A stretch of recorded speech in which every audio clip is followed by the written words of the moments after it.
Alright. Morning, everybody. Breakfast is finally finished. We're a little bit late today. Something to report? I normally try to start about an hour earlier, which did not happen this morning. We had to go do some preliminary shopping for stuff to do the we've got outdoor projects, and we've got the office remodel that we're getting ready to do. So we got to get some lumber, and we got to get some brackets and some other stuff. So we went to some hardware stores this morning. Went for a walk, went to some hardware stores, came back, had breakfast, took a shower. Now we're ready to go. And I think we're going out again tomorrow, so we'll see what tomorrow ends up being like. But we may be starting a little later tomorrow too.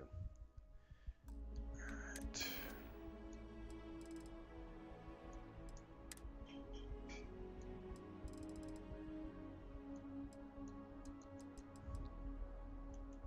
Spiced worms.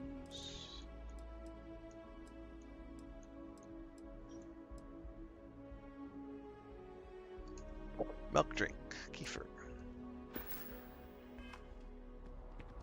I know your type. The freewheel and space ace. Must be nice. You just buzz off, UC security. I don't need the pulley up in my face. Alright, I think I want to do powers today. But before we do powers, there is one more mission I want to do. Well, there's two more missions. We have the outlaw captain here and then the criminal one. So I want to do those. And once we've done that, we'll go work on powers.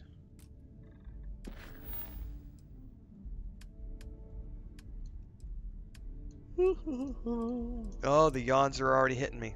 It's going to be one of those kind of mornings. Little worm snack indeed, Laura. United, good morning. Good morning, Marlene, Domenico, Fury. Anybody else I miss? Morning, everybody.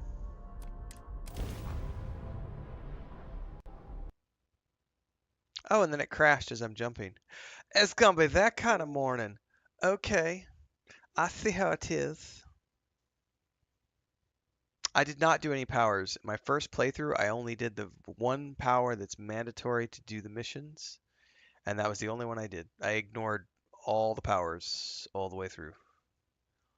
So this playthrough, I've already gotten 4 of them. I know there are a bunch to get, so we're probably going to spend most of our time between now and Shattered Space working on getting as many powers as we can. And then I've still got a couple more things I want to do with the Outpost build. But mostly we're in the final stages of prep for Shattered Space, which means powers and levels.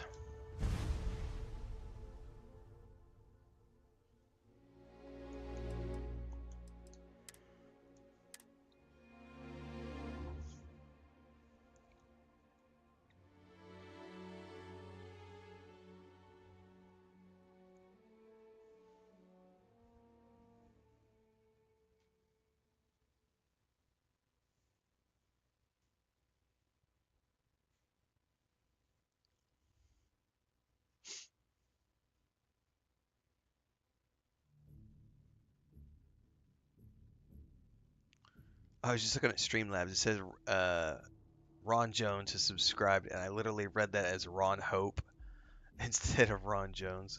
Ron Hope is subscribed to YouTube.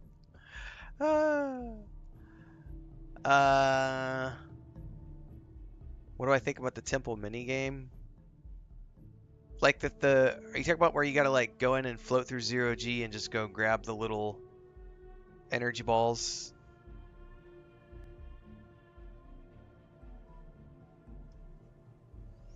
Yeah, you're never going to be able to please everybody with stuff like that, unfortunately. It's kind of like having just played Star Wars Outlaws.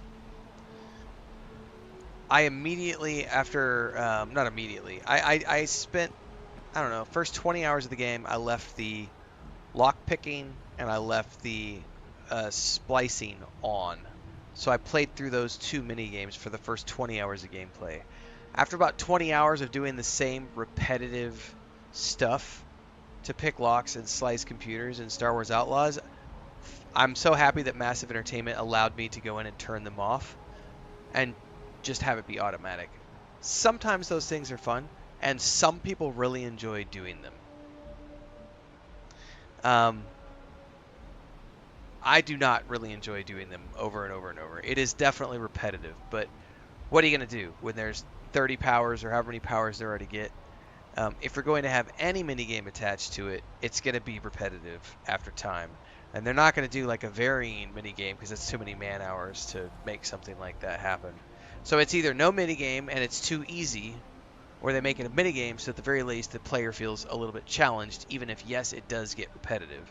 And from a game dev perspective, you always want the player to feel like they're earning something as opposed to being given that thing. So that's why things like that make it into games, even though they can be repetitive. And never forget, there are some people who absolutely love those things. I'm not one of those people. It's definitely an area where I don't have great fun, but it's like 90 seconds. It's not a big deal. It's like you run in the room, you fly around for 90 seconds, you get your power. Okay, cool. You maybe work for it a little bit. Fine. It's a weak point in an otherwise great chain, but definitely, yeah, not my favorite thing to do.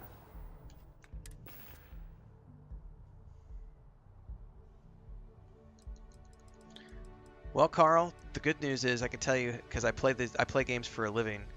Every single game I play, and I mean every single game I play, crashes. It's not unique to Starfield. Every game I play crashes, whether it's an early access title or a fully polished title. Everything I play crashes. It's just the nature of playing video games these days. And has been for a very long time, like 20 years. We've gone so far beyond the days of like a game coming out on a little 3 megabyte floppy disk.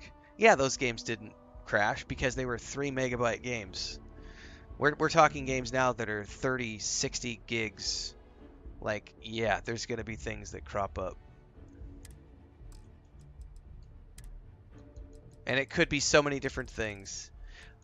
Because there's a lot of people who are like, well, my graphics drivers are up to date and it shouldn't be doing this.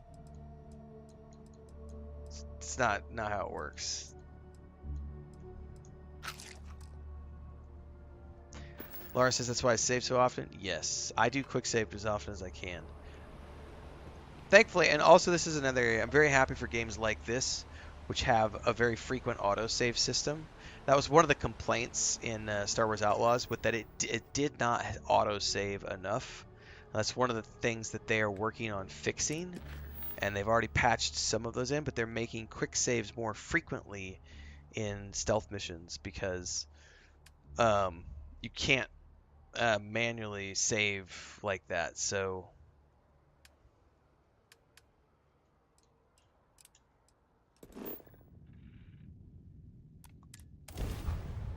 it's like last night I was playing World of Warcraft, it crashed. Well, the game didn't crash, my character crashed. Lord of the Rings Online.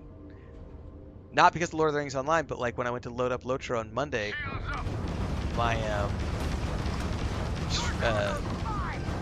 Elgato capture card had a bug and crapped out things.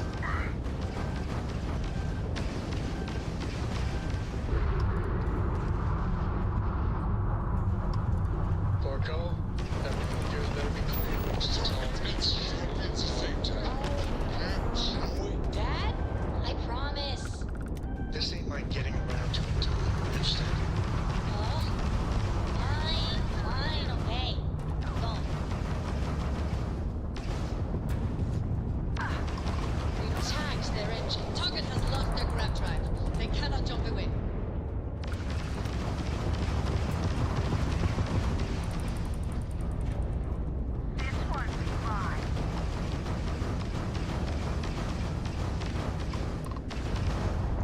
Oh my goodness, he's moving. Took out their grab drive.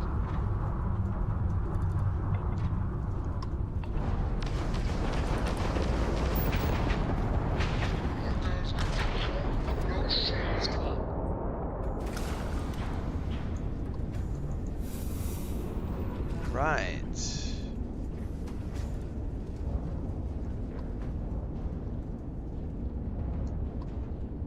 Ah, they're both about the same distance apart.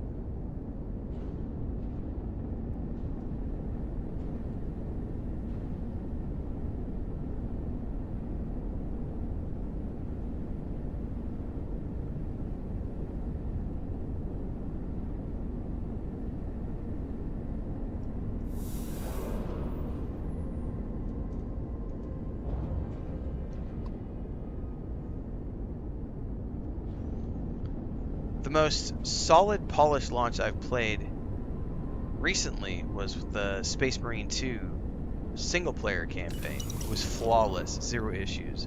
The moment I switched over to multiplayer, fucking disconnects all the time. The queues don't work. It puts you into other people's missions when you're not supposed to go into their missions. It makes you change class when you shouldn't have to change class. There are so many bugs with the Space Marine 2 multiplayer, but yet the single player part of it was perfect. So yeah, every game has little things. Star Wars Outlaws, I think I only had about 5 or 6 crashes, but I still had them. That was on the PS5. Console releases are by far the best because they only have to solve for one It's good to go. thing. So there's usually much less crashes on console editions for any given game.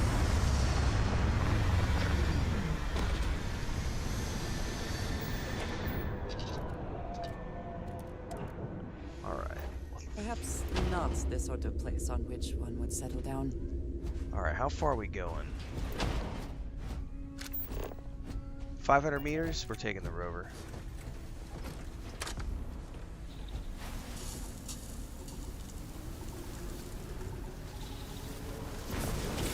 I prefer it when we are losing.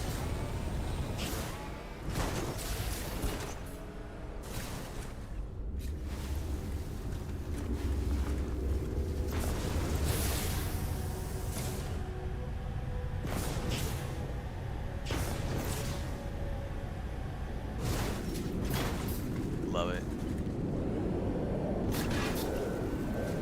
Hey, is there a ship coming in somewhere?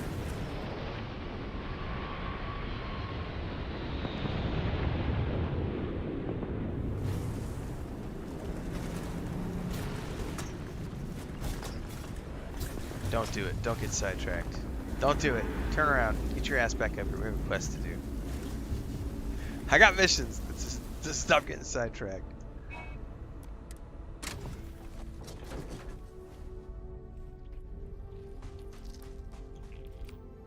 Alright, now this guy has to be taken alive. I'm going to do a quick save here. Pretty sure that was the caveat, and I did not have a stun gun the first time I came in here. Take out Outlaw Captain. Oh no, this one is not the one I have to save. It's this one. The criminal is the one that's alive. This one I can kill. We're good.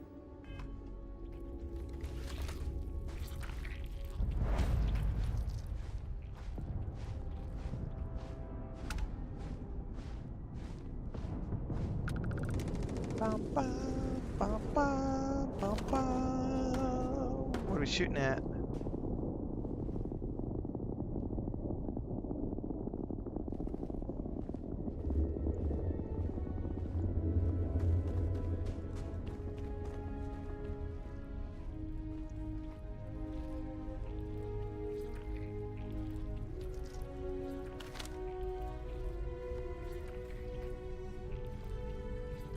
God, there's a turret around here somewhere.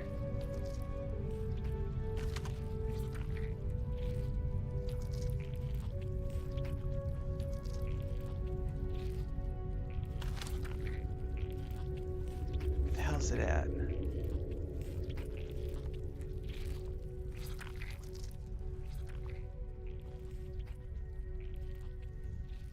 I thought there was a turret. There it is.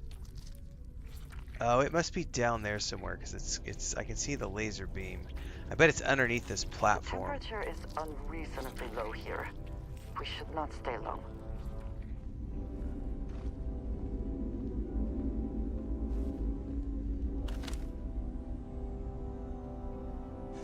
All that work and what did it get me? A stealth kill is what it got me.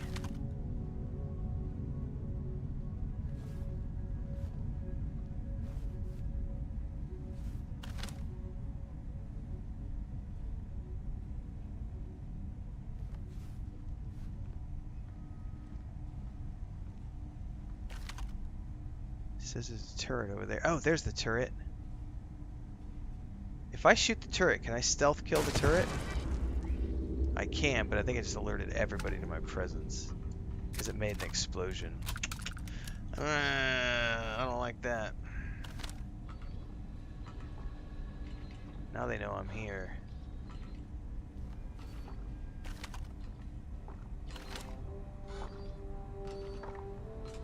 Where's that turret? Oh, I bet it's underneath the eaves of this little extension right there.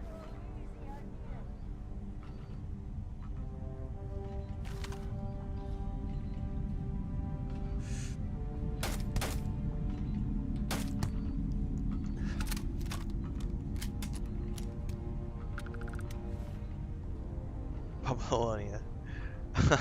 It's comforting to know that even in space, my wife will still be complaining about the cold.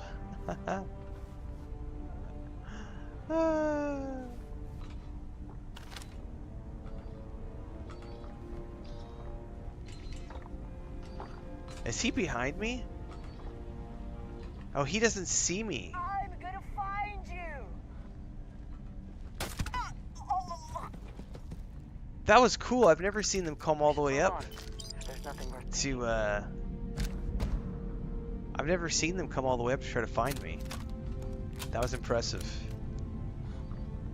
Nice try, but not good enough. I'm not gonna be able to get. Oh, I can get that turret.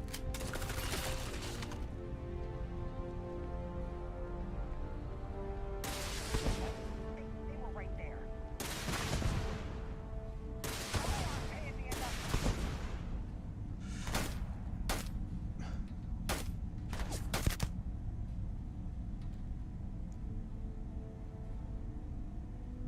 Come on. Try to crawl out from under there.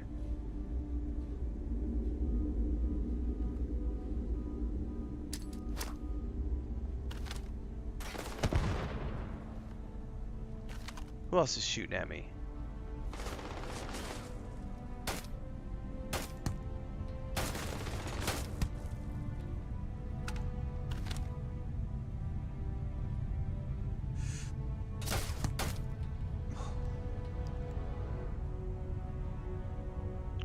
This rifle's not too bad. It's not the most accurate thing from such a distance. But it does enough damage that as long as they're not super high level, I can kind of take care of them.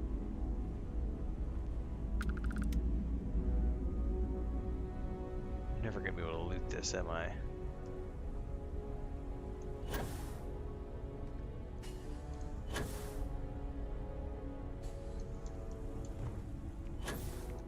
Oh, I almost had it.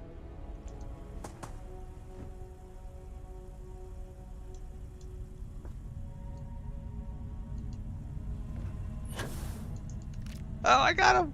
I think I got him. Yep, I got him. Alright, that's one way to do that.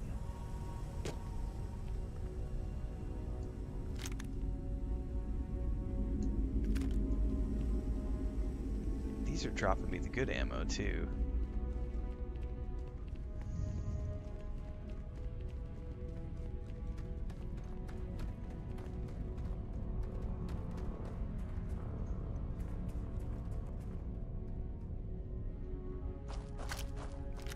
Did not mean to pick that gun up. Let's ditch that.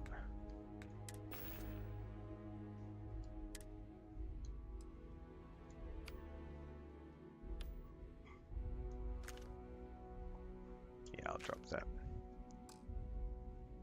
No more wall hacks? Probably not. I'm gonna break it for everybody.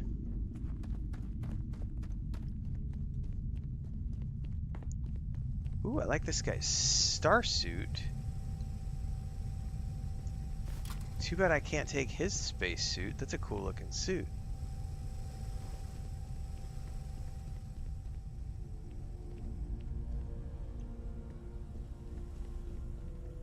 We're gonna have to pop a button here.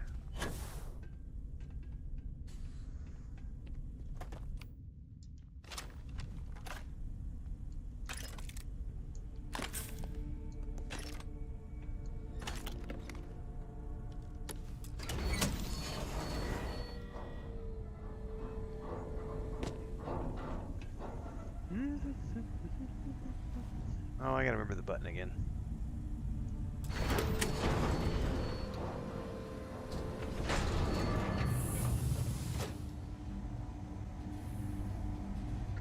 I think it just depends on the difficulty level too, Laura, because if you have the difficulty level down, like I'm playing on normal mode, unless it's like something that's like level 60 or something, I don't have to worry about, like, I can definitely loot things in the middle of combat and not stress about it. But if they're like high level, then they'll like two-shot me, I do gotta worry about it, because otherwise I sneak out and they're like, well, damn! But I don't usually do stuff that's too far above my level like that. There've been a couple of quests.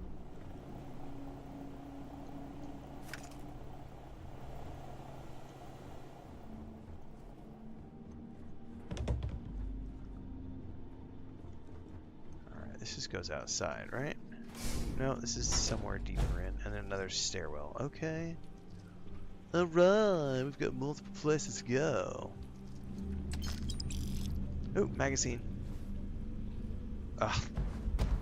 Boring. Tool grip damage stuff.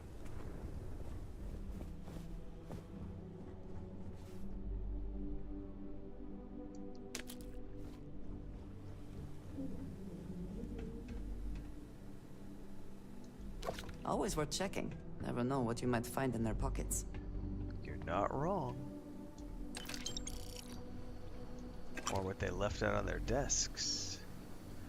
I've got plenty of spice worms. I don't need any more. Oh. Not getting in there.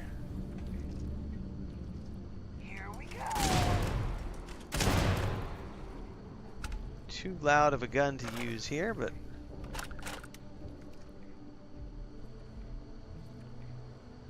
too late now.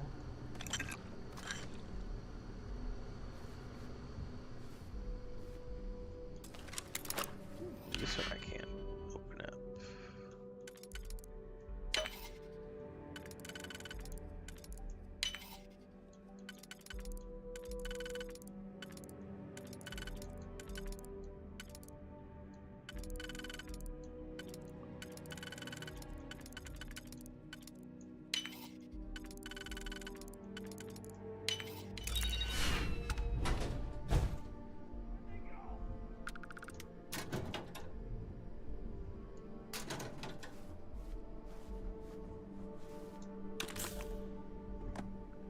Frankenstein.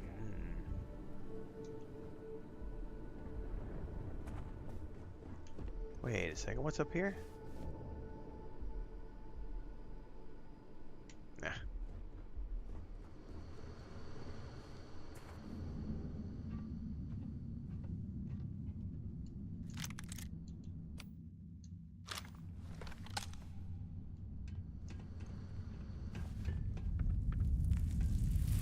Let's see, we got med pack, heal paste, 45 caliber ammo. There's a guy down there. I see ya.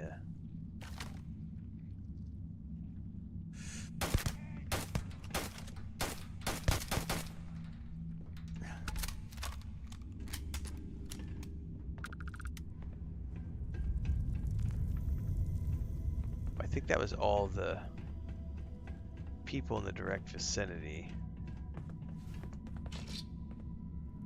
I don't need that.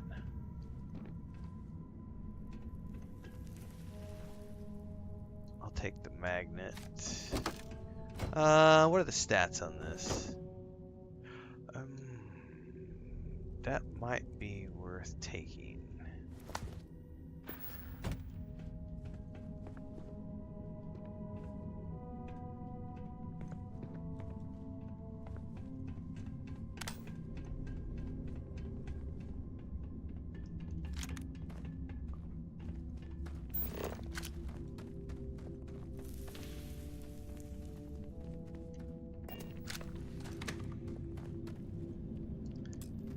All these doors that you can't get through without lockpicking. This is why my first character through the game could do lockpicking.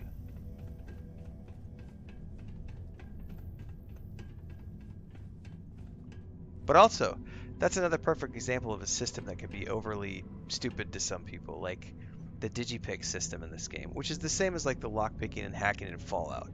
Like, after you've done it 50 times, you know, that stuff could get a little repetitive.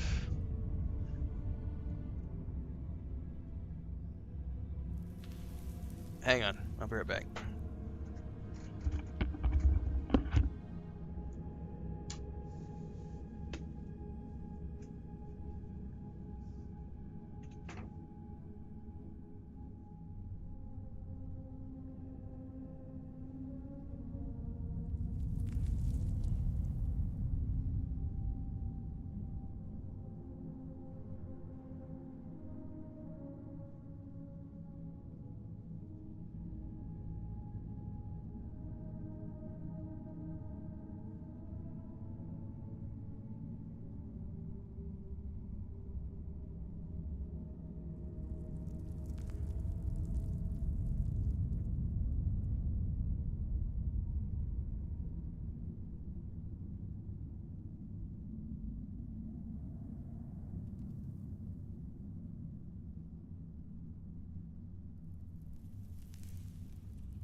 Bring it.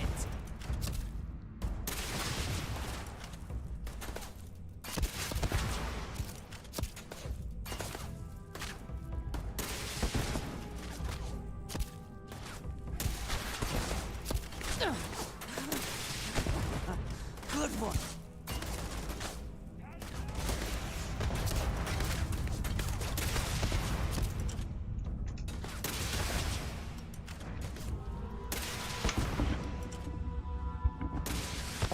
We're getting shot at while I was AFK.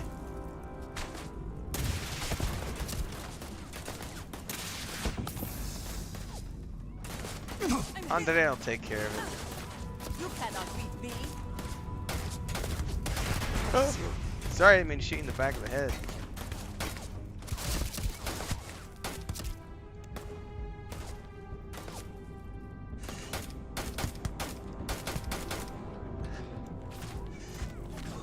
Are you prepared to die?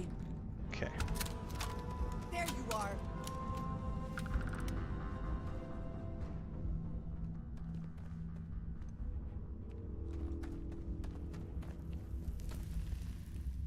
That'll teach me to go AFK again while not putting it in the pause menu.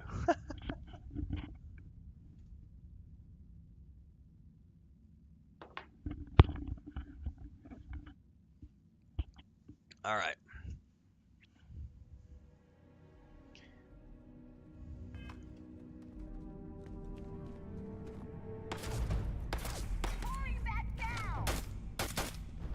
I will have your head.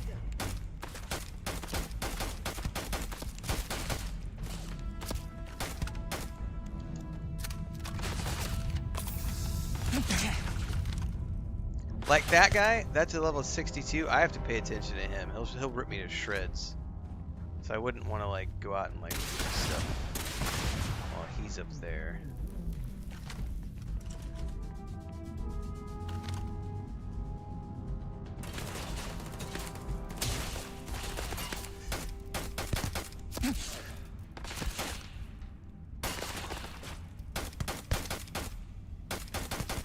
Give up already. I'm not gonna get him through the stairs.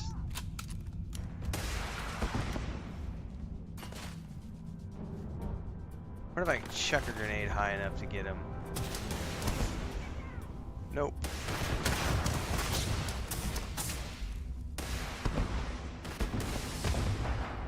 Something blew up. You can't hope to win.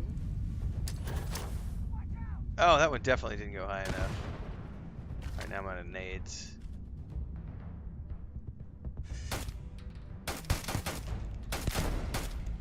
I'm gonna have to get up there. Alright, hang on. Best not to leave anything useful behind. I agree.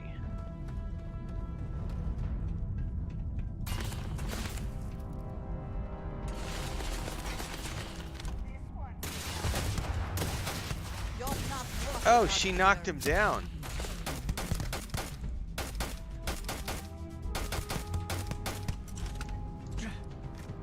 Nicely done.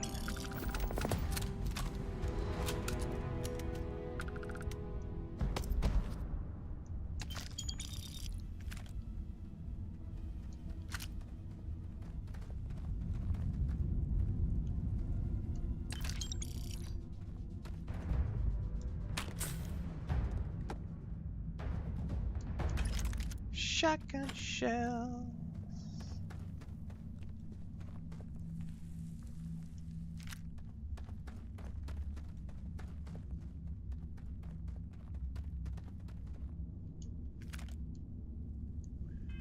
Okay. I'm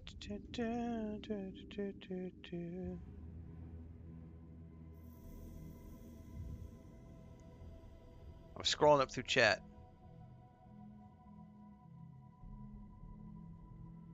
Darth Sithis asked, my brother's wondering if he should start a New Game Plus now or wait till DLC. That's entirely up to you. Like, I personally, yeah, I mean, if we're like 3 or 4 days away from launch of the DLC. If it was me, I would probably just run the DLC and then do New Game Plus after the DLC. Because if you start it now, you're going to be lower. You'll have almost no gear. You won't have any ships or anything of that stuff. Yeah, United just confirmed that as well. I'm reading through chat. So I would just say wait.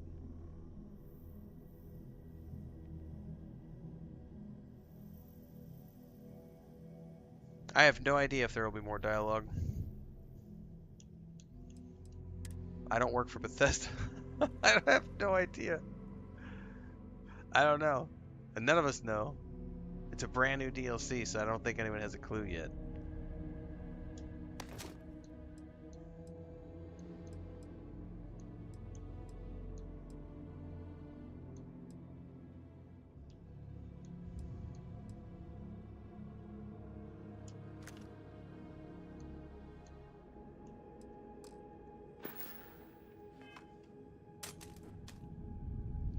Alright, so to get out of here, I guess we could just go out the way we came in, but let's go see just what else is up here on our way out.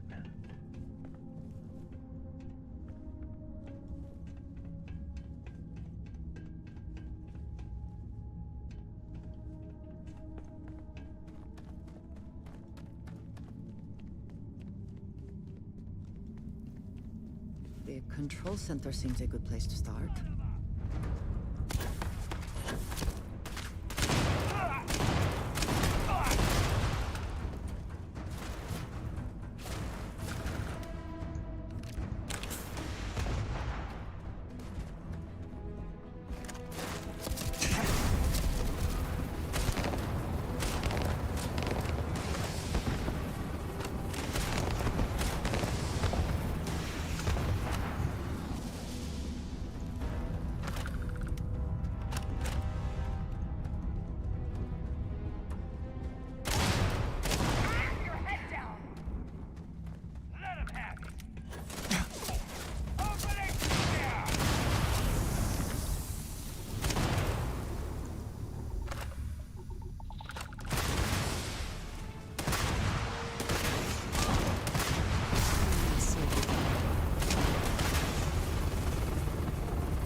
Run, but you can't hide.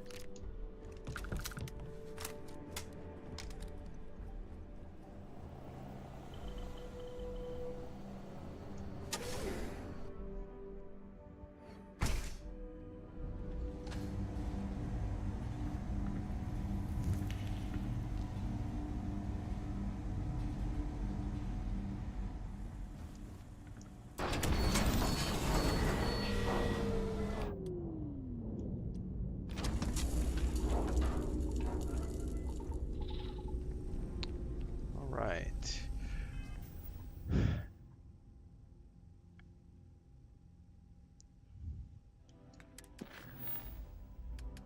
Alright, let's go do this. Now, this is the one where he has to be alive, so somehow I gotta, like, stun him or something, so I can kill everybody but him. That's gonna be fun.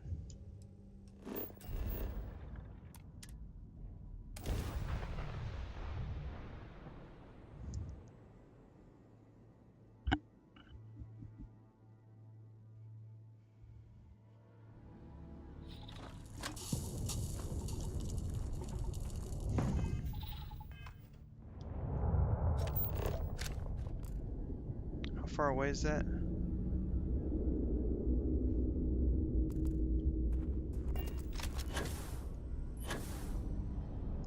Oh, we're right here. Okay.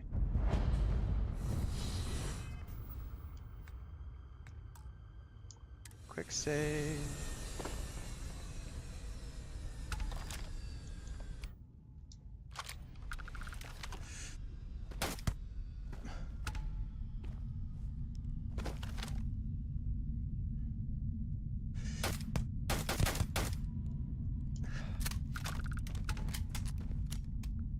Now that did trigger somebody.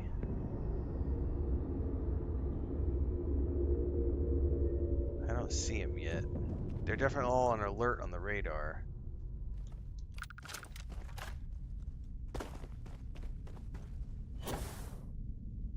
This place I has like... sometimes Alright, imagine I what it see might him. have been like to grow up with low gravity, being able to leap and bound everywhere.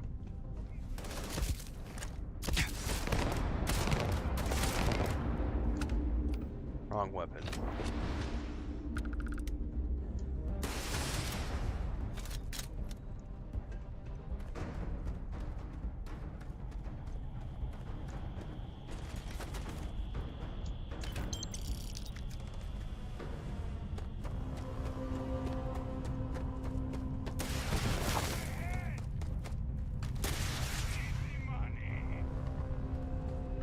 Are you prepared to die?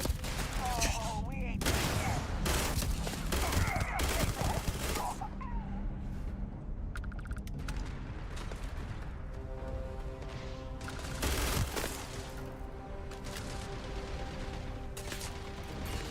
Oh, he's up on the tower.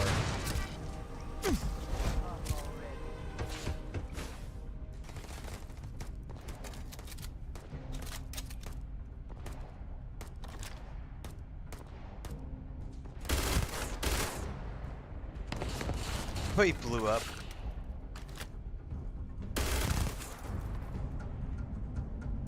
Okay.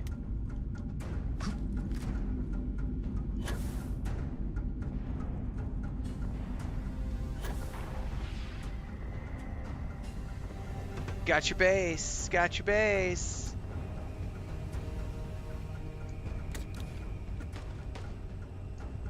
Take it down!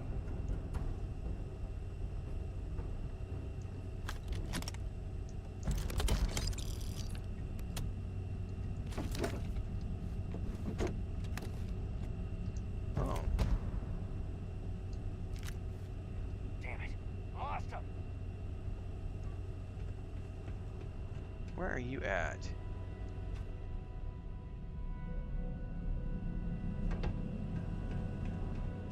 Here, I over here! cannot wait. I'll let Sarah take care of him. I'm up here living my best life. Ooh, binoculars, taking those for the house.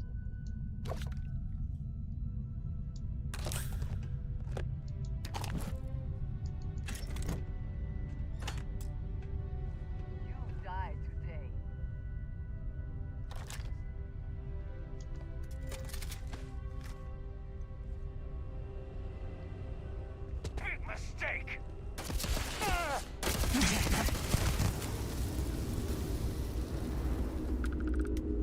That's where he was.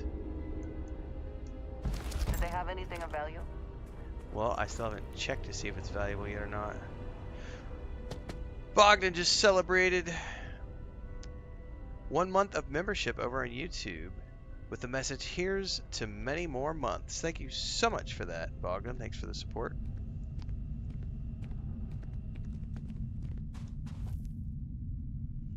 For those tuning in for the first time today, I do multi-stream on YouTube and Twitch, so you can watch where you prefer, support where you can. That's how I get to do this for a job full time.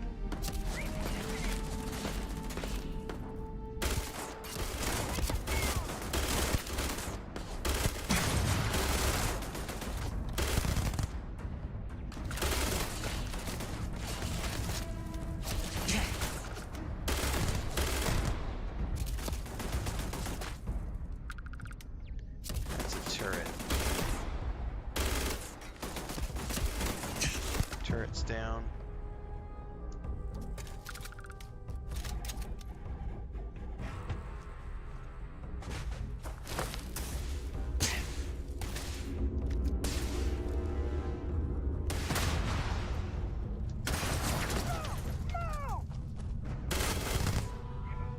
Run, but you can't hide.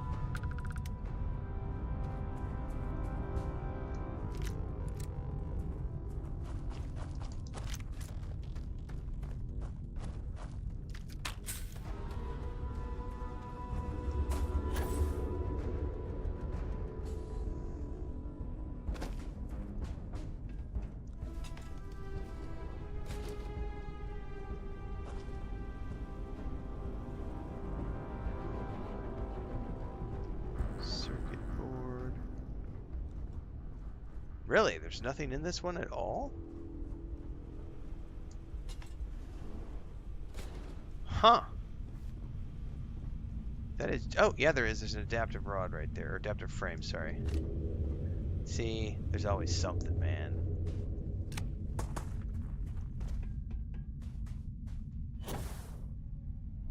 Okay.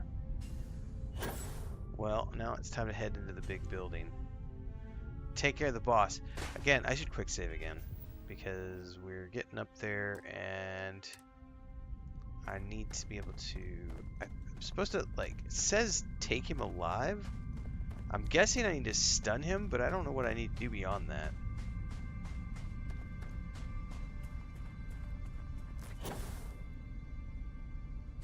No matter their reputation, Oh, mercenaries there he is, have right honor. there.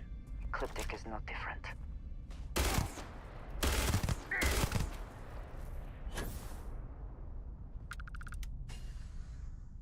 Hi there. More spiced worms? Ugh. These guys have a horrible diet. Spiced worms does not sound even remotely nutritious or delicious.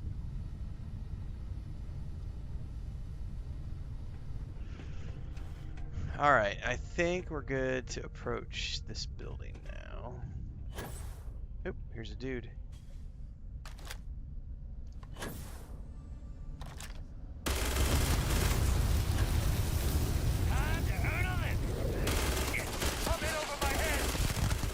Dude, I suck at aiming when I'm in flight. Totally blew up a whole bunch of other stuff, though.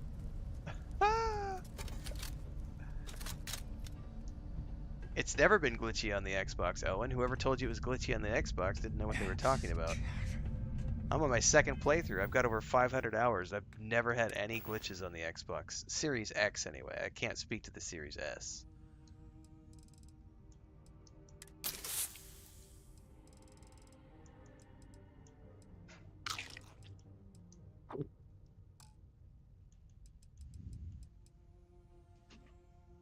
Alright, new items. Some of this stuff I'm not going to need to keep. We could drop that. No, we'll drop that. I'm keeping the binoculars for the desk. It does not crash several times per day. We've been playing... I think we're up to around 40 hours in our most recent playthrough, and I think we've only crashed twice, maybe 3 times in 3 days.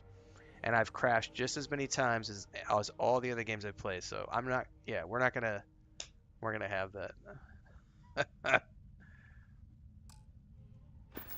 Unless you're playing on a different system than I'm playing on, Carl, because if it's the Series X, like my visual proof, we've been streaming every day for I don't know 8 or 10 days now. I think we've only crashed 3 times, maybe 4. Hasn't been that many.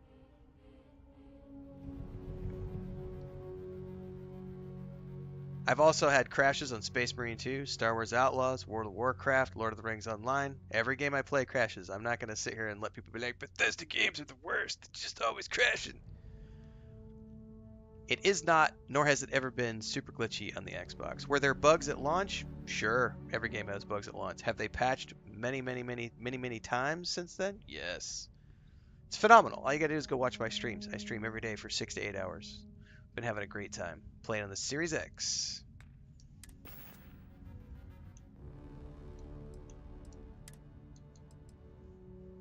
I don't need to keep that. Let's drop that. Drop that. Walk says, since launch on Starfield, I've had little to no crashes at all with the vanilla version of the game. Correct. I don't play with mods either. So there must be, that's the other caveat to many people's conversations. They will often say, my game crashes all the time. And then they fail to say, but I'm also running 25, 30, 5, 7 mods. I'm not running any mods. I run the base game, and I don't have any issues. So, food for thought. Did I grab the Pro this morning? I already did a video on that, Easy. I already did a full video on why I will not be purchasing the PS5 Pro. I own a regular old PS5. United says mods do slow your game down. My unmodded save runs way better than my modded save. Exactly. That's the one thing so many people fail to mention when they talk about my game is glitchy. Well, yeah, because you're running all the mods. Of course it's glitchy.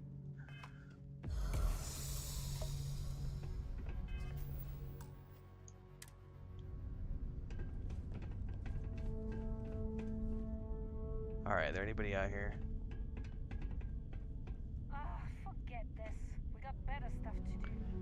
You're on the Xbox One, Carl? That's not the same system. So make sure to next time you make a statement like that, you have to state. Jesus, that's how fucking internet rumors get started. My game's crashing all the time on the Xbox. Okay, on the Xbox One. So you're on an older system. That's the caveat to the conversation. That'd be like me saying when Cyberpunk 2077 launched, I played it on the PS4 Slim. The PS4 Slim was a horrible, horrible launch for the for Cyberpunk 2077. It was not a horrible launch for the people who were playing it on newer gen hardware, like the PS5 or the Xbox Series X or high-end PCs. But the PS4 Slim absolutely had a horrible launch with Cyberpunk 2077. And had I gone out there and made statements like, dude, Cyberpunk 2077 sucks because it's crashing on the PlayStation all the time. The caveat to that conversation is it's crashing on my PS4 Slim, which is not the same thing as like your normal PlayStations. Nuance is important for conversations, guys. This is why game journalism these days sucks so bad, because you get outlets that don't bother with nuance and that make crazy statements.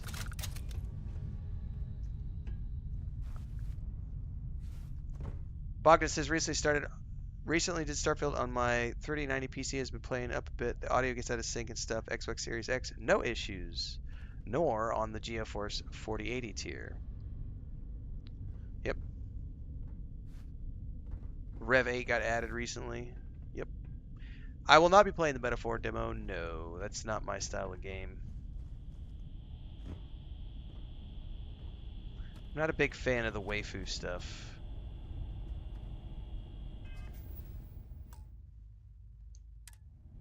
I don't do ooh woo very often. Usually, I will do the occasional Final Fantasy just because that franchise I've done forever. But yeah, I don't The spoils of victory. do this too Hopefully bad. they amount to something.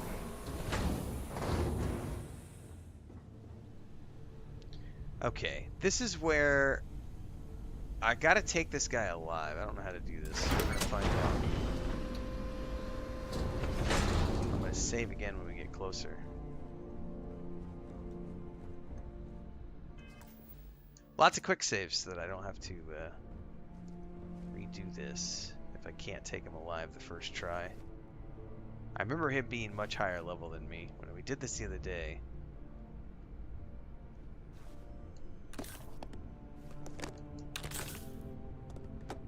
I honestly didn't even know you could play Starfield on the Xbox One. I thought it was only Series S and X.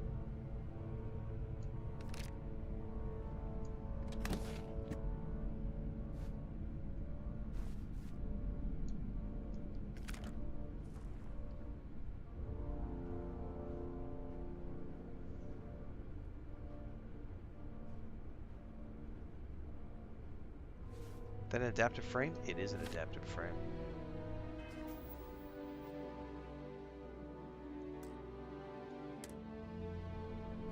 Gonna take you apart! Is that him? No, that is not my boss mob. We need to lure him out by himself if we can.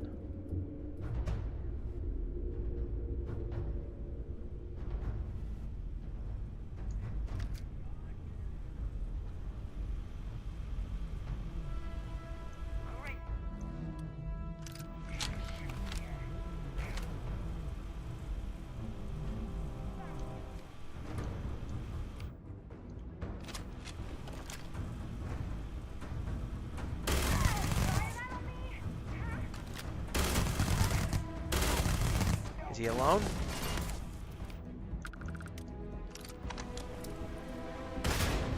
I will have your head. Yes, that is an awesome gun. I freaking love it.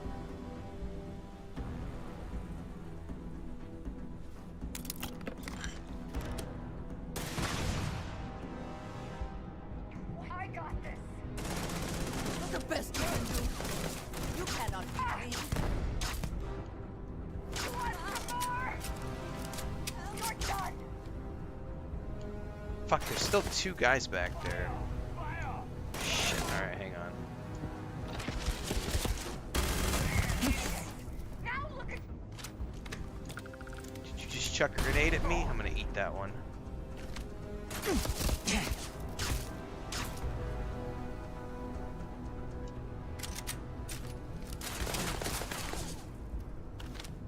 Pop your head up again. I don't know how this works. Oh my die. Did I get it? I think I got it. I think she's down. I stunned her until she dropped. Now what do? Hang on. Did the mission complete? Dude, I think the mission completed. I didn't have a chance. There was so much happening there. I know that it popped on my screen. I think we got the completion for that.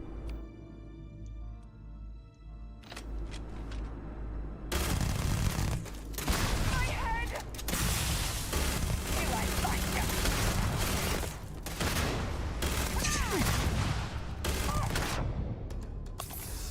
I need to back up so that I can actually aim a little bit.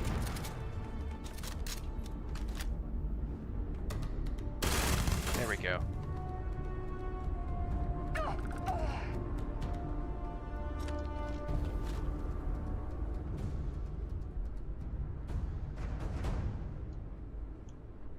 I don't need the directive.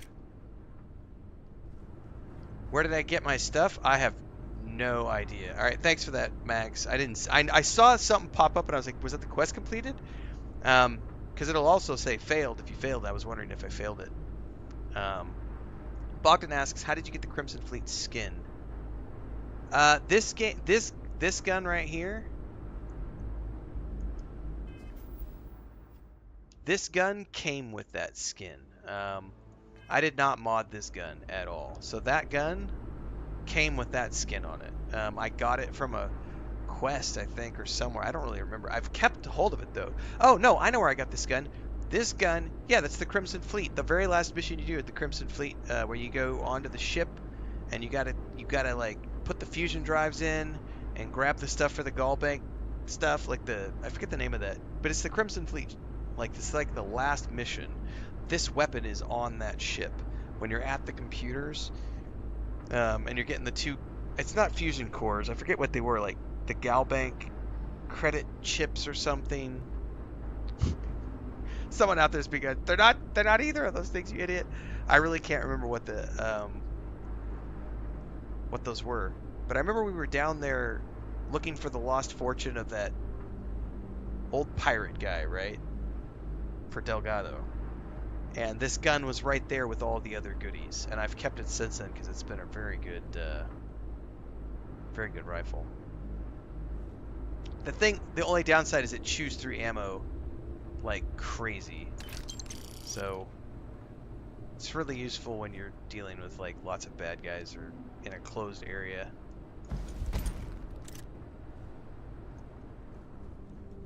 Alright, now we can go start working on powers, guys.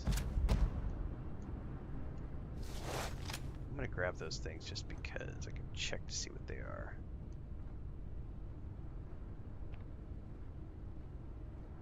Scripture. Permanently increase sneak bonus by additional 1%. I don't do sneak on this character, but I'll take it. Dude, way to sit down on the job, Andrea.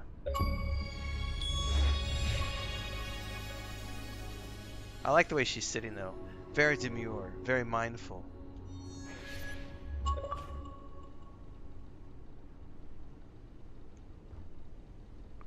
Oh man, lotion and Kleenex.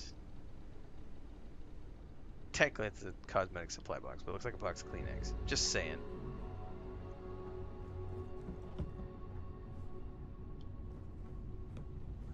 Oh, we got a box over. Yeah, it's an expert level. There's some zero wire.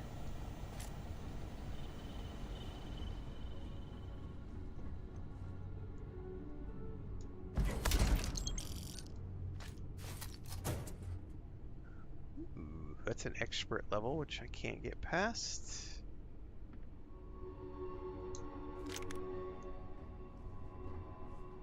There's some coolant. Toxin.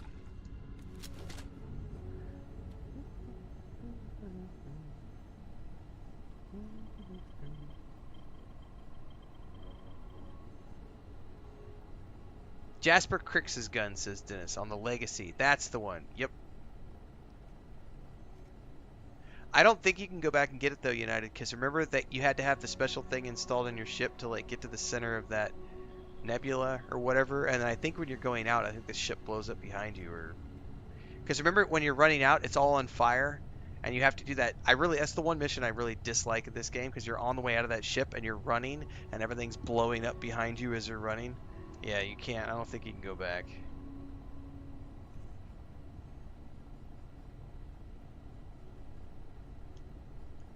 It would be cool if we could go back, though.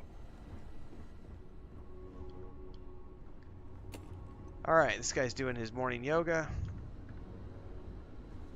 I think we can get the skizazzle out of here. Go start working on powers now. Yeah, I hated that mission for sure. I failed it so bad the first time.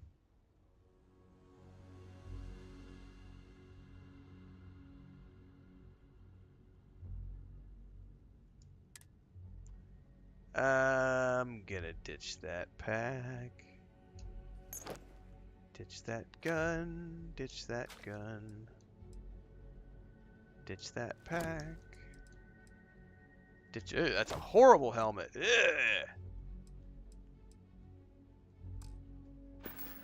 Alright, I think we're good. Are you quite sure you don't want to hold on to that? I'm quite sure. I don't want you to hold on to it either. I need you light on your feet.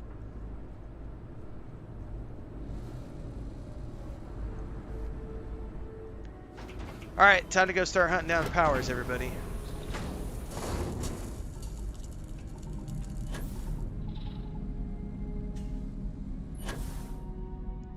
Left my rover over here somewhere.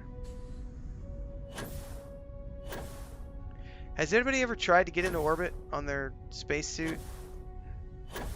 Because you can totally do it in No Man's Sky, and I'm really curious if you can do it here. I should quick save before I do this.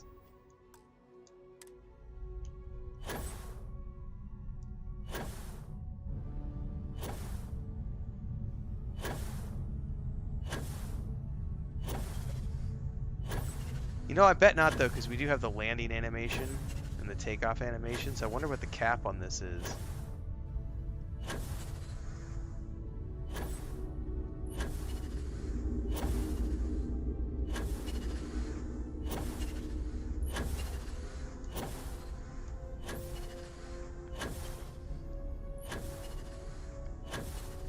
Science, guys.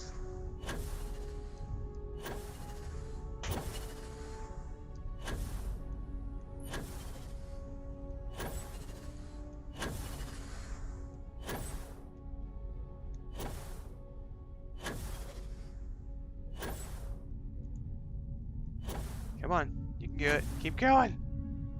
Keep going.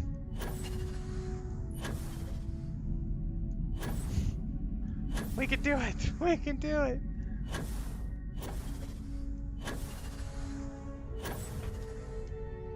All right, this is taking forever. The other question is, will I burn up on re-entry? I'm betting there's an invisible barrier for at some point. My fingers are tired. I don't want to do that anymore. We need a lesser gravity place where there's like next to no gravity. We'll try it there. I don't want to have to do 500 button presses to figure it out. Somebody out there has had to have done that experiment.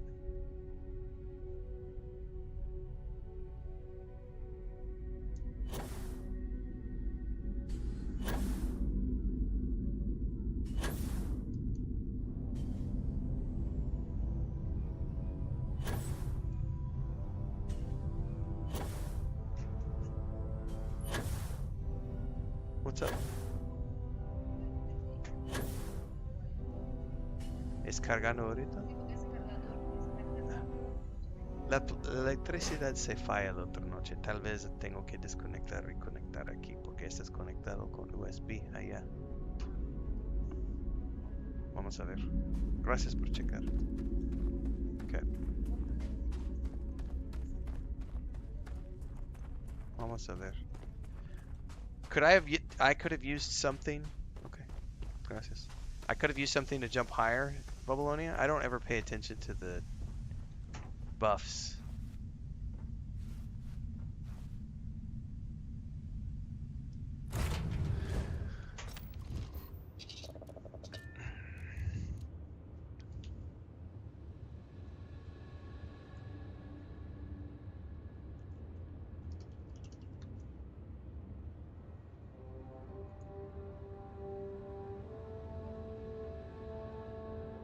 I was thinking it helped you jump or something.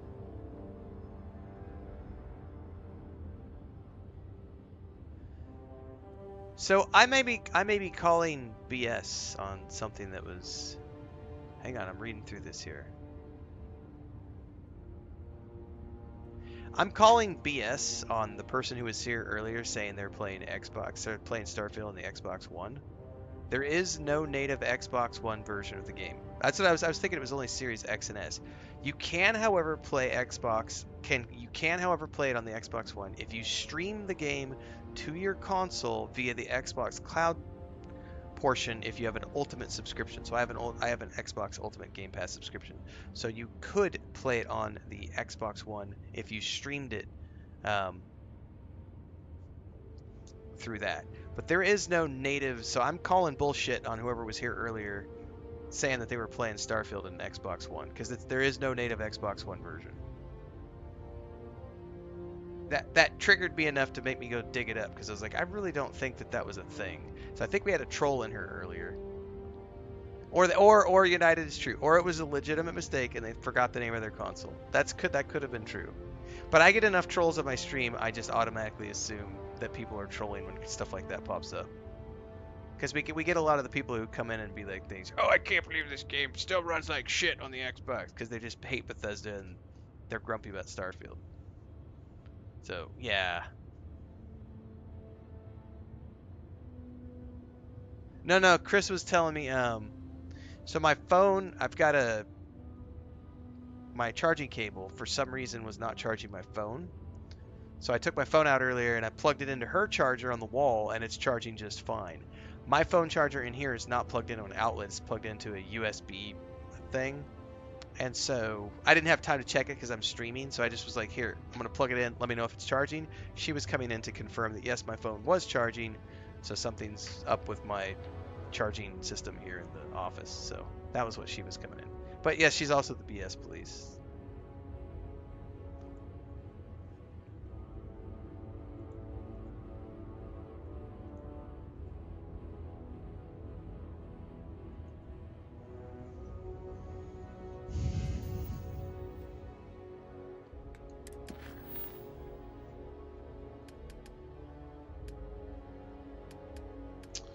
All right, I don't think... Oh, did I miss the memorial service?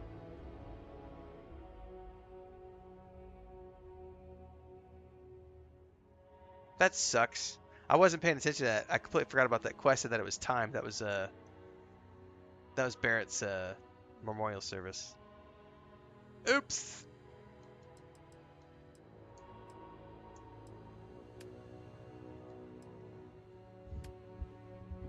Sorry about that.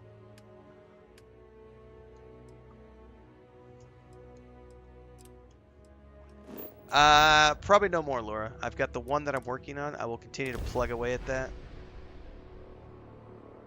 But my outpost stuff is just gonna be me. I'm gonna do some more interior decorating. Touching down. There's a couple more things I want to build, but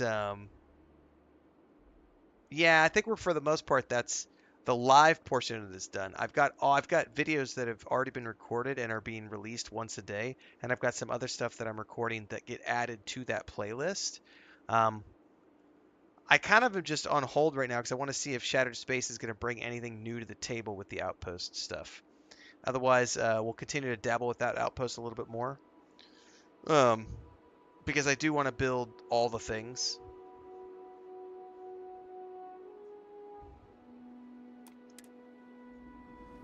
What level am I right now? Enough oxygen to breathe. Helmets a distance.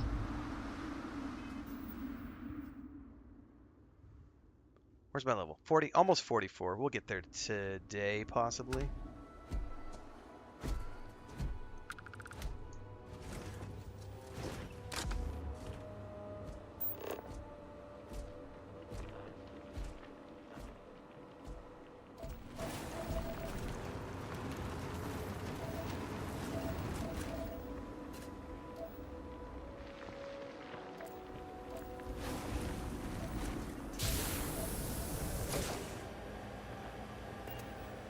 Oh, I forgot I can't do the forward jet when I'm... Ooh, there's definitely something right over there. That's probably what we're looking at. Yeah, let's just... Yeah, that's definitely it.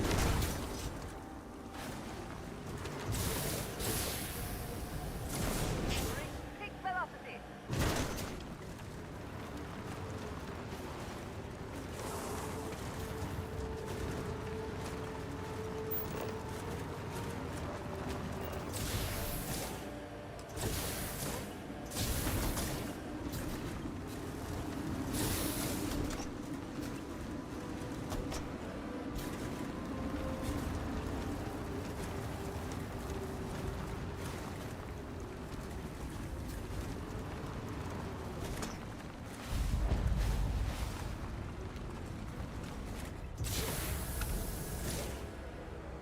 That might be the entrance over there.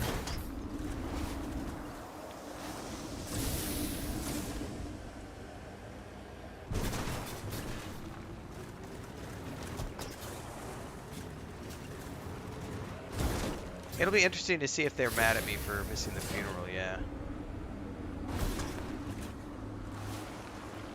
You asshole, you said you were Barrett's friend.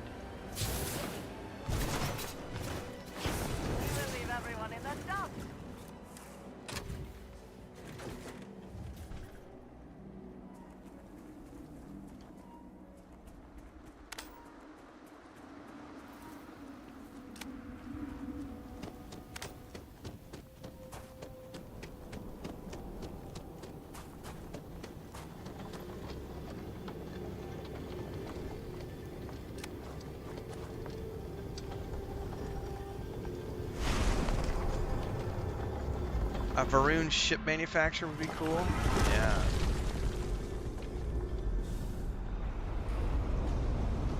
Well, we're about to find out in a few days, Pharaoh. Even if they don't, I'm gonna have fun. But we don't know. They might be holding some stuff back. They haven't talked about any new companions, but you never know.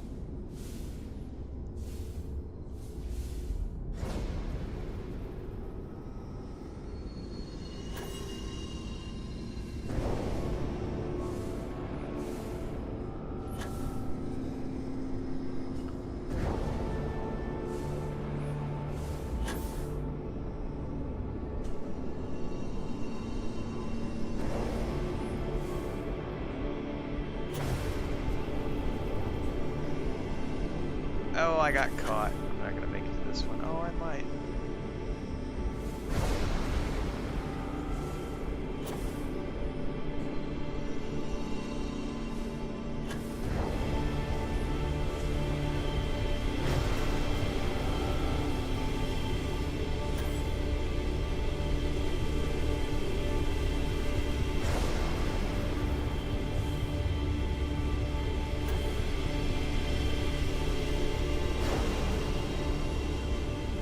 I keep missing these, I think. Come on.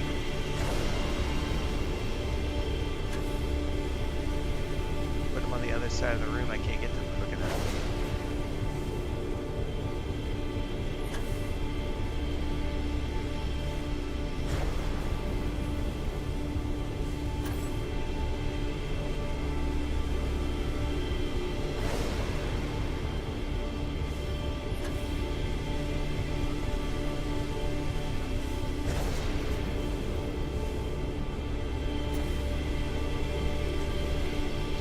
Do I have to get for this one?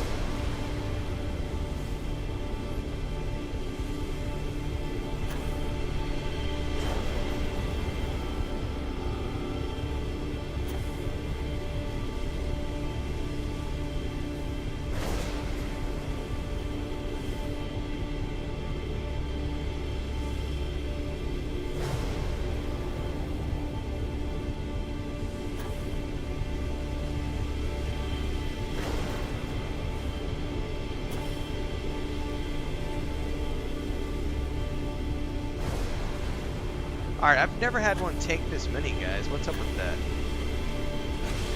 There we go.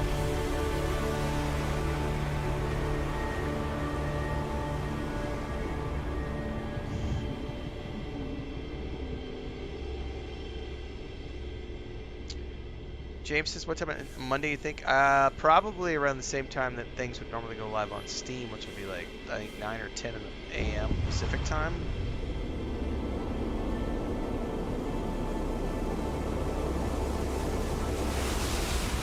Usually sometime around there. I don't know though. I don't know that they've released the timeline yet.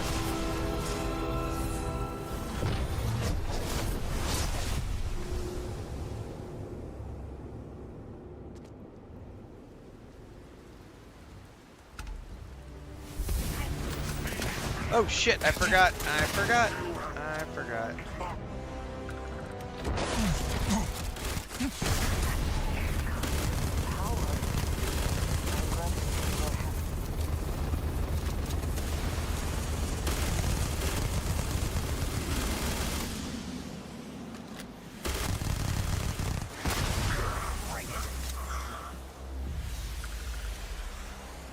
Forgot all about those guys.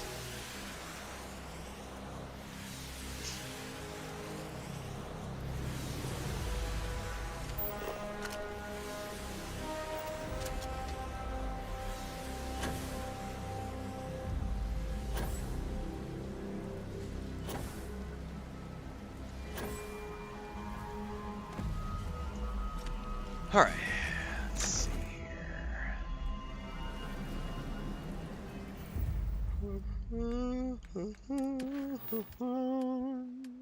Next one.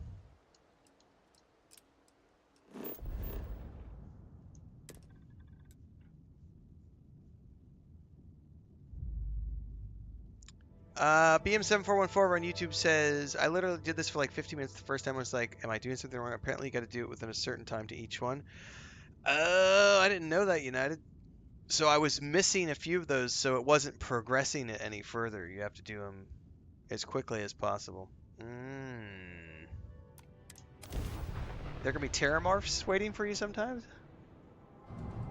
Oh, that's fun. Woo!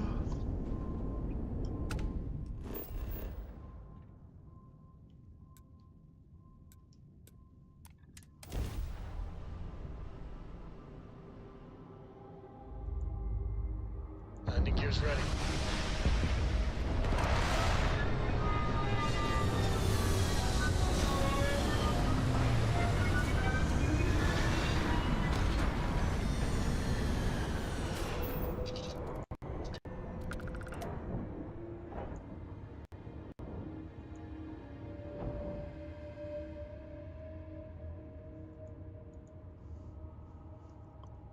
It's a random encounter?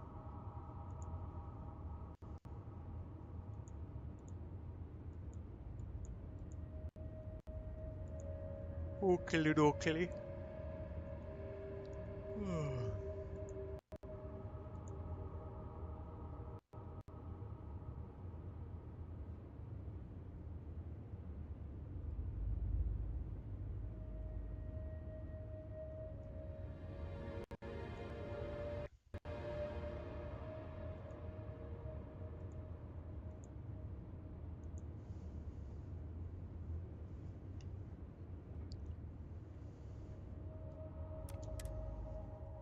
Ain't nothing No wrong with being organics late if you're here. prepping for hurricanes. Valuable minerals, perhaps. Captain, hello. I am satisfied to see that you survived your Why walk when we can coast? Right there, we've got a structure.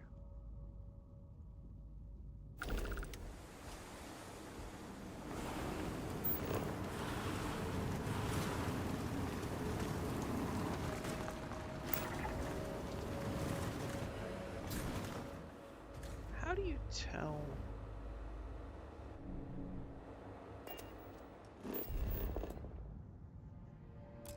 We're going towards the wrong. Need to turn around. There it is.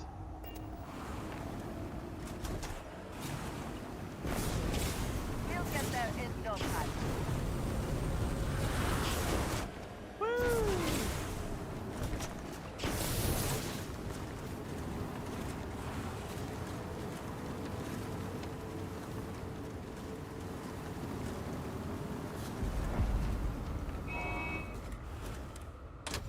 I love how we just slid up to the entrance like I planned that.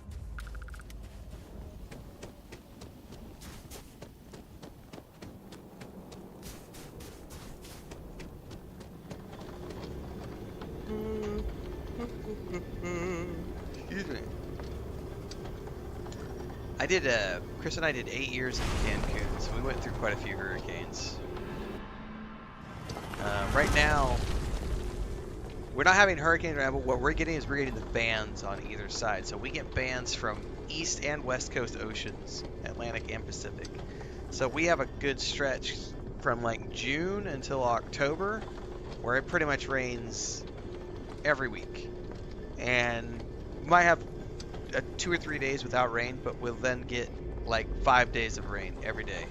Or 5 days of rain every day at like 5 o'clock until 9 o'clock. So we're still deep in the rainy season.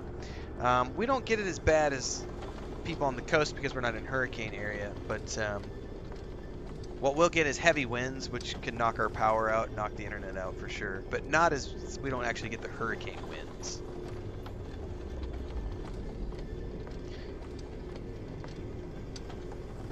I think you just need to get over it, Dark Lord Present. It's their art style, and it is what it is. Like, I think you said the other day that you don't like the way the hands match up, and now you're saying you don't like the way the heads match up, and I'm just like, you know? Art styles are art styles. They're not going to please everybody. I think the art style looks absolutely phenomenal.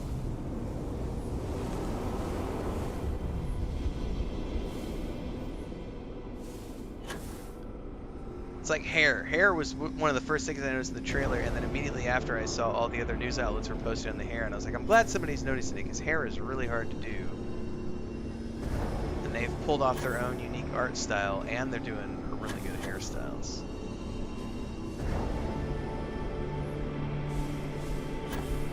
Somebody in chat was mentioning the hands yesterday. And it wasn't me.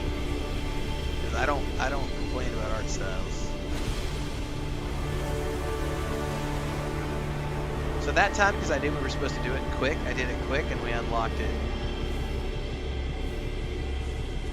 right away. There we go.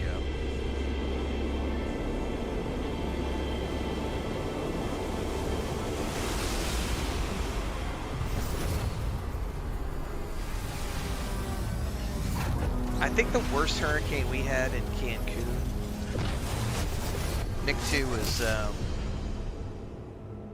God, I don't remember what year it was. We had 3 days with no power. I think that's the longest that I've seen during a hurricane.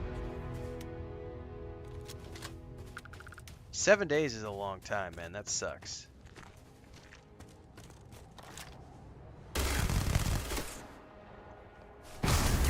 Don't touch me. Your enemies might disagree.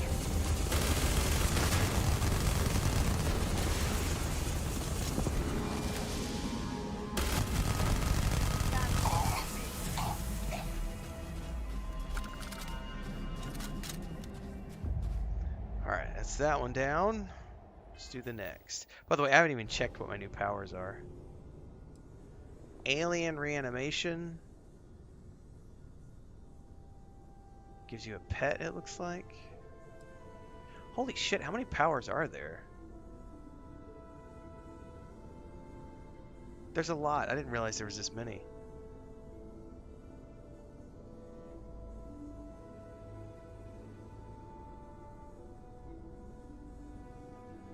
It's, I don't remember if it's a mod or not. To be honest with you. I think it might be the recon laser sight. I don't remember, to be honest with you.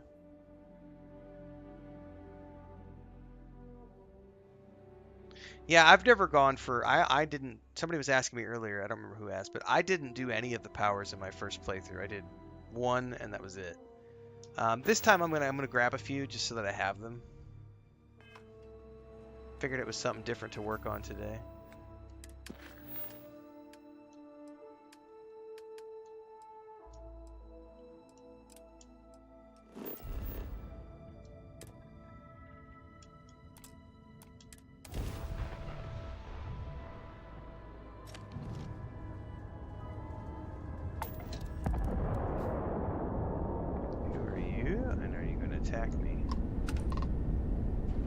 It's this Star Parcel freighter to unknown vessel. I haven't shipped Star Parcel's fleet's got a load of these aging Deimos monsters. I did my first time through, yes. Well past their warranty. Because Barrett was my main companion until I found out that I See if we can get the engine back online at all. I can try and help with the repairs. Sorry, company policy is only employees are allowed on the ship. If you step foot on here, I'm out of a job. I got a hot package that's paid for expedited delivery. They'll dock my pay if it doesn't get to its destination. Star Parcel will reward you well if you can assist. I'm not. I think I'm talking about a different quest. I don't know what you're talking about then, Laura. I don't remember. I did Barrett's. Like Barrett was my main companion until I found Andreja, and I was thinking you were referring to the ex-husband quest, where you go search down the ex-husband and the apartment and all that stuff. I wasn't aware he could get powers. I know he saw stuff when he picked up the stone.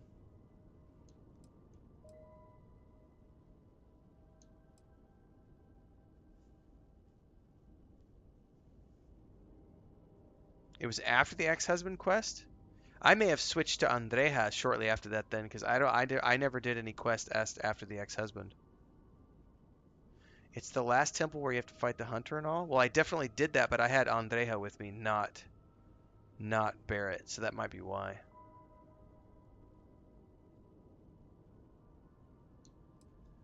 Yeah, I'm not delivering your mail.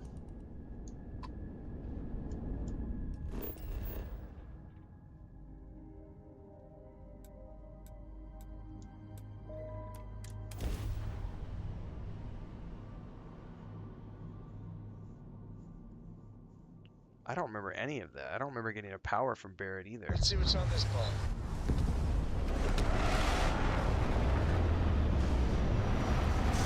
Now you're making me want to go back and check my videos, because I really don't remember.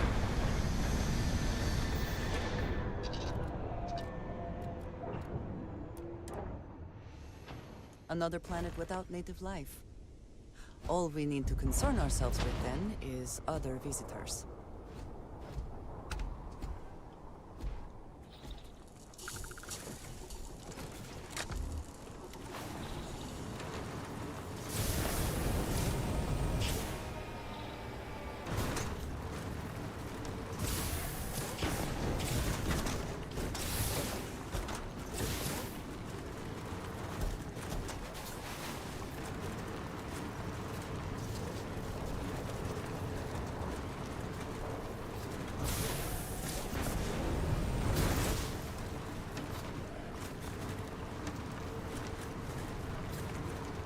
Oh. Did not want to go down in there.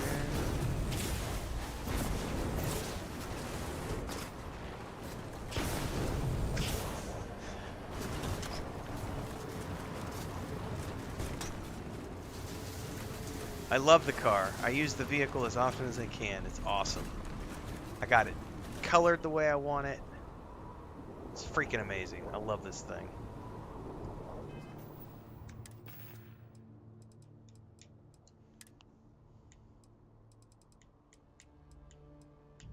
Butter, cheese. I'll drink some milk. And I'll eat some spiced worms.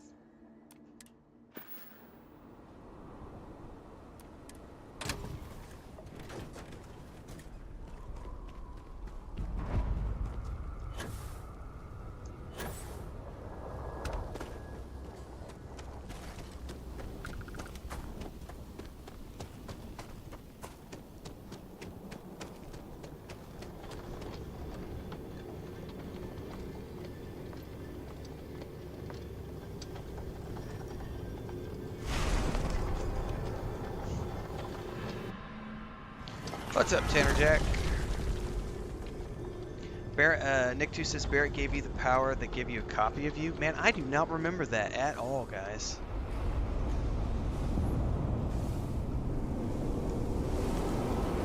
Now, granted, I typically play heavily medicated, but I don't have any recollection of that. I'll let that one disappear over here and see if I can't get the next one. There it goes. There we go.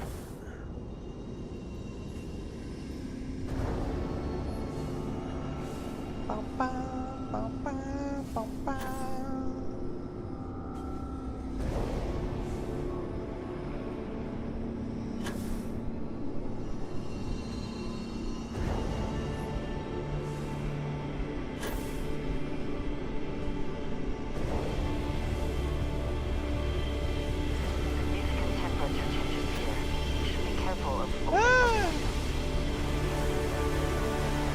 So do you have to get 5 of them? Is that the target number on this? Too many juice box wicks. Something like that.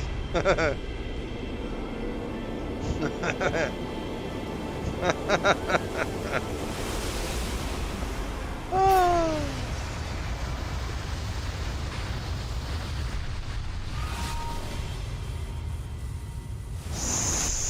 61 days of game time, United. That's big. It is so strange to think that this could literally be millions of years old. Crazy. Oh, this mofo is still invisible.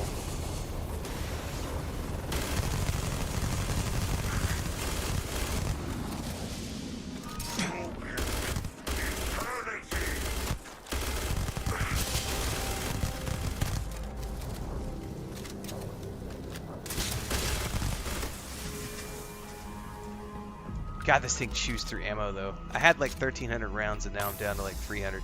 It's also because I have shitty aim. Shitty aim. Shitty aim.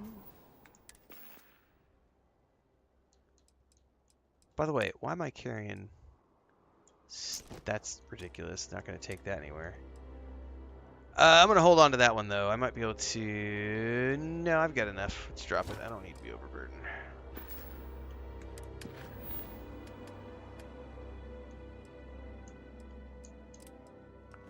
Skink. Going to a planet named Skink.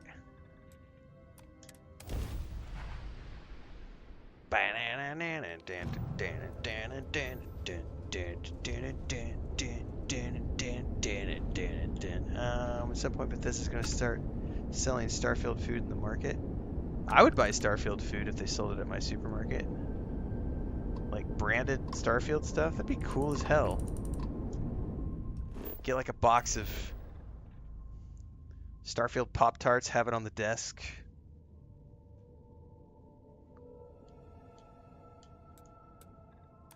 It's like the Nuka-Cola bottles, man, for Fallout. Don't consoles have aimbot? They have aim assist, and it only works slightly. It's not good with fast-moving targets. Yeah, chunk food. It would be cool to see like packages of chunk food. And yes, United, there probably is something out there that literally exists already that looks like that.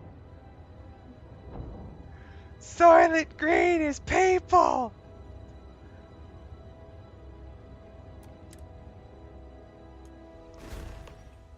You know, I didn't see that movie until I was in my mid-30s. And, I watched it with the perspective of that being like a 40 or 50-year-old movie.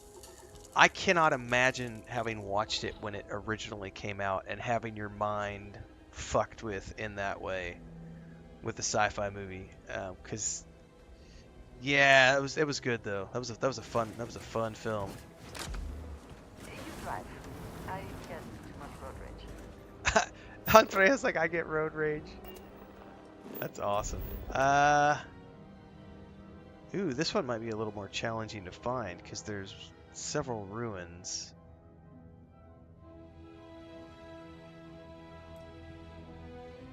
Oh, is that it? Or are we going into a cave?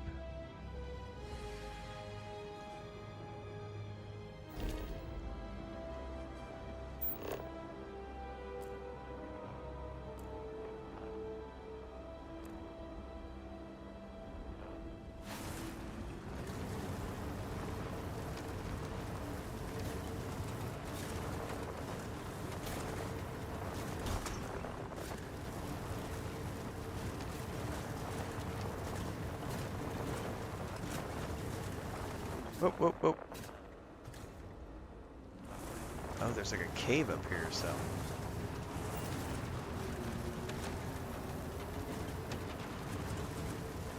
Well, I mean, the Skyrim cookbook kind of makes sense because there were so many recipes in Skyrim. I don't know that there are that many recipes in this game.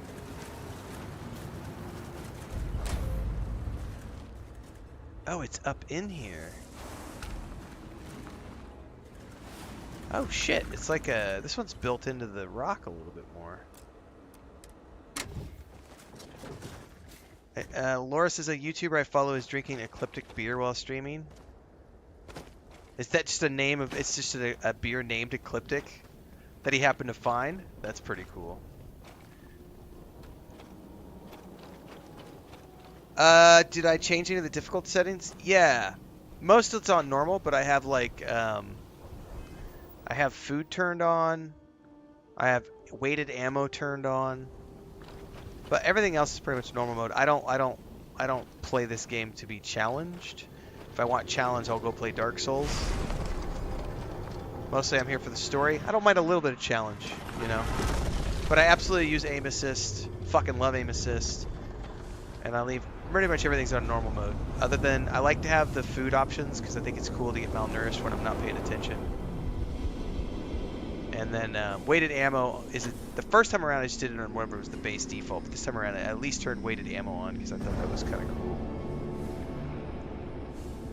But I've also fully adjusted, like when we're doing the crafting for Outpost stuff and I'm weighted down and I'm trying to not be weighted down, I've turned off the limit distance for being able to stash stuff in your cargo container for the ship, and I've cranked it up so that I don't have, so that I can carry more. I don't know where this other one is at.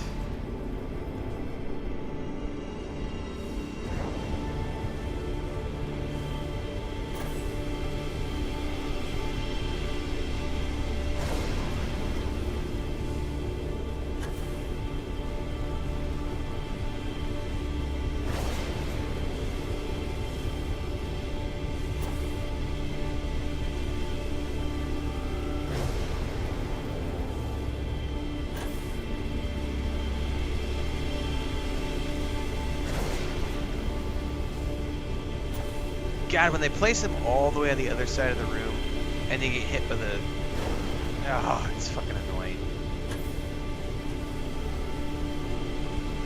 I'm never gonna make it! I'm just gonna wait for that one. I'm not even gonna try. It's gonna spawn over here on the other side again.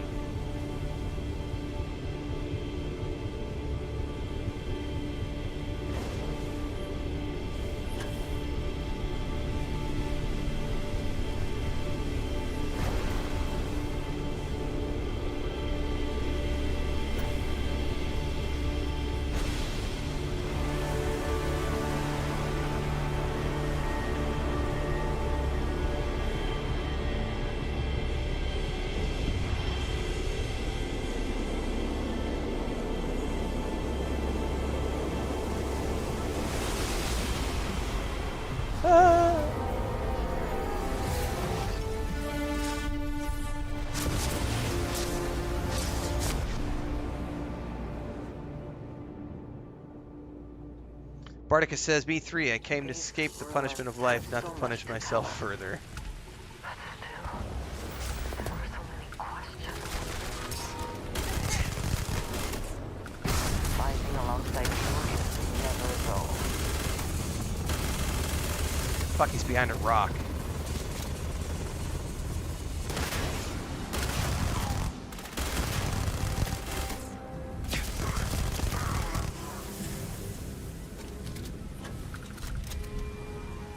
I'm gonna have to go get some more ammo for that bad boy at some point.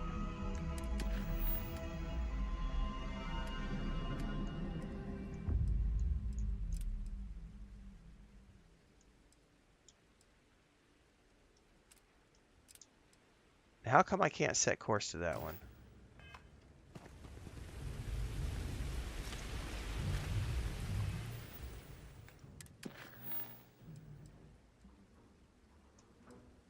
That one's not... Okay, show me on the map. Oh, neither one of those are wanting to open up for me. Did we just bug it out? Did I find a bug? Let's try this one. Power from beyond Washaki. Acquire the power. It won't even let me open it up on the map.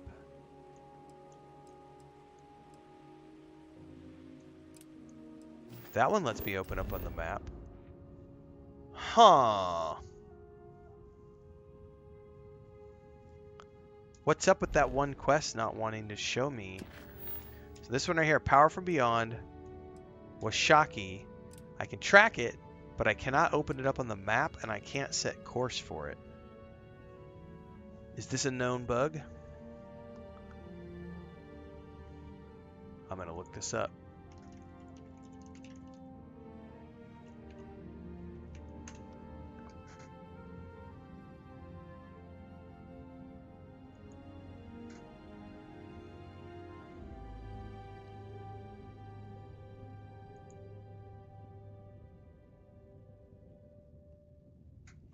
This person on Steam says they have 4 powers from Beyond quests that I cannot track or fast travel to, nor do they have any mission markers whatsoever.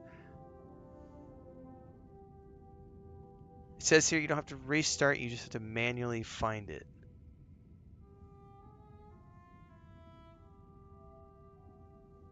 Someone else said I had the same problem, but then continued the main story a little bit more, and it then allowed me to travel to them later.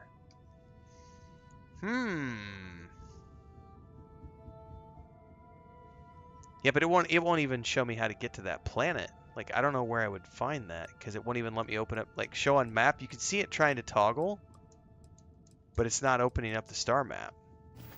So I wonder if I can actually see it on the star map anywhere here.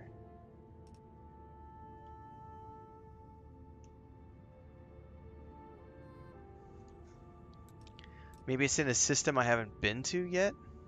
Or maybe a system that I can't jump to because I don't have enough juice in the warp drive. Still, you would think it would pop open the map and show me. Where is that planet at? Let me go look this up again.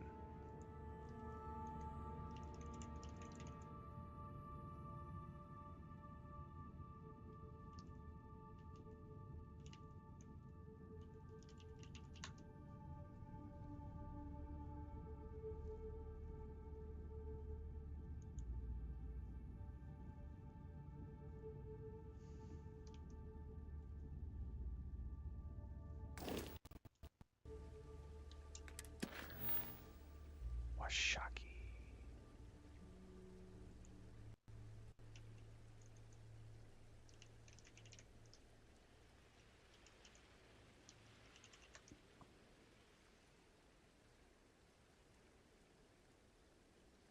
It says it's a planet in the Cheyenne system. Okay.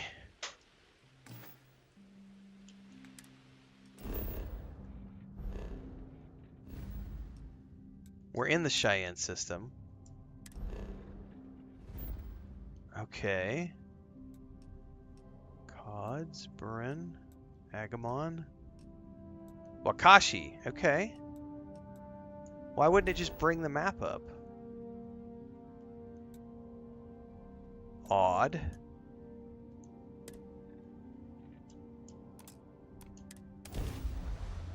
Huh. That's got to just be a bug. Because look, it's not even giving me a waypoint on the planet either. I asked it. Oh, hang on. This might be why. There's another encounter. We've been trying to contact you about your ship's extended warranty. Your warranty coverage has expired or is about to expire. I forgot about Due to the this. uncertainty of the political situation in I the forgot federal about systems, this. we think now is a great time to renew your ship's warranty protection plan, or purchase a new one if you lack coverage. Oh my god, I forgot all about this. No It thanks. sounds like you're not interested in hearing more. That's too bad. We'll continue to reach out to you with additional opportunities. Thank you. Alright, so we need to go down to the planet. We're going to go to the scanner anomaly. We're going to land there.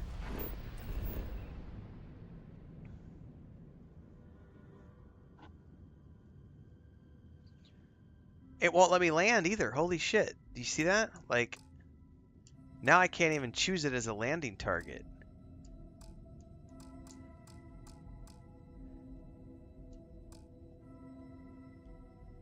I am going to back out. Landing commencing. Now, and all of a sudden it triggered. That's definitely buggy.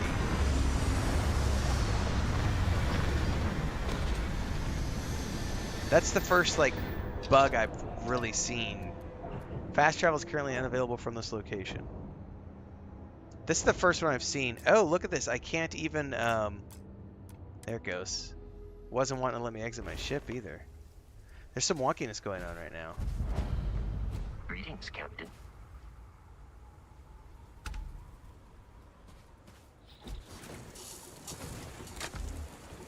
Oh, you like my shield breaker? Yeah, she's a badass ship right there, man. Auto turrets. She's a big old beast.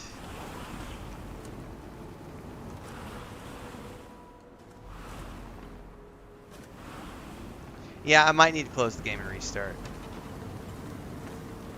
Have you tried shutting the universe off and then restarting it? I know, Bubble, yeah. It feels like that might be the only solution. Your dispatch was flawless. Oh, Andreja, yes, yes, honey. We know all about the dismounts. They are flawless.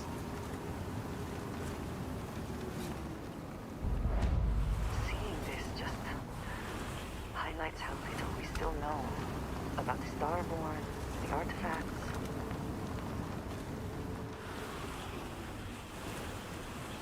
Oh yeah, I feel like I'm skateboarding all over again.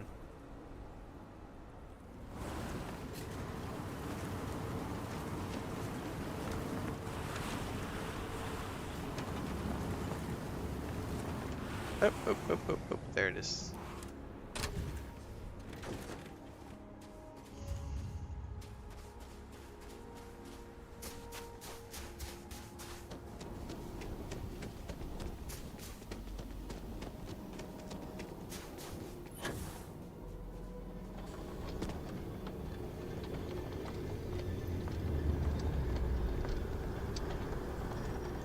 See guys, there's more similarities between this game and No Man's Sky than you thought.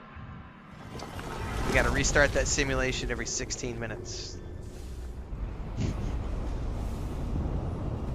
What's up, North Gaming?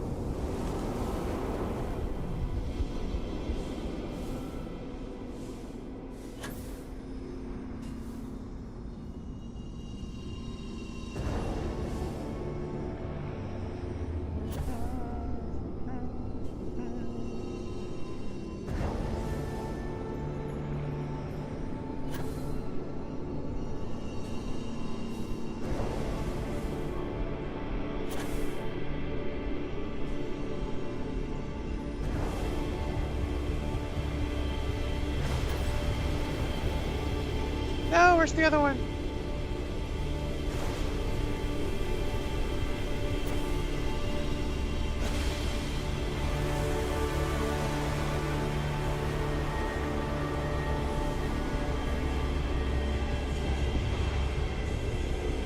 I have the power!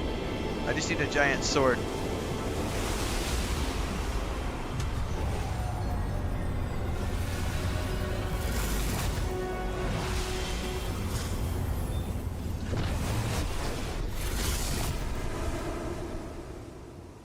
Chuck the drug, send the drugs to Can Burger you King. imagine how long this has been here?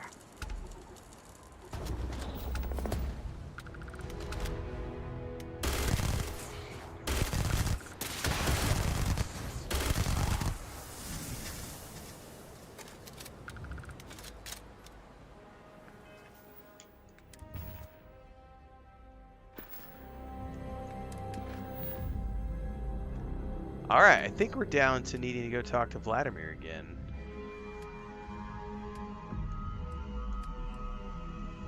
I need to check in with Vladimir and see if he's unlocked any more temples.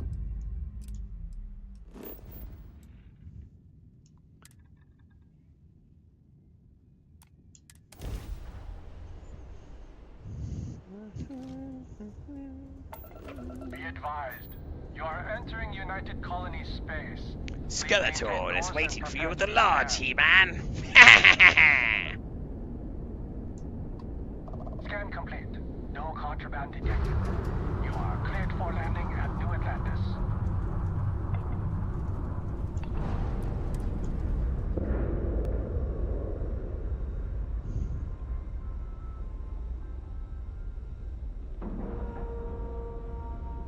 Docking integrity, 100%. Good to go, Cap. Good to go, good to know. Yeah, I'm really looking forward to the Highlander How can I reboot be of with service, the Captain? John Wick team. And assuming Cavill is still going to be there on board for that, I'm stoked. Never regretted coming out of retirement. Constellation's got the writ of the righteous. Keeps me young. Gave up my room in the lodge so Andreja had a place to call her own.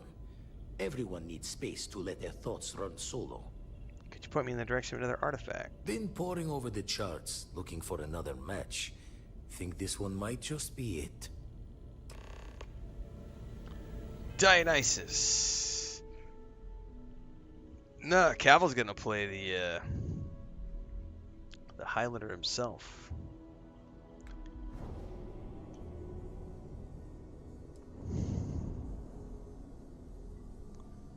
That's like a mez or something.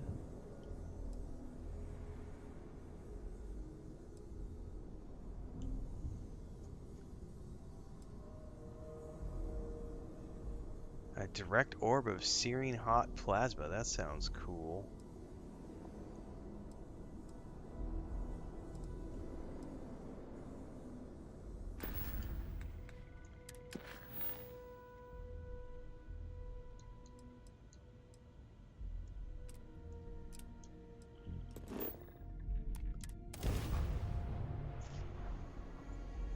Off we go to get the next power.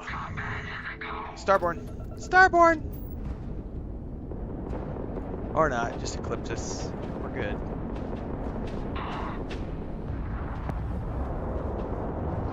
Oh, they got this under control. I'm not even gonna need to help out.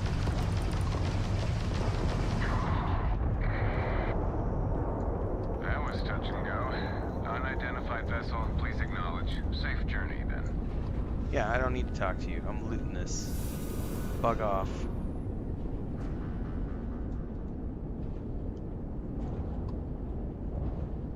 I don't need your permission to loot space trash.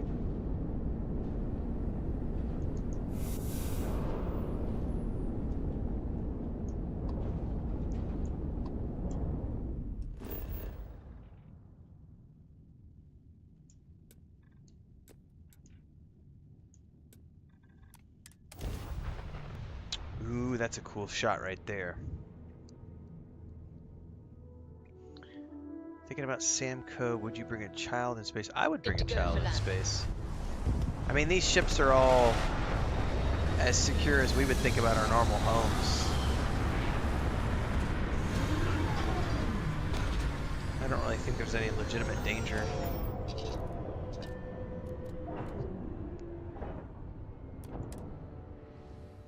There may not be life here, but we should still be cautious. Alright, where are we going? Probably right over there. No? I bet it's that right there.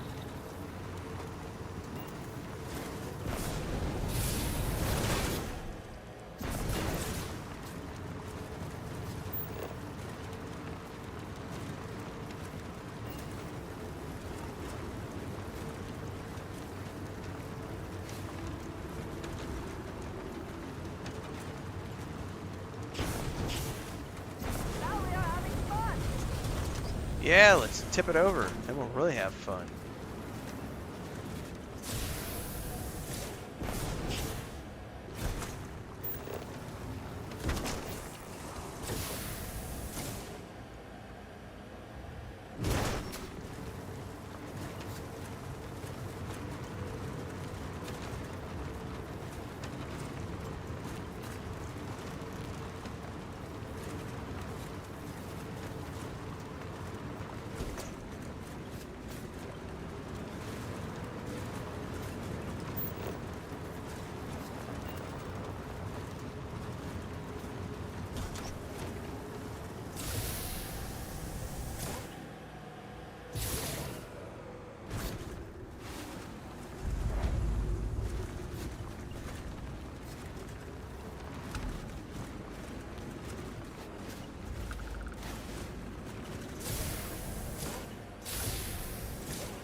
Oh no, I forgot that if you do this, it's going to open up the map, and I just crashed it. That was my fault. I always forget that when you're midair, you can't, like when you're using the scanner, you can't hit the other bumper because it, instead of thrusting you, it opens up the surface map, and that's that's my fault. And it hesitates every time you do it that way. So there's definitely a performance hiccup with that particular set of actions. What did I play recently where oh, Enshrouded. Enshrouded is great. It's mostly optimized, but like even on my 4080, anytime you open, at least when the most recent build I played a couple months back, anytime you open up the map just all of a sudden the frame rates just tank because there's issues with the map not being optimized. So when you open up the map, you'll go from getting 150 frames down to like 20. And what else did we play recently that had there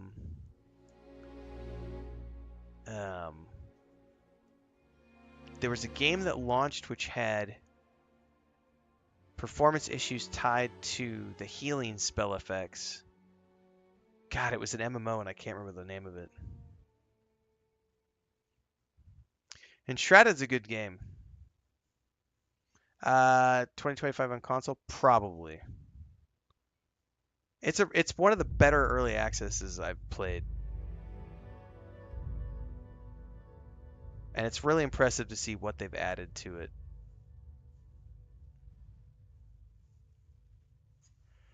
Heavier ships need larger grav drives. I may have to get some more coffee. It's taking its sweet time to load.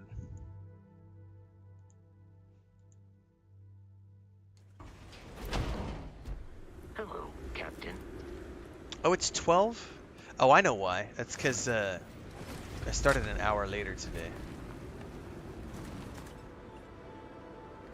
I was like, how is it always 12? How is it already 12? Sorry. Woo! That's a proper ramp right there.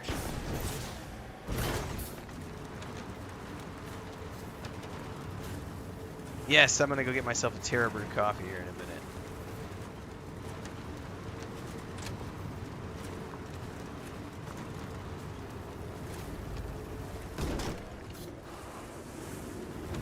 Hope this thing's got skid plates.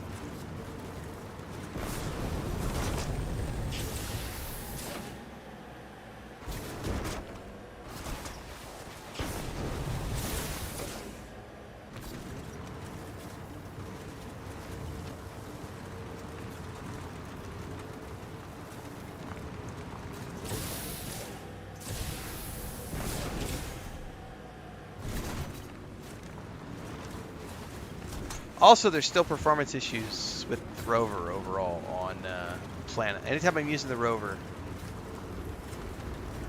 it's way worse on planets with trees, though. But then as soon as you get out of the rover, the performance goes back to normal. So I think it's just, generally speaking, I think it's an issue what that got added with the rover in terms of there's a performance hit when you're driving this thing around. The way it's loading the assets, streaming them in.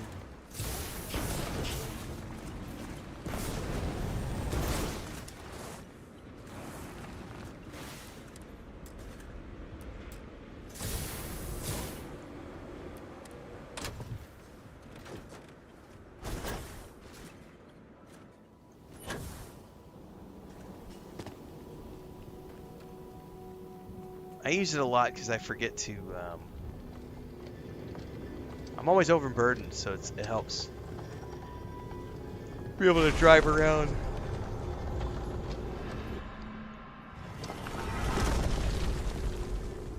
Oh, I have no doubt.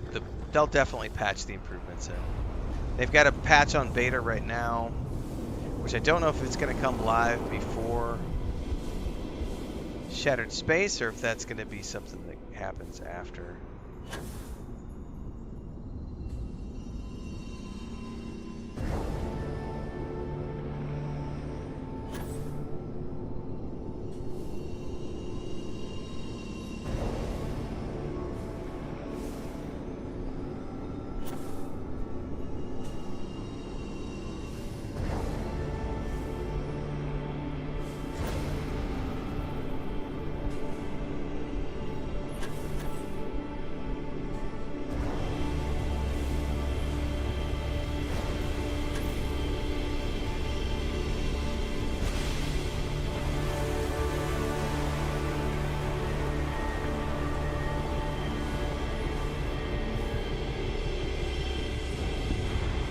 Yeah, I'm maxed out on strength, Spartacus.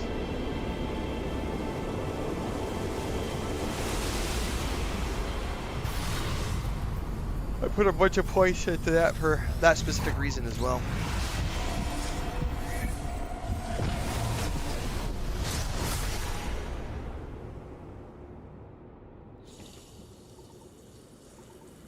Oh, I need to maybe not be tabbed out because we're probably going to get attacked.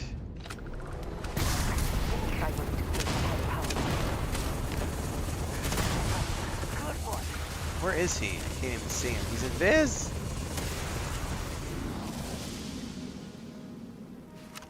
You scared me, Chris. What's up? Okay. What happened? Uh-huh. Okay. Is she ready? No kidding? Okay. Okay. You ready to come say hi to everybody? Do you want to come say hi to everybody? Mommy said you have to come in the room now. What are you doing? Pippin's back. What you doing? You've been outside all morning. Did you go out into the grass? Yeah, did you go out in the grass and have some fun outside today? Yeah. She's healed up, pretty much. Today's the last day on anti-inflammatories. She'll be... I don't know, we'll probably keep this on for a few more days to make sure that she's completely scabbed up and healed, and then we'll probably take it off. But everything looked perfect last night. Everything looked good this morning. She is pretty much over. She expelled 4 pieces of, like, stuff. We're pretty sure they were all pieces of the internal sutures, because none of them were hard this time. It was all, like, little flecks of things. Yeah. Did you have a good morning? You also got criticized last night because you didn't let either one of us move last night. You slept on top of both of our legs. Yeah, you were in the bed all night last night. Which you don't often do. She usually, what she does, she sleeps in my chair. The chair that I'm sitting in, that's the one that she sleeps in at night. Usually. But last night she got in bed with us and did not leave. You can hang out for a bit on stream, honey.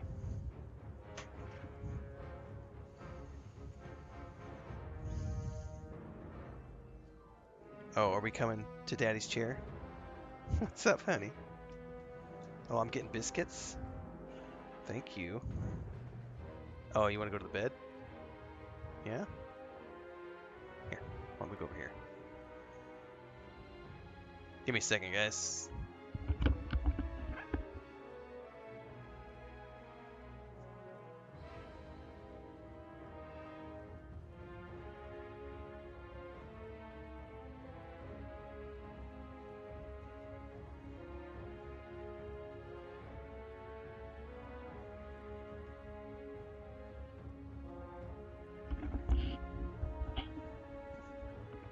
She decided she wanted to go to the other chair.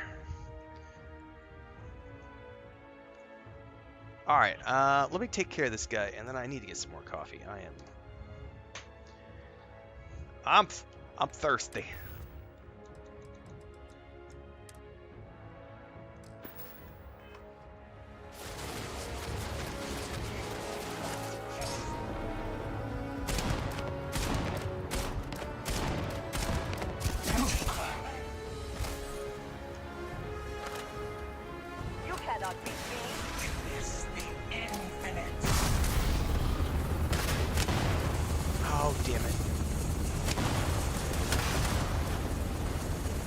This one's being a pain in the butt with the invis stuff.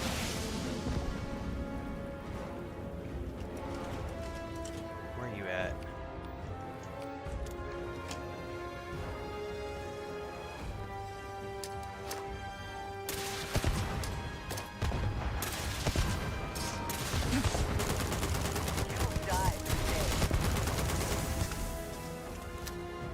Nicely done on the day with the rocket launcher. 6 months recovery for a hip replacement. You'll have plenty of time for Starfield. Yes, you will. I know how that feels too. I didn't have hip replacement, but I had a pretty nasty fall about 4 months ago in April. I guess it might be a little bit longer than that though.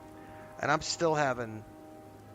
I basically sprained and tore ligaments and tendon and nerve stuff inside my inner thigh. In the groin area, but on the thigh area, and also I won't be able to show it, but I cut my tendon in the ankle area. So it was not a good thing, and I was basically chair and bedridden for about 2 months. I actually, when I went up to visit the family in June, I actually used wheelchair assistance at the airport, like all the way through, because it was just still not in a great place to like walk around all the time. But then since I've gotten back, I've been forcing myself to like go out and go for runs and slowly build myself up back where I was. But I'm still having, I have good days and bad days. Yesterday was a relatively okay day. The day before I had a bad day. It was the first bad day I had in about 3 weeks. But I was like, everything I did, it did not matter where or how I sat, what stretches I did. I caught myself on the Homestead stream and went outside and I was doing a stretch and you can catch me.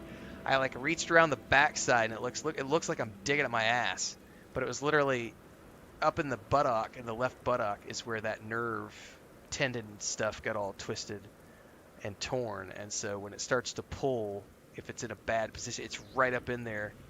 And so I was grabbing it, like trying to move it to the side. So I still have fun times. And when it goes off, when it gets twisted, because it's the tendon and stuff, my left ankle will start, it gets bound up, and so it starts cracking, like every single movement, and everyone can hear it, like, it'll just start going crick, crick, crick, crick, crick, like every single movement you try to do, and then it was shifting right after the fall, when I was healing up, it would shift into the ankle, from the ankle to the knee and to the hip, and so that tendon would move around. When I had the masseuse doing physical therapy stuff, he'd be able to move it out onto the outside of the hip, and then you could see it raised up across the top part of your thigh. You could actually see the tendon raised up out of like a ridge, and it was all fucked up. So I don't relish the idea of hip surgery. So good luck with the recovery. Do your physical therapy. That's the most important thing. That's what I'm doing right now. It's just physical therapy, and I'm basically being told that, good luck. You may end up living with this. You'll be able to fix it to some degree, but you might end up having residual pain for the rest of your life because this happened in your 40s, and it's like that's one way of just saying have fun getting older.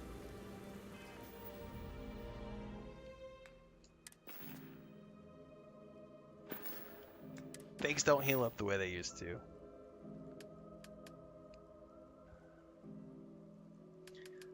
Well, I appear to have finished all of those. Yeah, that's what I got told, was literally just the only thing I can do at this point is physical therapy, because it's all internal, and they did what they could, but there's no other cure for it other than to rest it for the time it needed, and then everything else is just physical therapy. Because in my case, what I have to do is I have to re-stretch the tendon and nerves because they got all atrophied during the after the injury. So then you have to stretch everything out again, and that's the uncomfortable process. I kind of went through the same thing. I pulled the tendon out of place on my finger last year, swinging the machete out in the backyard, and that was about 8 months, and it was about I don't remember like 4 months, 5 months. It hurt really bad, and like I couldn't open a can of tuna. I couldn't use my mouse. I had to use my middle finger for the mouse.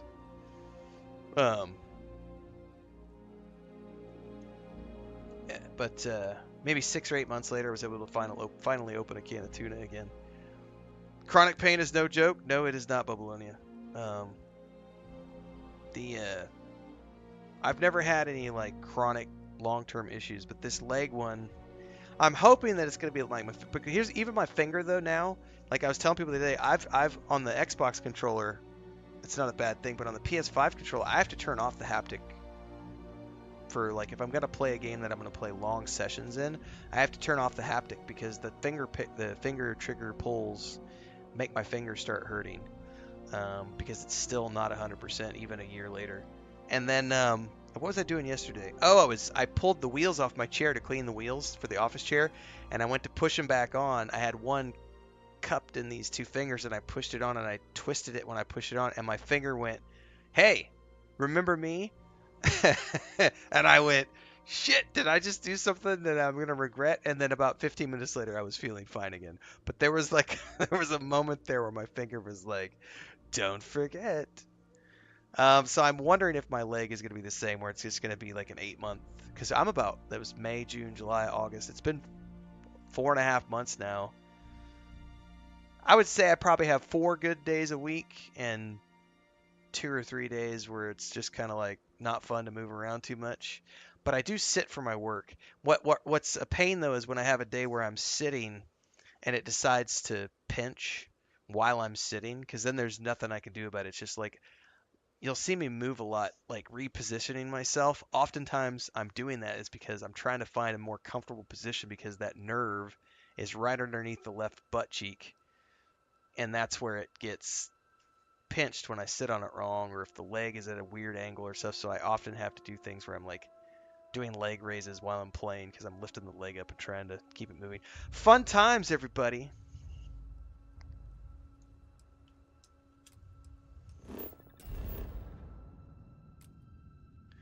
Yeah, you should have just said it. 6 months, most people are only 80% healed. That literally sounds legit to me. Some things take longer than others. I'll be right back, everybody. I'm going to grab some coffee and see if there's a snack for me to grab in the kitchen.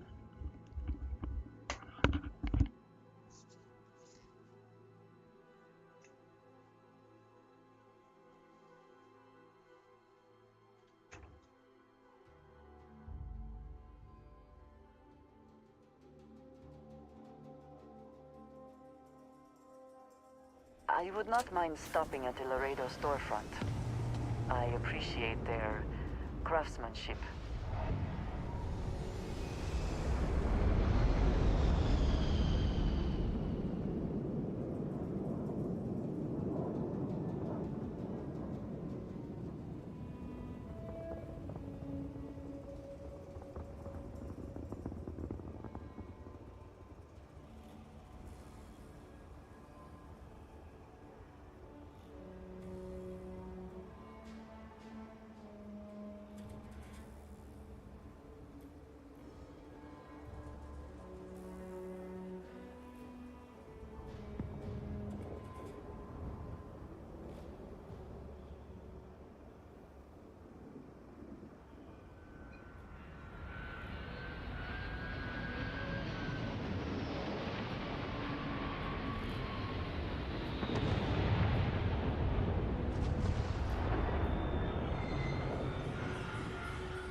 Thinking I want my juice box whiskey now. Instead, I went and got coffee. Babylonia said my favorite time of the year is late fall when every broken bone starts to ache. Reminds me that it's time to winterize the sprinklers.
Alright. Oh, I like the moon up there. Oh, I can't bring it into focus though. That's a trip, man.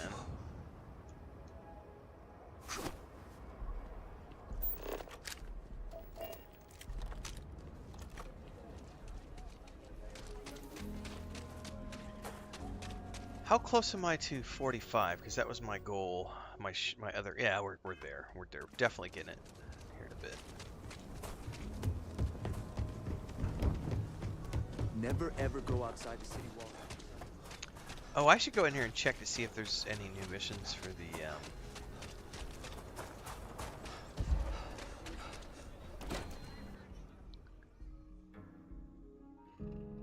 mission boards. The rock is surprisingly well fortified. The early settlers here were quite practical. Indeed they were. Because I don't know if Diego's going to have more stuff for us. Yep, one riot, one ranger.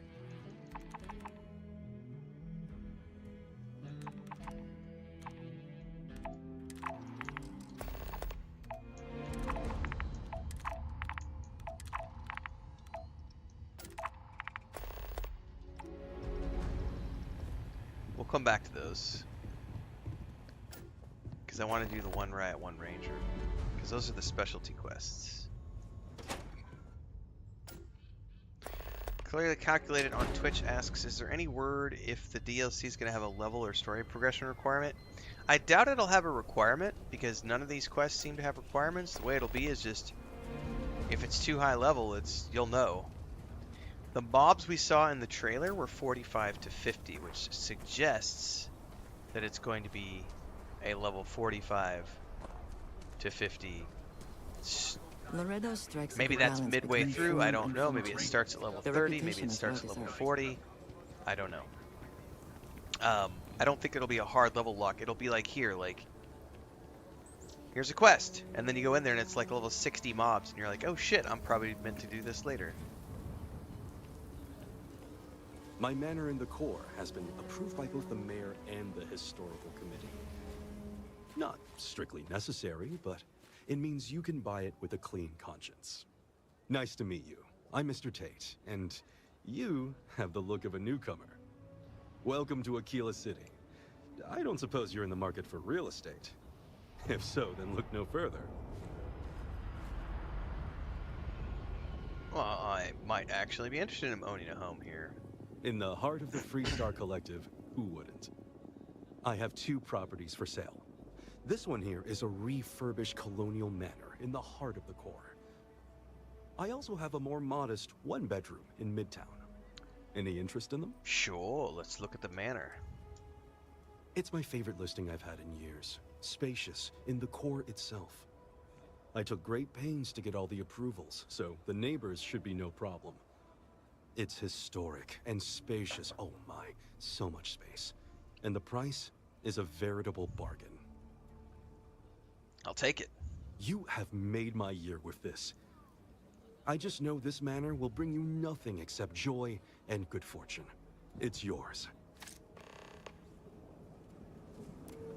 Visit my new manor in the Aquila City core. Got myself a new pad, everybody. New place to come decorate.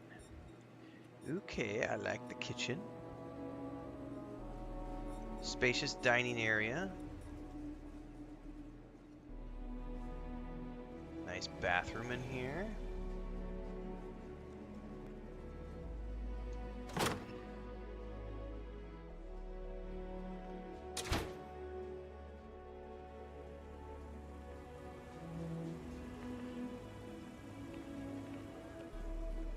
Now this just goes outside.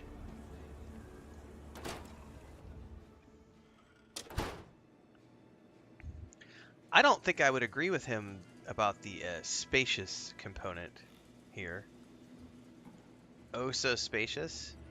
Yeah, it's not very spacious at all. Not for 78,000 credits. I feel like I got ripped off. It's essentially a what is this even? A 1-bedroom? This isn't even like a...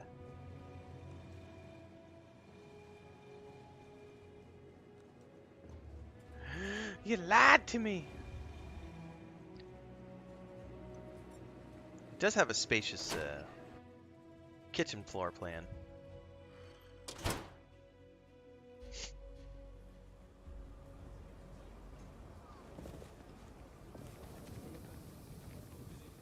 It's more spacious than the co-estate. I'm the best realtor in town. If I don't say- Midtown It's home. an unfurnished one-bedroom. Lots of Lots it's of a very space. convenient location. Are you interested? Sure. Excellent. Most excellent. With the funds transferred, you can take possession immediately. I wish you good fortune in your new home.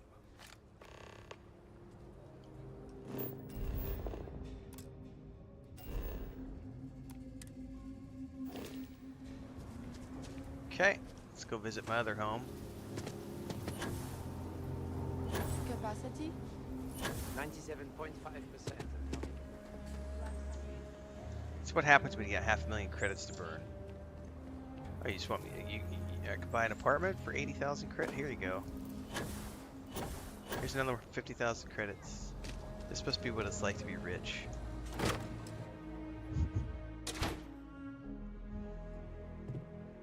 $50K, no problem. This is a cute little studio with an open... I don't know that I like the open shitter. With a fan blowing air right out of the poop box into the rest of the apartment. Dude, who designed this place?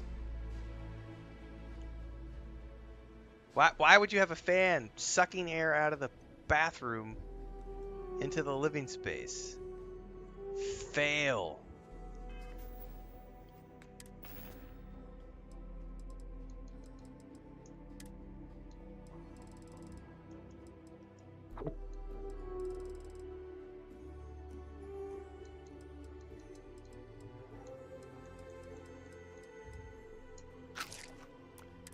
A poo fan. Exactly, Panda.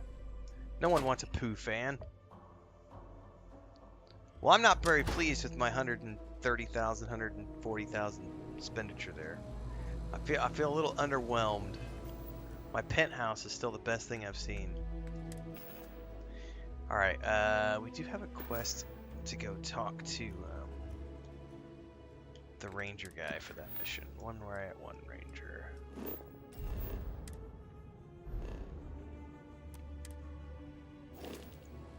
I gotta remember that I don't have to exit all the way out of there.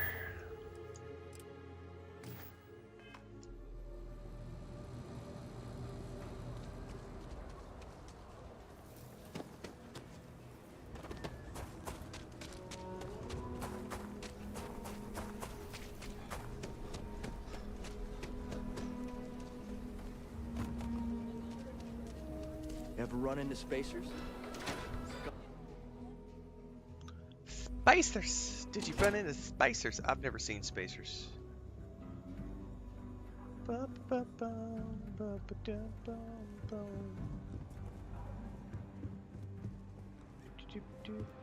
Hiya. Remember, your first duty is to protect. Is he all the way up this time? Very Might be hard work, strange. but it sure beats living under the boot.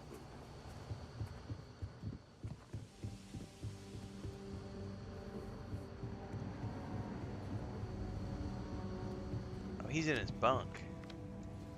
Not no mo. You've been busy. Bubbler So says the busy dream that house another trait crime comes with a boss whole is planet for 5K less. Just saying. Man, there's a big True. old bounty on this one. I assume you're in. Time to take out the trash. Here are the details. I know you're formidable, but have a care. There are sure to be a lot of them. Goodbye. Go to the abandoned cryo lab at Decaron 2.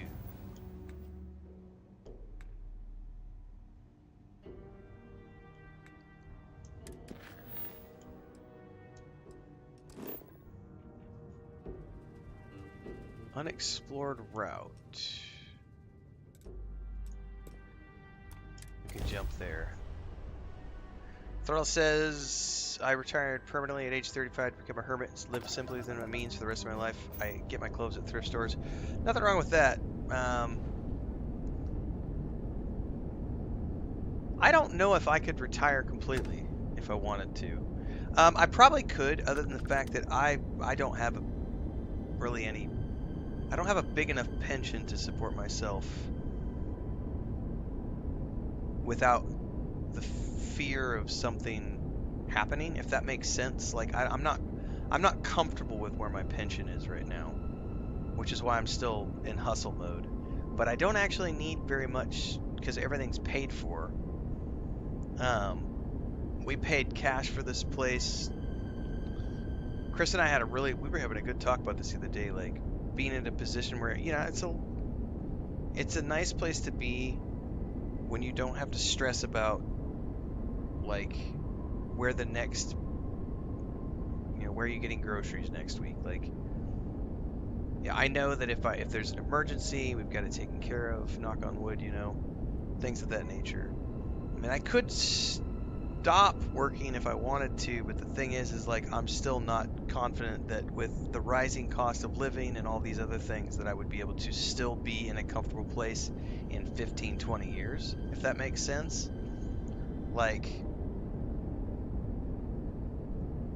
yeah, Laura, that's the thing. Like, I still am very much a creative person and I need something to do.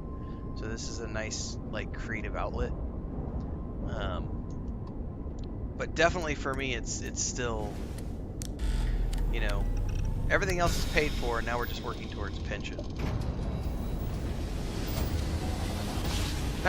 Don't even call it pension, call it retirement. We're working towards making sure that we have enough money so that if we both wanted to just completely stop, we could. And that's the objective here, but over the next 5 years is to get to that point.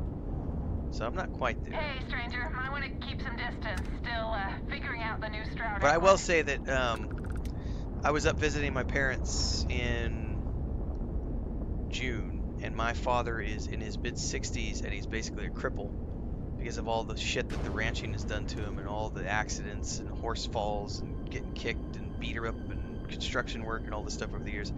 And they have a ranch that's worth millions of dollars, but he still has to work all the time to make sure that they've got enough cash flow to keep that millions of dollar machine running. And I don't have to do any of that. Like, he cannot fathom that I live on the scraps that I live on in comparison. Like, they were trying to get me to explain more about what I do and and they're like, I'm sitting here telling me, I just play video games all day. It's like, and make videos. He's like, yeah, but look at all those hours you're working. You're not making any money. And I was like, you're looking at it the wrong way, man. I get to drink wine, smoke weed, play in my boxer shorts. I got fucking cats. I got chickens. I got my wife. I got air conditioning. I got internet. What more do I need? Like, I don't have to leave the house.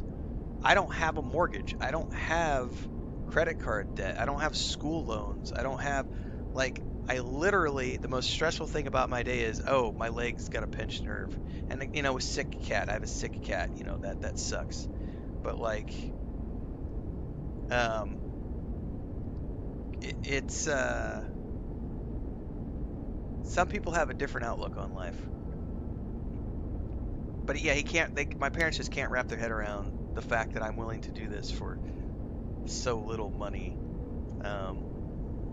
Because in their eyes, if you're not making hundreds of thousands of dollars a year, then you're not really living. Why doesn't my dad hire someone to do some of the work for him? Because my dad is a control freak, and every person he hires quits within 6 months. That's literally what happens. When I was his foreman years ago in construction, he used to have a cycle rate of 4 to 6 months. Guys would quit. 4 to 6 months of working because he is very much my way or the highway. And if he didn't like the way you did something, he'd dock your pay, crazy shit. And when I took over as foreman for his construction company, I was 18 maybe. Suddenly we went from guys working 4 to 6 months to guys suddenly started sticking around for 18 months and 2 years because they liked working with me because I was a pleasant individual to work with, whereas my dad was not a pleasant individual to work with. I'll give you a perfect example. This is the type of shit my dad would do. So I grew up in the ceramic tile and natural stone industry, If you don't know anything about it, it's okay. We did a lot of flooring, walls. We did a lot of commercial work. I did mostly residential, high-end homes, but my dad's company was all about commercial. And at one point, I don't know if they're still around, but they used to have these things in the United States called Home Depot Expo Centers. And you could go to a Home Depot Expo Center and you would walk in, and it was different from a normal Home Depot. But you would walk in and they would have demos, demonstration models. So you would go in and you'd be able to see this is what these kitchen cabinets look like installed. And they would have a kitchen model over here. And they would have another kitchen set of cabinets installed in this little kitchen over here. And so you could walk around and there'd be like 500 of these demos set up. And so there'd be like little bathroom little bathroom sets that you could walk into, kitchen sets. So you could see all the tile and cabinetry and bathtubs and different things that you might want to install in your home. You would go in and have these already installed in these areas where you could browse them as if they were already installed. And it was a big project, and we were working on this. And I was doing a tub surround. So master bathroom, master jacuzzi, and you have tile, in this case marble. Like in IKEA, I've never been into an IKEA store, Leela, but if I've seen the pictures, it's kind of the same thing. It's already stuff it's been assembled and installed. You can see it assembled and installed and go, I like the way those cabinets look, but I want that tile over there with the toilet from that one, and I want the lights from that one. Like you could see it all installed as opposed to just looking at it on a website or in a magazine. So I was doing a tub surround with marble, and so the front, the side, the top tied into the walls, and that goes into the cabinetry for the bathroom. And there's lots of different ways to do a layout so that when you come into the room, there's focal points for the eye. And so you want those points to be the things that look the best. So one of the things that I had been taught, and there are many that you ask 50 carpenters, you're going to get 50 different opinions on how to build a house. It's the same thing with ceramic tile and natural stone. The way I always taught was, don't always think about centering something. Sometimes you need to look at, if this is the focal point here, and the door, if I'm walking into the bathroom and the door opens to the right, that means behind that door, no one is ever going to see whatever is behind that door. So if you have cuts, very small cuts, you want to put those behind the door because people are never going to see it. So you put your big full tile, you make your alignment so that when you first walk in, the first thing you see is a nice big open layout, nice and straight and everything else. And if you have any nasty little cuts, you put them behind the toilet or you put them behind the door in a place that no one will see them. And I had come in and I was doing this jacuzzi surround, and I had centered the surround instead of starting with a full tile on the outside edge. And there was a toilet install on the far right. So in my dad's eye, I should have started full here and buried the cut rather than centering it. And whether he was right or wrong isn't the purpose of this story. The purpose of this story is he didn't tell me. This is what he did. He walked in, he saw what I was doing, and I was like 3 hours into the project at this point, and I had worked like 75% of the way around, and he goes, that's wrong. And he just takes his, it's called a pointer. It's a margin trowel. You'll see bricklayers use them. It's in this case, the tile guys use a square trowel. It's what you pick up thin set with and cement and stuff. And he just pulled his trowel out, and he just started popping pieces of tile off the wall. He said, it's wrong. And he just went and he popped them all off, all my 3 hours of work, dumped it all on the floor right in front of me. It was all, all the concrete on the back. It's all the thin set. It's just a fucking mess everywhere. And he goes, do it right next time. And he left. And I had to sit there and go, what the fuck did I do wrong? Because he didn't tell me what I did wrong. And that's why guys never worked for my dad for very long. Because that's the way he is as a boss. He is a do it my way or the highway. And if you don't do it right, and if you don't do it my way, I'll fire you. So he can't keep work. He can't keep people to work for him. When Chris was there, Chris's first time ever meeting my dad in 2017, we were up at the ranch for like 4 or 5 months. He like ran off a roofing crew that were putting a new roof on his house because he didn't like, mind you, he hired them to come out and put a new roof on his house. And he didn't like the way the guys who were there doing the install were doing it. So he called their boss, got 2 guys up on the rooftop fired from their job, and then still was upset that the guys the owner sent out to replace those 2 guys still weren't doing it right, to the point where he just said, I don't want you guys at the job site anymore. I'm canceling your contract. I'm going to get another crew. And then there was a whole fight about they had already bought the materials, and that's why nobody wants to work with him. And he's been wealthy enough over the years from construction and cattle and everything else that he can afford to be a dick, and it sucks. No one likes working for him, which is, yeah. I've always said that my dad taught me everything I need to know about how to be a boss versus a leader. And I have chosen very much in my life to try to be a leader as opposed to a boss. The leader is in the trenches, working alongside everyone else to lead by example. The boss shows up and says, do it this way or I'm not going to pay you.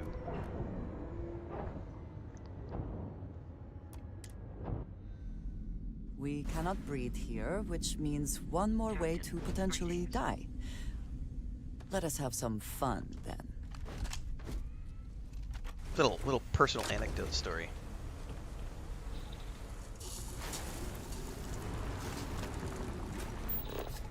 Alright, that's a ways away.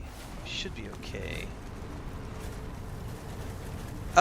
My dad has definitely chilled over the years. Mostly because he's just gotten old enough and crippled enough that he can't get around like he used to. But it's still the guy who's the kid who's working for my brother right now.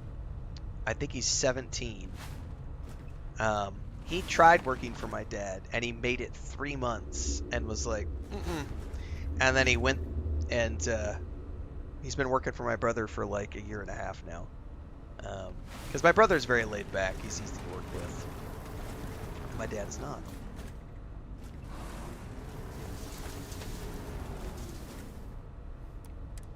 Leela says sounds like he's not that good at communicating. Yeah. It's a yeah. There's a whole my brother and myself and my sister-in-law, we have some really good I mean, your parents are your parents. Everybody's got flaws. I've got flaws.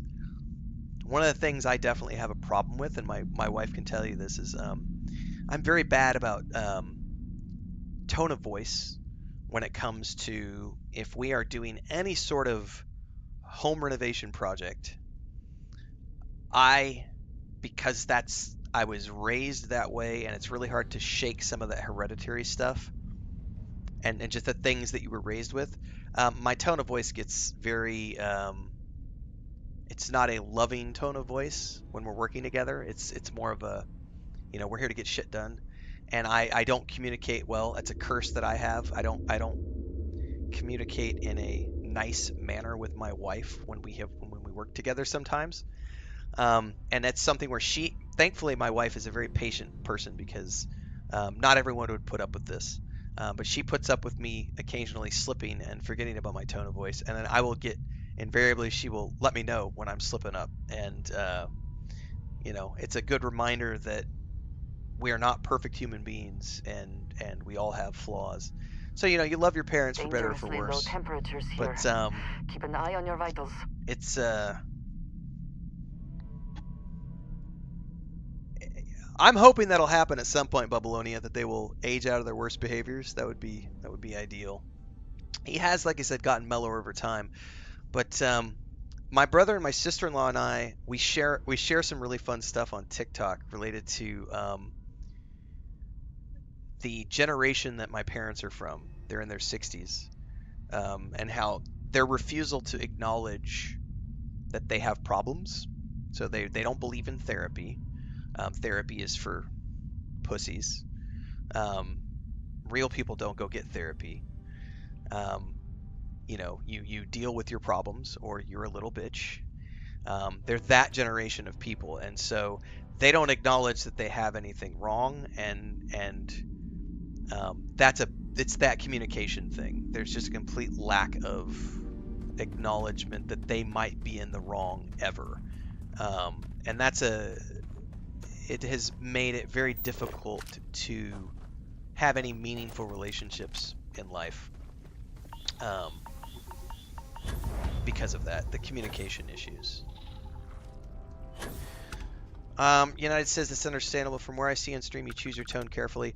For the most part, I do have, I still have times when I get a little snippety on stream sometimes, usually with trolls, but I've gotten better at choosing to turn it into a moment where we can all chuckle and let's make that person famous for a little bit on the stream. But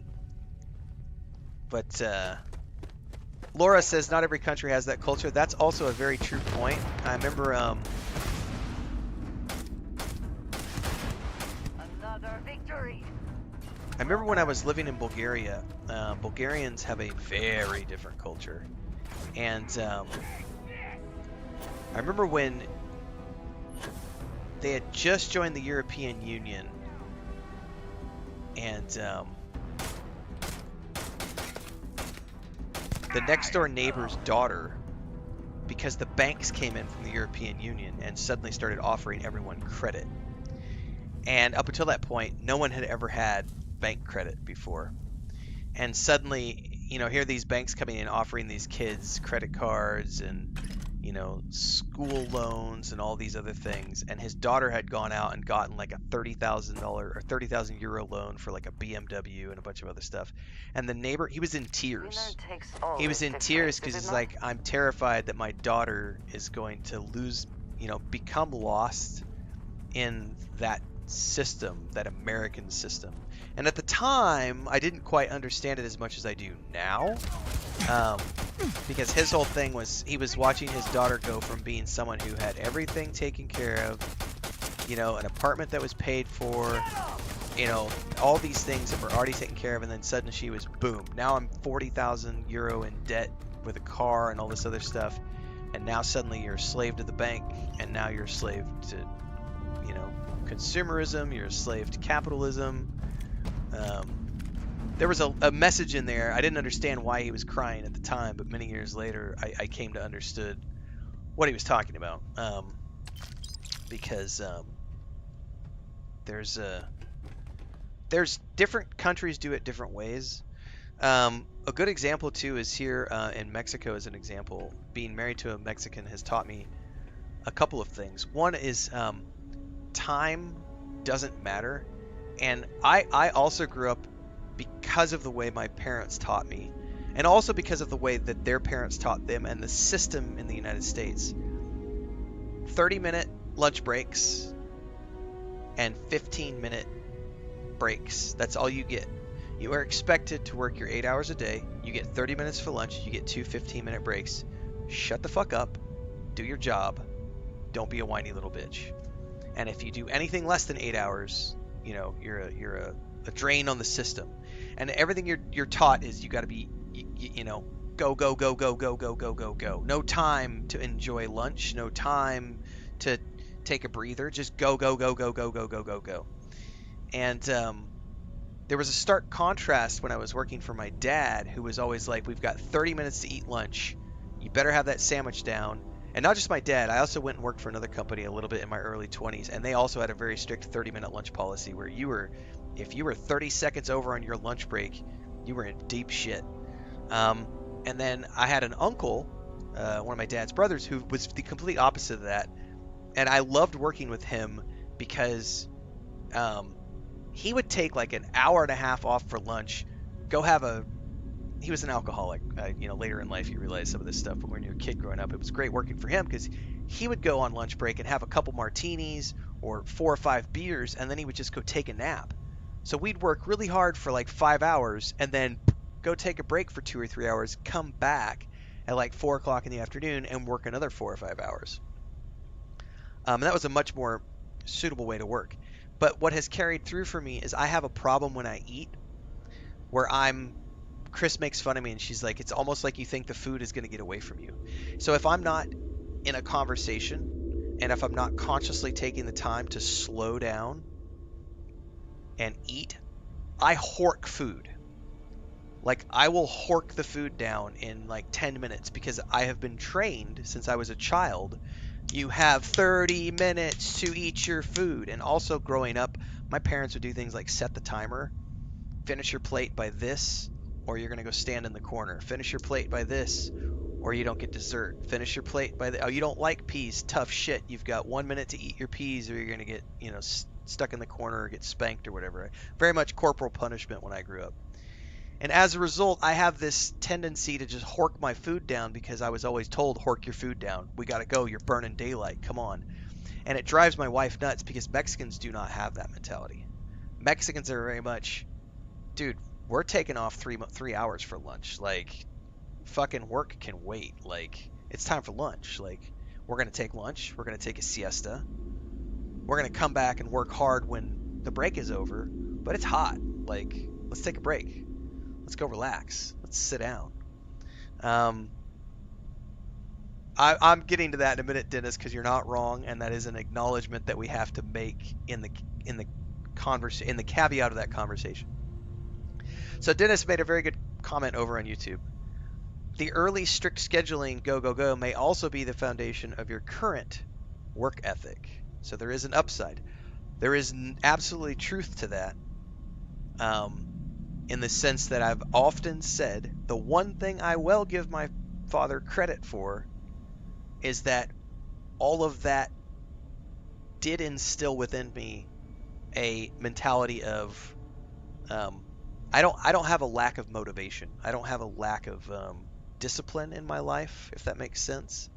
If I decide I'm going to pursue a goal, I pursue the goal. And I don't stop until it's done. Like, it's very rare for me to accept failure.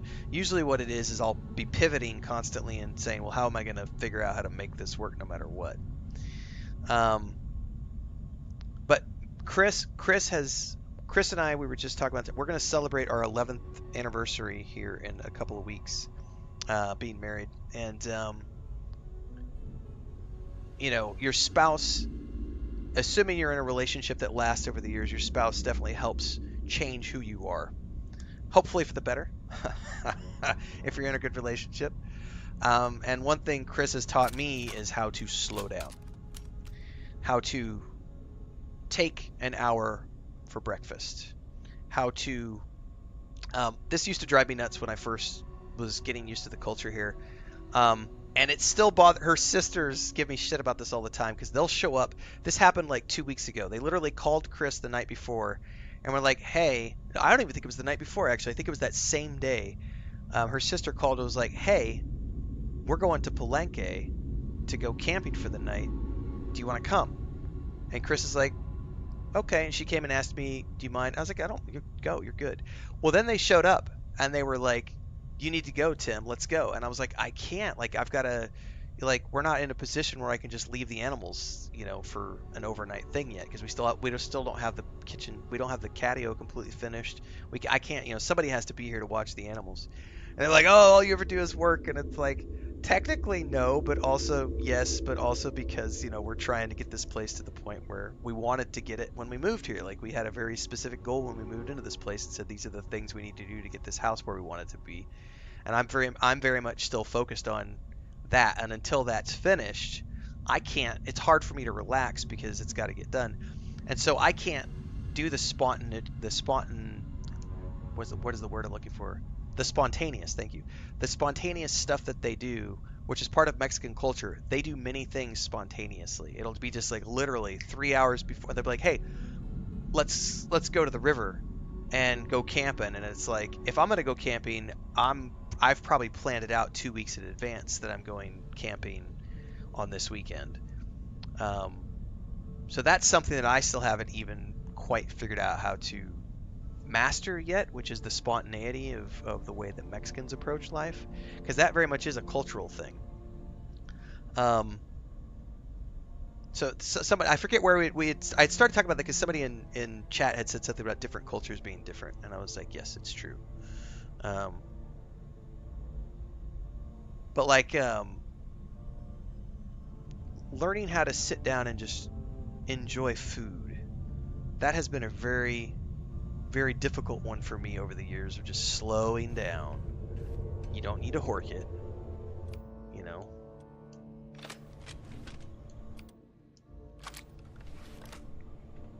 When people are on their deathbed, says X, no one gives a fuck about jobs or trophies. It's about the people that care about them and that they care about. Yeah, not everyone's an extrovert either.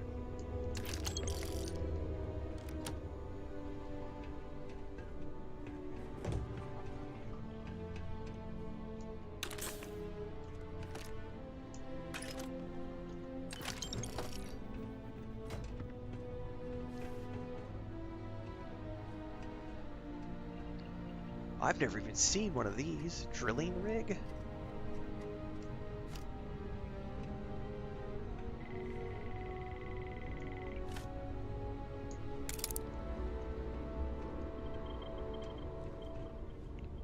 Grunt magazine.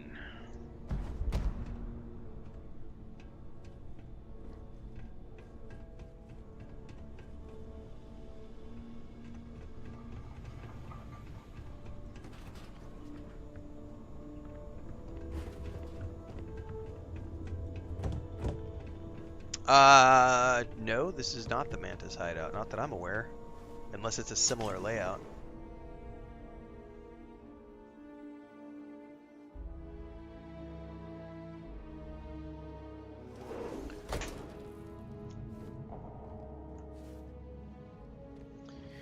Small pleasures?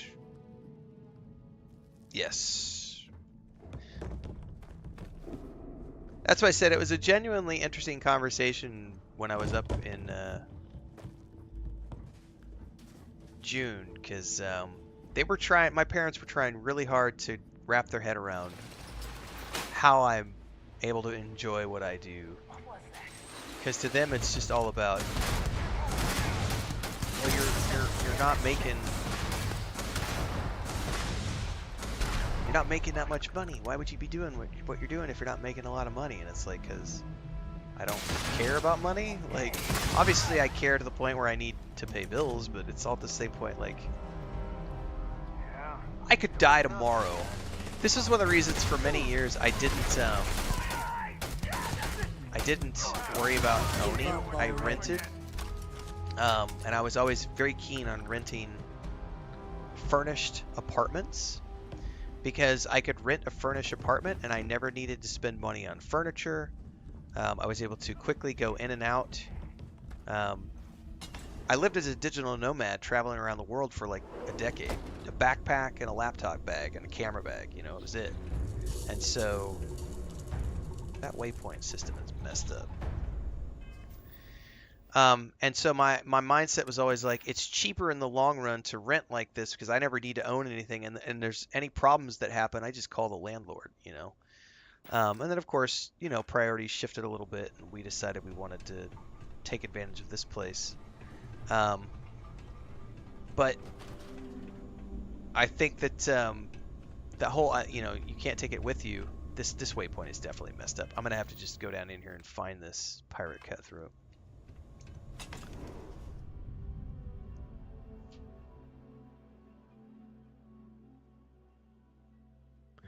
Metroid says, my wife is working with elderly, and the most common thing they say before they die is that they regret having wasted their lives on jobs and not putting more time with their families. Correct.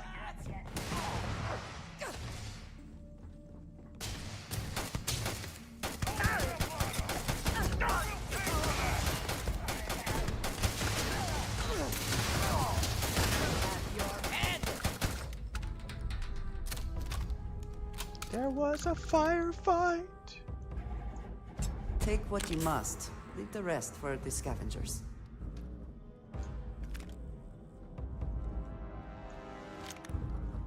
Oh, I probably need the trauma pack too. Die! Die!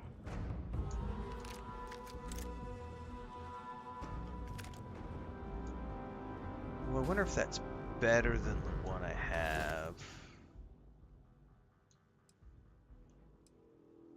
It's pretty good. It's not better though.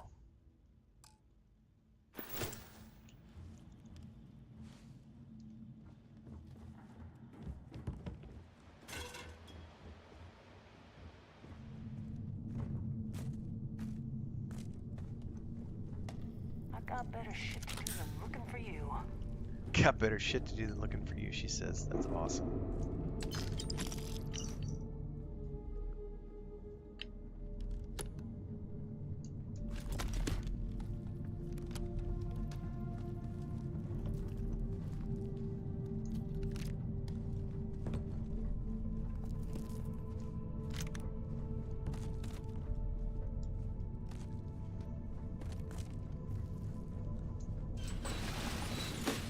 Well, he says, when my oldest was born, my grandfather cried and made me swear not to waste my life away from my children. It was heartbreaking.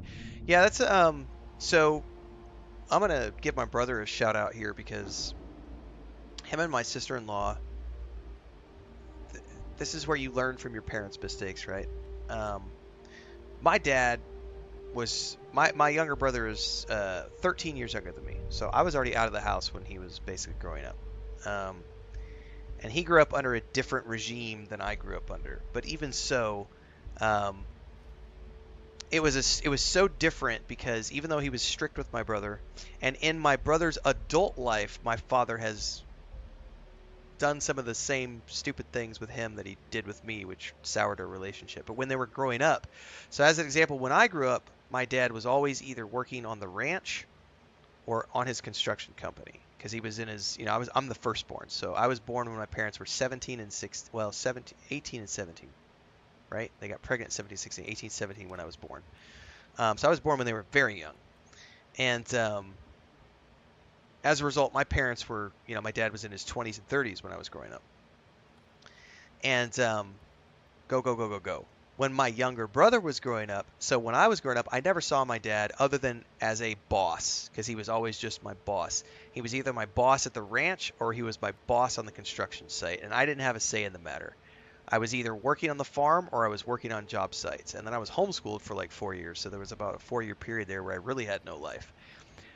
No vacations, if we did anything fun, it was we're going to go to California for the summer because your dad's going to go work with his brother and we're going to go stay with your uncle and cousins. And we would have a brief window of not being at our ranch, we would be somewhere else, but we would still be always working, right? When my brother was growing up, my dad he had sold his, he wasn't doing construction anymore, he wasn't doing active ranching, they were kind of retired. He was in his mid-late 30s, something like that. And so my brother got to experience the side of my dad that I never did, which was let's go to Disney World every year. And so it became this tradition with my younger brother that my dad and my mom would take him and they would go off and do Disney World every summer for like 5 or 6 summers in a row.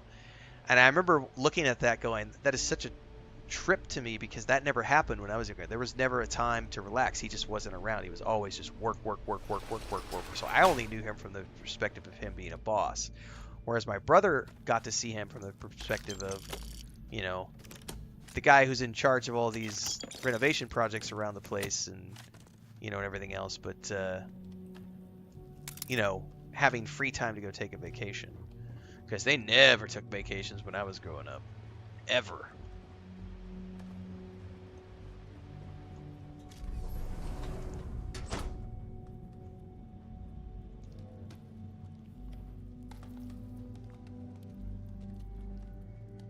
Dude, I can hear somebody in here.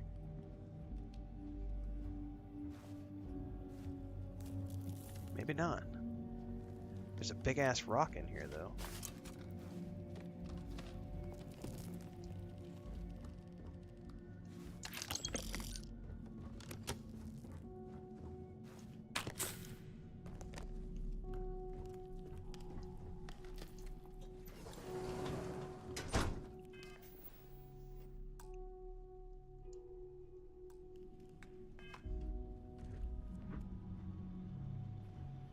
But I definitely think there's something to be said for spending more time with your kids. Oh, I remember I got sidetracked. I remember where I was going with that. So my brother has made a very conscious decision with his kids that he's always there.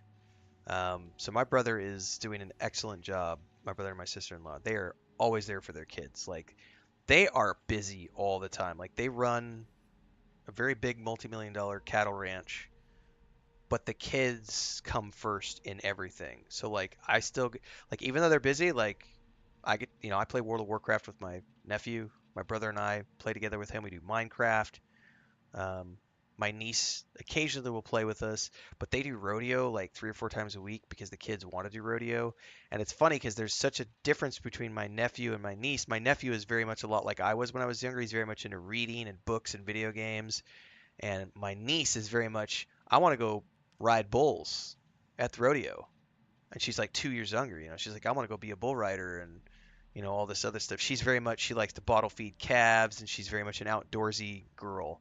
Whereas her brother is very much, and my brother and sister-in-law, they support those kids in everything they want to do, and they are allowing them to flourish. And they spend every moment they get with their kids. And we've had some very good talks, brother to brother, about the parenting styles that we grew up with compared to the way that they're parenting their kids. I think everybody. I don't have kids, so I'm probably speaking out of my ass at this point, but I think everyone I've ever talked to has said that they do things differently because they didn't like the way that their parents did things, and so there's always that desire to, improve upon what came before. But I think that any parent that's going to spend oodles amounts of time with their kids should be celebrated, because life is finite. We don't get that much time on planet Earth.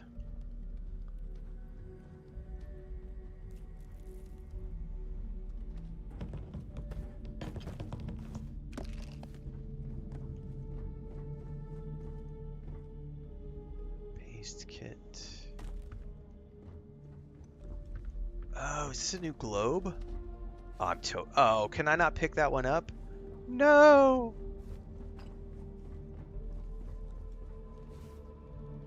Yeah, like the video I just published this morning, Babylonia. It was from a few weeks back, but like, they got home at like 1 o'clock in the morning because of the rodeo. And then he had to be up at 4 to get the horses up because he was getting a load of cattle in at like 6. So, he's out there at the ass crack of dawn the next day, on 4 hours of sleep, because that's what it takes, But the kids came first. Like, the kids want to do rodeo, well, then we're doing rodeo. So the rodeo's that's a big deal. Like, you'll leave the house at like 4 o'clock, and you'll get back about midnight, 1 o'clock in the morning. It depends on how many events the kids participate in. But it's not a quick or easy thing to do. And a lot of parents would just be like, oh, I don't have the time, I'm tired. I already worked my 8-hour shift. I don't have the energy. Well, your kids have the energy. Like, change priorities maybe a little bit.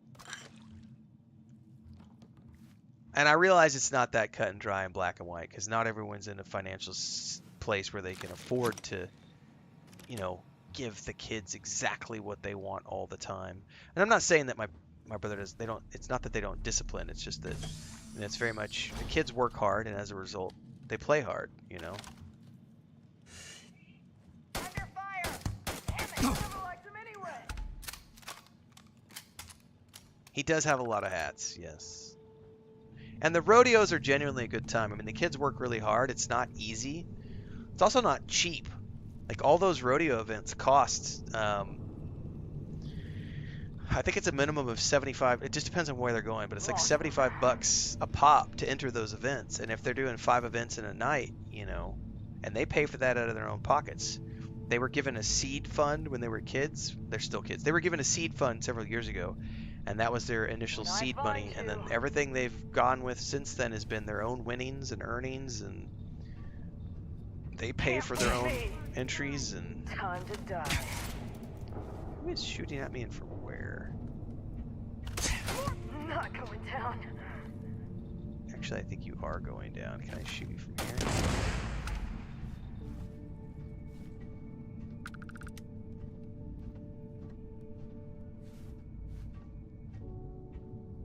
Ooh, that's an old corpse. Someone or some. I have played Outer Worlds. Yep. Clean up whatever's left behind. Me, asshole.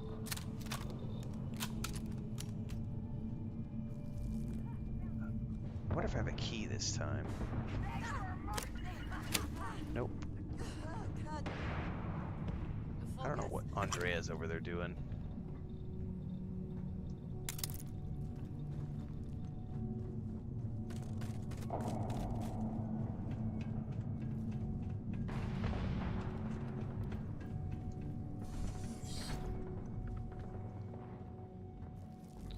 And the other thing I could say with the benefit of maybe a little bit of age now too is when I was younger, I had a lot of anger about, towards my parents. And as I got older, it turned from anger into sadness, because it's like they're the way they are because of their parents. And so we've had some very good discussions about generational curses and the curse of you are the product of your environment, right? And it's very hard to break away from that and establish your own identity if it's something that's been ingrained over multiple generations in a family. And so making a conscious decision to move and live far, far, far, far away to be able to have the moment, the space needed to separate out and create your own identity. But that took time, and I was definitely angry about things growing up. Angry about things through my 20s, even into my early 30s. But I'd say, mid 30s, late 30s was when I started to look back on it and be like, you know what? They had me when they were 17 and 16 and they got pregnant. Like, I look at kids today and I'm like, if you get pregnant at 17 or 16 and you have a kid when you're 18 and 17, like, I feel sorry for you because you are now stuck. You will never get a chance to become an adult. You will never get a chance to actually discover who you are as a human being because you now have kids that you must feed, clothe, take care of. And so your whole life has now shifted. And so it's going to be hard for you to ever, what's the word I'm looking for? Like, I look at that and I'm like, my parents never got a chance to grow up. They had kids really young. They didn't finish school. And in many ways, they're still in that same headspace from, 50 years ago.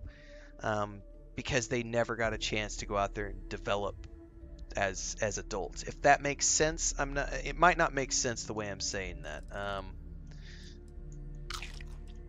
So the anger that I had when I was younger very much turned into they can't help themselves. Oh, that's kind of sad. Like, because in a way, you can make a conscious decision to change, but it does require, there's other factors in there.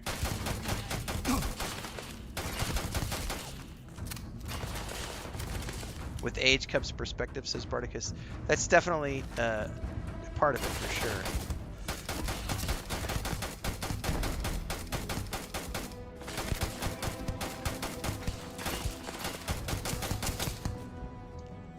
I never noticed the sound of that gun when the clip gets low. It has a completely different sound.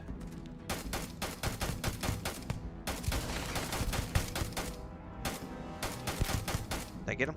I think I got him.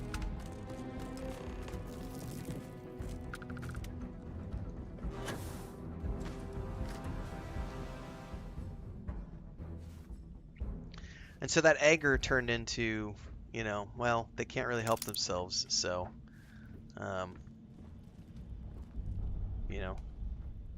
it is what it is. Doesn't mean there's any forgiveness there, but it means that I've accepted that their flaws are not necessarily of their own making, if that makes sense, because products of your environment. And I think that definitely helped getting over the anger part.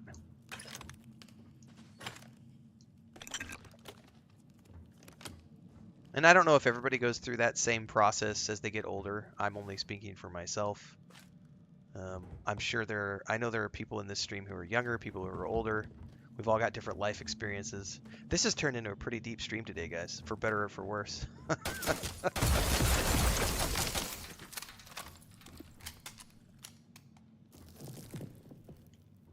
Bardicus, I gotta repeat that because that's a brilliant thing. When I was 20, I wasn't emotionally intelligent enough to put myself in my parents' shoes. I needed more maturing and maybe more weed. This is so true. Like, I think the emotionally intelligent enough thing is a big deal. That takes time. Like, emotional intelligence takes time, and not everyone gives it a chance to get better. I remember I don't want to go out that way. There's only one way out, and that's the way I came in.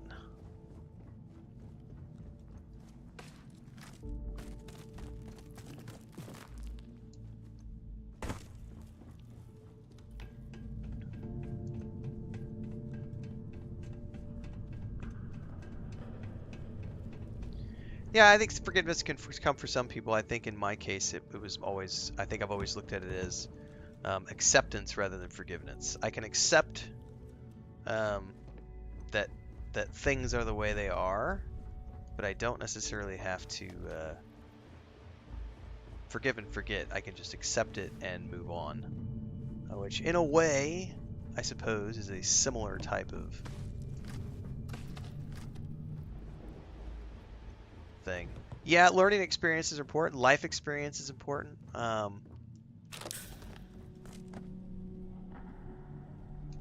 Extra ammunition is always welcome if they have any. Robotics, zipper bandages. That was a nice haul. Oh, there's another body here. Digipack and uranium.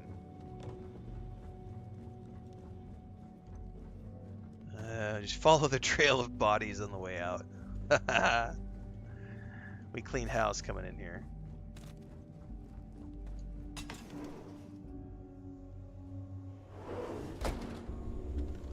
Learning experiences are important. Yeah. Life definitely. That's one area where, for better or for worse, I've definitely had a lot of life experience, which God, and I did some stupid shit when I was young too. I mean, we all do stupid shit when we're kids, but like, I look back on some of the stuff that and it's like, I cannot believe I did not end up in jail for that thing right there, or that I didn't get hurt with that thing over there, and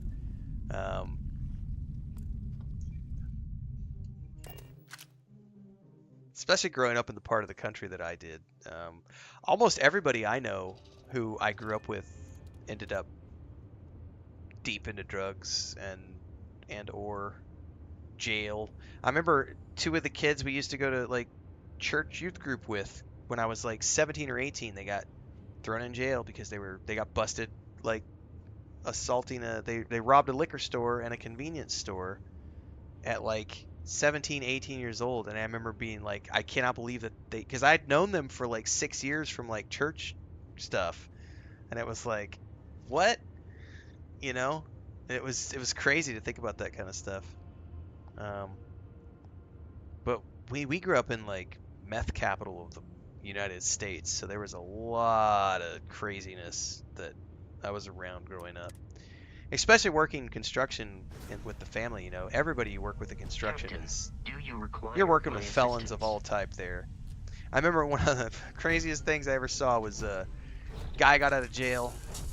He'd worked for my uncle like 3 or 4 times before. Got out of jail. He's on parole. Comes back to work for my uncle, and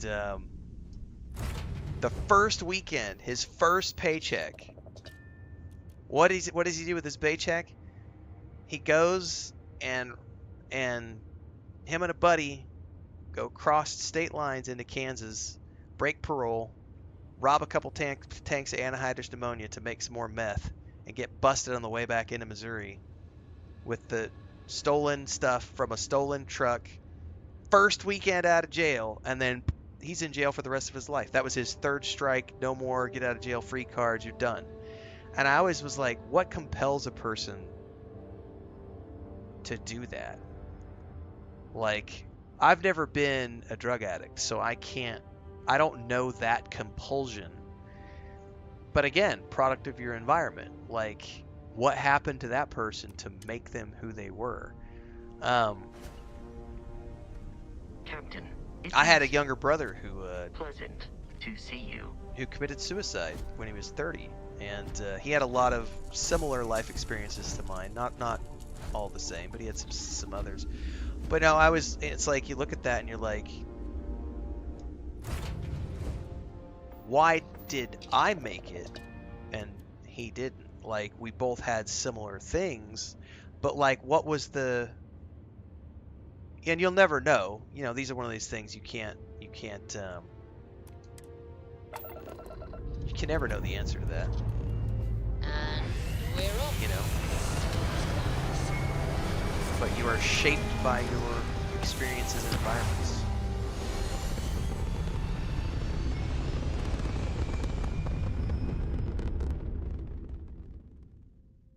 We're locking into orbit now.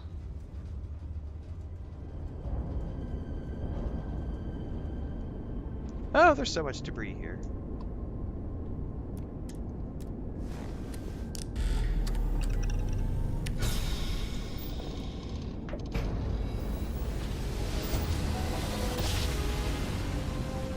I think that's the first time I've seen those engines on the backside and I've never noticed they aren't symmetrical. Smooth jump. Nice work. This is Freestar Space. Please hold your current speed and heading. Exactly, Metroid. Those are the kind of things. I remember there were a few instances like that where it's like if you just would have been in the wrong place at the wrong time, that could have been you, even though you weren't necessarily the person doing it because of guilt by association.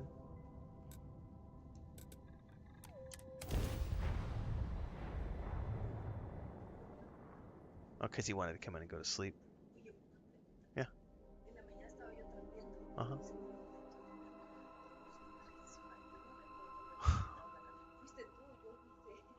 Yo no saqué. Entonces, él levante la caja.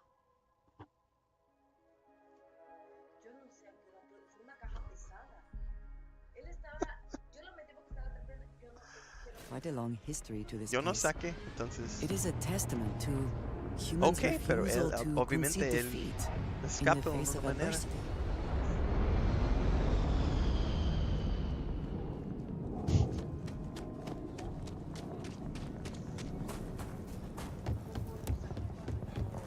Tú sacaste y lo olvidaste. No, garantía tú olvidas. Garantía tú Looks like we got olvidas. another profitable opener. Señora que no pueden ponerle hilo tú no puedes hacer hilo. Tú estás perdiendo su mente. Barticus says, I think most people have known at least one psycho or two in their teenage years. Probably, yes.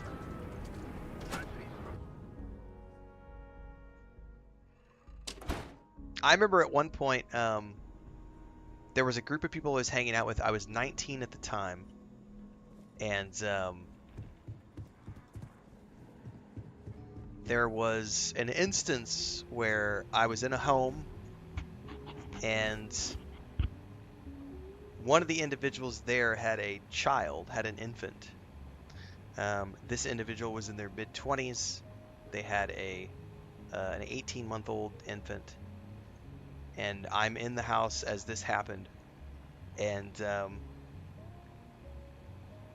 I'm being vague about wording here so I don't get in trouble. They decided, somebody else came over, a few people came over, and they brought with them a white powdery substance that certain people, including lots of actors and movie stars and stuff like. And I literally am sitting there watching television, and all of a sudden I get an 18-month-old kid dropped in my lap and told, here, watch my kid. I'm going to go over here and, you know, have fun with these guys. You know, you're the designated. And I'm like, what? How did I become the designated what? I'm not a babysitter.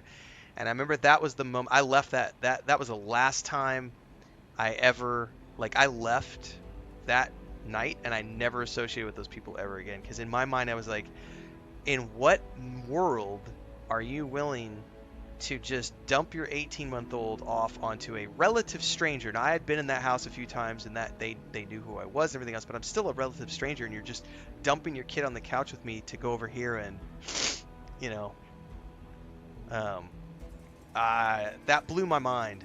But being around that situation made me go, I will never, ever, ever allow myself to be controlled by a substance to the point where I am like, here, take my kid.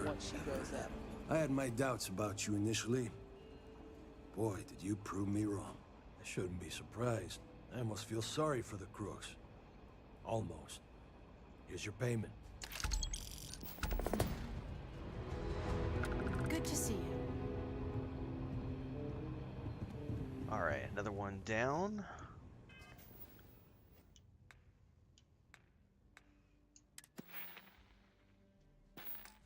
Oh, I'm almost to level 45, guys. That was the main goal, to get to 45 ahead of the... I think one more quest will do it.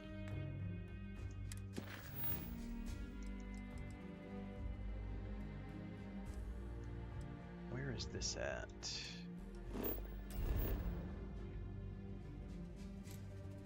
Mr. Tate. How did we miss this or forget? Yeah, that was about the same for me, Bardicus. Looking for the Rangers? To this day, I'm a big fan of Santa's salad. Board's a reminder. But I remember, I had a few tabs of an hallucinogenic substance one time. The night that we went and saw Gladiator in the theaters, and there's a scene in Gladiator when he's been. It's in the early parts of the movie. It's after, you know, he goes home and finds that his family's been killed over, and he's got the wound in his shoulder or whatever, and he's like passed out, and like he's being carried through the desert, and there's like he's basically floating above the environment. The way the scene is shot, he's basically like hovering in place, and the land is moving beneath him, and he's like looking up into the sky, and he's like blinking and stuff, and then the sun is doing this, like, they're doing the day-night cycle as they're traveling across the wilderness, and it's doing this. And I was like, that was the worst sequence ever for me, because I was just absolutely like peaking at the wrong time during that sequence, and it was like, oh my goodness. What does this guy want? He wants more money the best from me? realtor in town. Wait, before you go, my instinct says you're a person who knows how to work with their hands, or in this case, heavy equipment. Space Ranger, for sure. Are you familiar with mining lasers? I used to be a miner for Argus extractors, actually. Excellent. There are so many in the stretch, living in terrible conditions. The Low House and I are working together to make cheap, affordable housing. But the land we want to build on has hard stone that needs to be cleared. This is about helping people or lining your pocketbook? When I came to Aquila City, I had nothing. I lived in those hovels like the rest. Ages ago, the Low House helped me, and I would help in return. True, I will charge rent, but only as much as I must. Alright, I'm happy to bust rocks for a good cause. And it truly is the best cause. Once you clear the land, we'll be one step closer to changing some lives for the better. Poblani says, I've known a lot of addicts. Some of the reasons they develop the habits are hair-raising. There are casualties to our way of life. We aren't mature enough yet as a species to address it. Yeah, that comes back to, I've always enjoyed the idea of the Star Trek utopia, because their society has gotten to a point largely where Hey, be careful not to point that thing at me. they don't need to rely on like cash and money, and it's mostly, you know, it's a very idyllic idea presented. The reality is that it's much more harder to make that work than, you know, Gene Roddenberry might have written out in his, you know, idea for a TV show. But the concept is entertaining. To be in a space where where we've gotten rid of addiction, we've gotten rid of disease, for the most part, you know. There are still exceptions to that rule. But it's a great idea to be at a place, society-wise, where we're no longer driven by those same base needs that we have today, because that would, I would like to think, help make some people, or help give some people an opportunity that they might not have in the world that we live in today. At least I like to think that way. I could be completely wrong. If you are ever looking to buy property, remember me, Mr. Tate.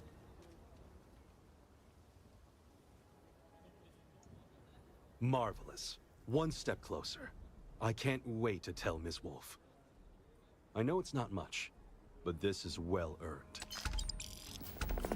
Alright, that's done. I still didn't ding?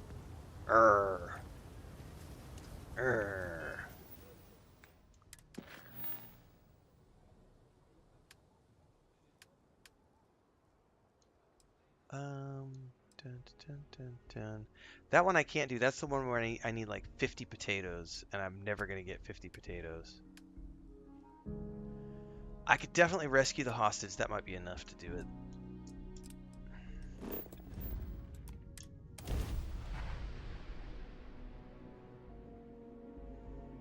This is gonna be good.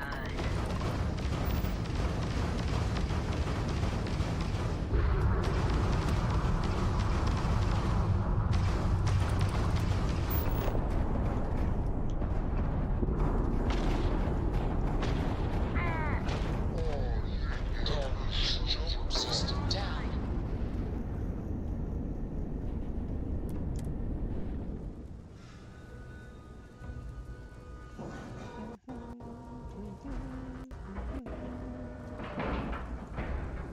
Seals are good, air pressure good. Hey, we're docked. Nice.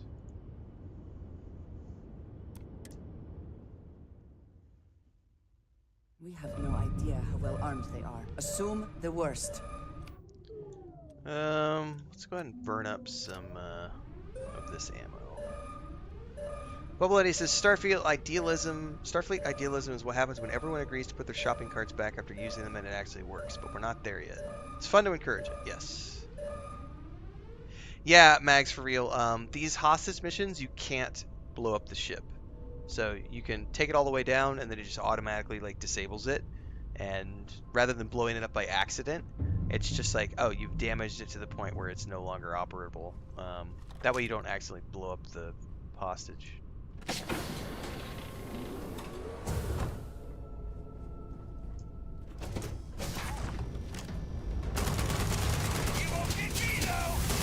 There's the ding. 55. That was the main goal for me to get to before the Shattered Space DLC. Now that we got that, I'm gonna relax a little bit. Relax, by the way, means we're gonna start doing all sorts of fun stuff. We're gonna probably go do some more outpost building at some point. Search for more powers. Maybe push the main storyline a little bit more. We'll see.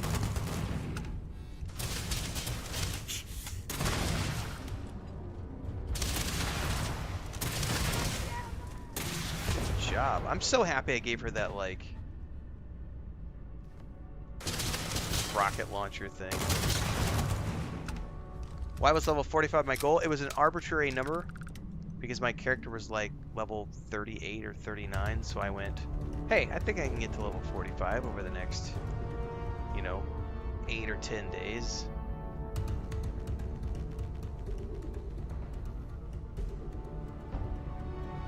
It also doesn't hurt because the mobs, some of the mobs we saw in the videos were level 45 to 50, so that just felt like a good place to start. But in my mind, it was just an arbitrary number that was then later confirmed as being something that might be a good point of entry, given that we saw in the trailer that there were some level 45 to 50 bad guys.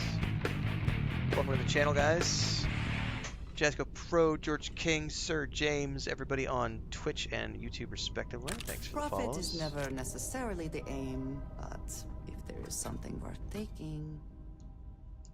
That's why you and I get along so well, Andrea.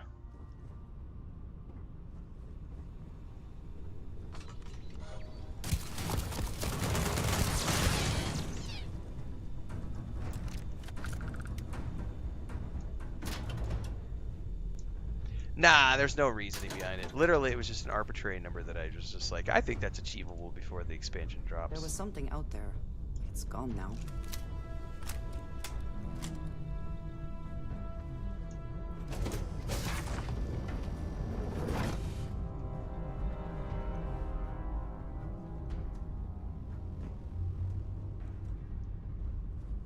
Alright, there's nothing down here. No, don't come down here, Andrea.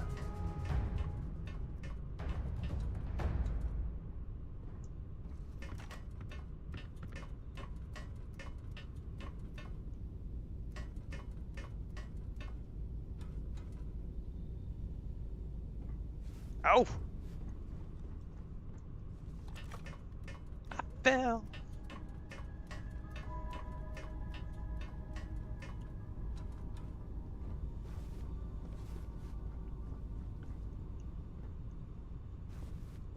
Okay. Oh, that's probably what I missed right there was the ladder.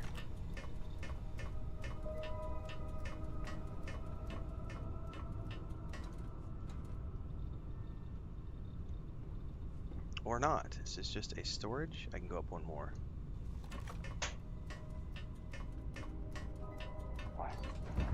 Oh shit, this brings us right up on the bridge. Open up! Ah! All the way! One down! Ah! Ah! Okay then.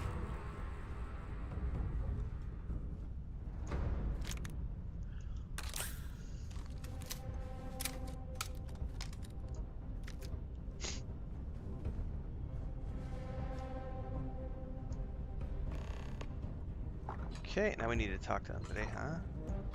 I wanted to thank you for giving me the chance to work with you.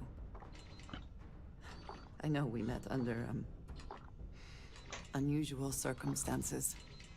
You seem to be acclimating well to Constellation. Are you enjoying working with them? Sure. Pay isn't great, but the people are all right. None of us are in this for the credits. You have certainly become a vital part of the organization. That is a credit to your abilities. If I may, from what you have seen, do you think I fit in well with the rest of Constellation? Sure. If you're asking, I assume you feel like you don't? No, I do not. But I find it hard to quantify. Many of the other members are polite, but distant. I worry that my background and my actions concern them. I have not shared much, but everyone knows I worked with smugglers for years. I am no stranger to violence and death.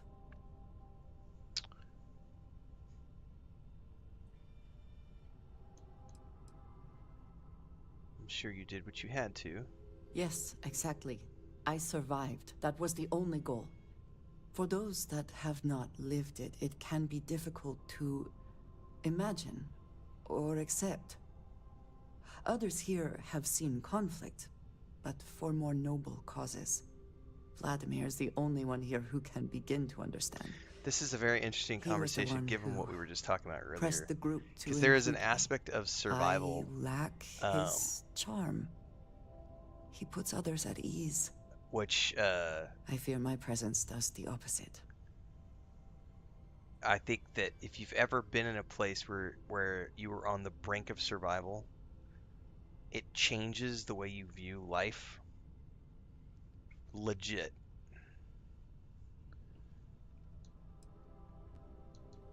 Got a lot going for you. That is kind of you. You also have a lot. We're just like going. having this conversation on someone else's ship. I am. I find expressing affection difficult, but truly. Thank you. I know this seems trivial, perhaps childish. I have just always relied only on myself. I've never been surrounded by people like this. By a group I wish to be a part of. Does that make sense? It makes total sense. I don't think what you're saying is childish. Thank you. That is reassuring. Discussing these things is challenging for me. I hope now you can better understand why I wanted to keep the circumstances of our meeting quiet. I wanted to thank you for not saying anything to Vladimir. I know that you said you wouldn't, but it is still a relief. I would like my contributions to Constellation to amount to more than violence.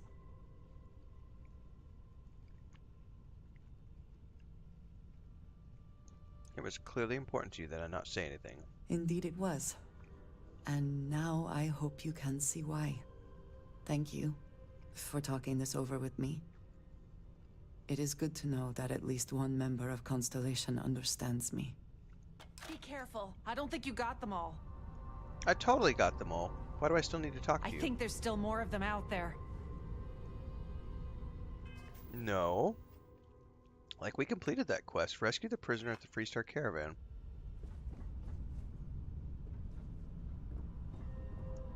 I hope you're here to help. I don't think it's safe yet. Really? I'm pretty sure we killed them all and then we freed you.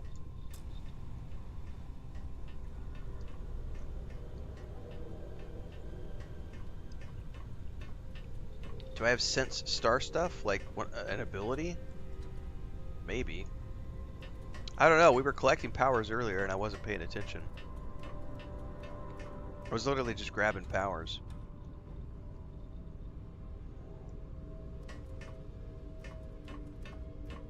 Sense star stuff, which allows you to see through walls.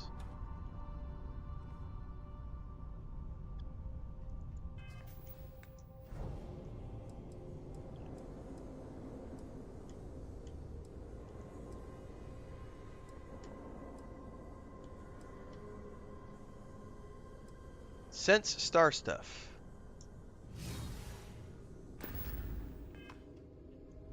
I will never grow tired of seeing that. Oh, that's a trip.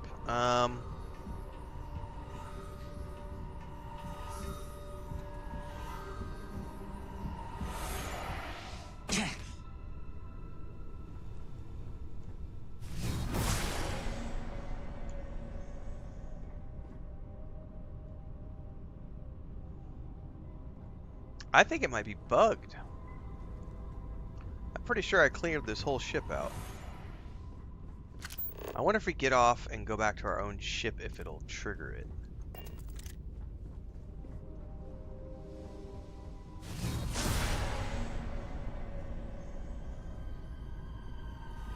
I definitely don't see anybody else.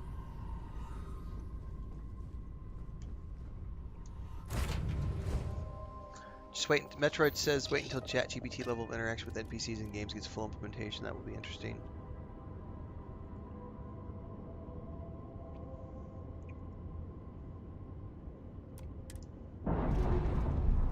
Yeah, there's definitely it's got a long way to go. Separation complete.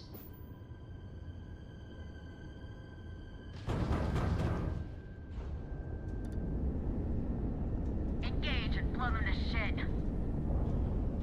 So they're recharging.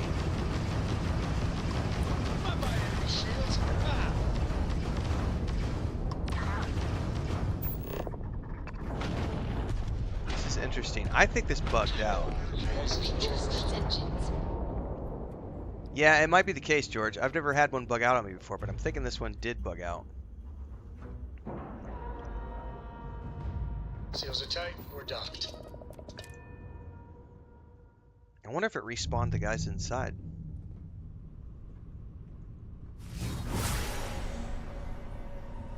Like, I literally only see her on the bridge.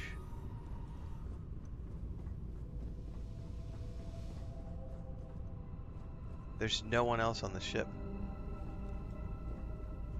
Oh, hang on, there's a door here. Yeah, but there's nobody. Oh, turret, turret, turret. How much money would it was the turret, guys? I wonder if it was the turret. We should move on, if there's nothing worth taking.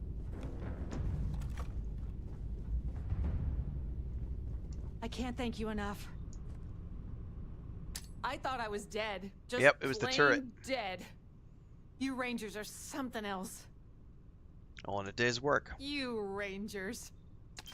Oh, you Rangers, After you. you undock, I gotta get straight back to it, but thank you. Cool. Alright, well at least we figured that one out.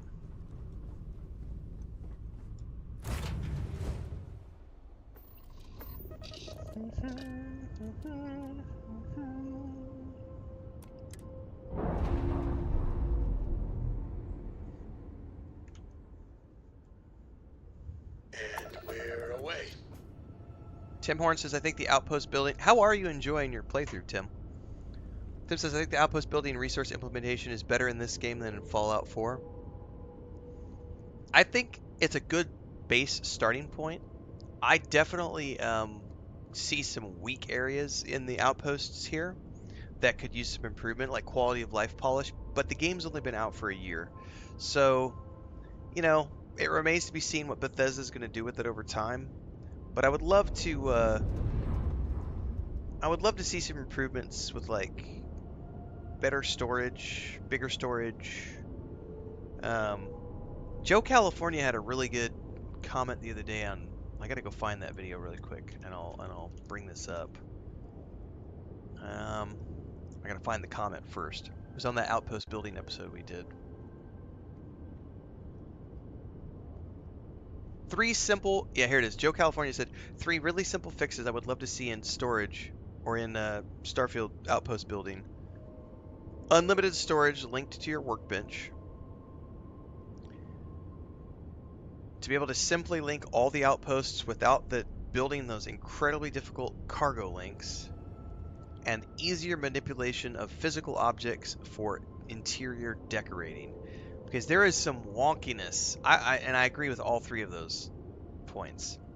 One thing that drives me nuts about the way it is right now is like the interior decorating. We were doing this live the other day on one of the streams, and like 4 different times I was trying to place like a whiskey glass with a lighter and a deck of cards and some stuff on the top of my desk, and I like kept just knocking stuff off the desk and knocking it all the way across the room because these colliders are still there. And you can go into interior decorative mode, which makes it a little bit easier to manipulate, but it's really wonky. They need to improve upon the interior decoration aspect of Outpost building for sure. And Mags for Real says over on YouTube, wish there were more reasons to actually build the outposts though. As of right now, you know, building, all it does right now is building outposts makes it easier to build more outposts. This will be where when I played No Man's Sky, and also to a smaller degree in Shrouded, even Valheim does this. They tie the outpost, or they tie the building of structures, aka your outpost, your home base, your buildings, your crafting stations, all that stuff. They tie it into the survival aspects and quests of the game, especially with No Man's Sky. So it's like when you start the game, you're told harvest these things, build these structures. All the games do that, right? But you're building them for the purposes of quests, not just for the purpose of building things. You know, so it's right. Okay, Turtle, that's great to know. That's definitely what we were talking about though with Joe, is like it needs to be a better, like simplification of that system. Like, you have to specific, because someone was saying this today, but you got to go into build mode, you got to place them this way, and then you have to save, quit, and restart, and then they'll be locked in place. Well, I shouldn't have to jump through 3 or 4 different steps for objects to stay in place. Like, it should be a very clear, here, place an object. And the way it is right now is you have 2 ways to place objects, right? Because like if you're here, let's back out of here real quick to give an example of this.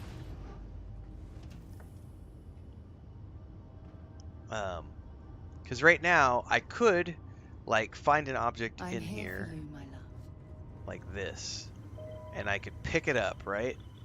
And if I pick it up, I could move it around. I could change the rotational axis. I could do lots of different things with it, right? This is the default.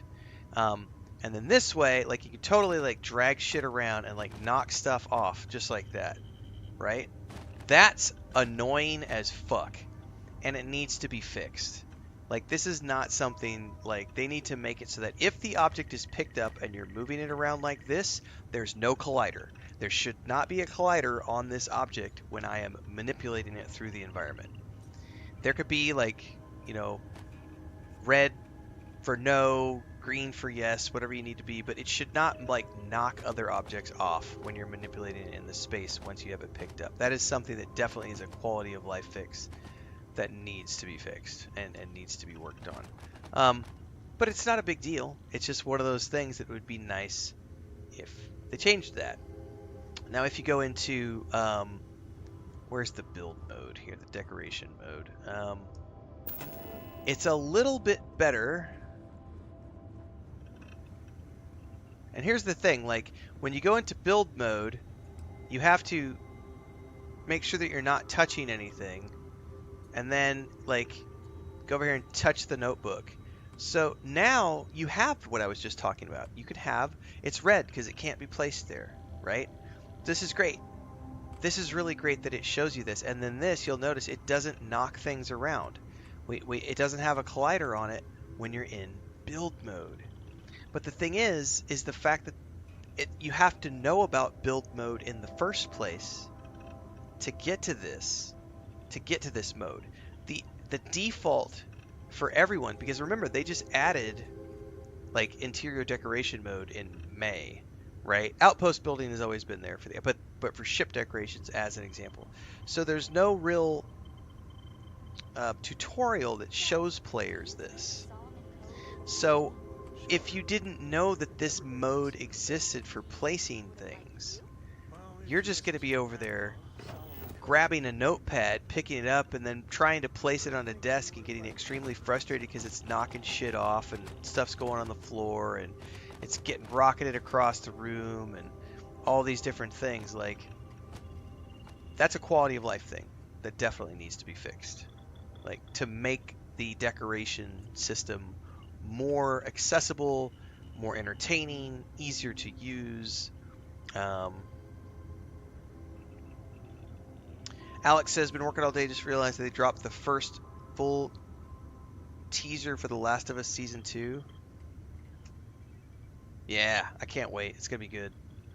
Tim says, I see what you're saying, like how they do things in No Man's Sky. Right, exactly. No Man's Sky, that would be a good example of you know, the questing has a purpose, you know, in terms of storyline. So if you're building structures, you're doing it for the purposes of you need this for a quest as opposed to just building things for the sake of building.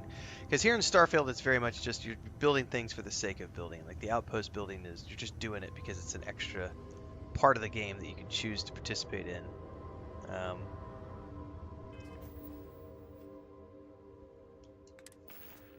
Oh, Chris is cooking something, guys. It smells good.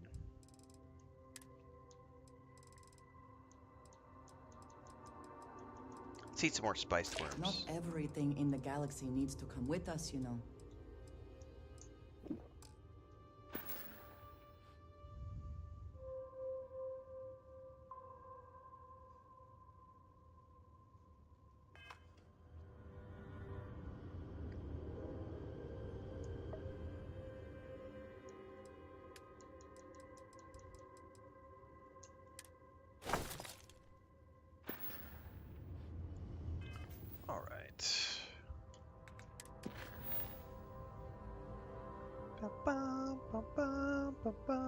Bubble says there's plenty of quality of life they could do with Outpost. Personally, I think they should get Kingeth from Sim Settlements and his team to give it a real makeover for future DLC.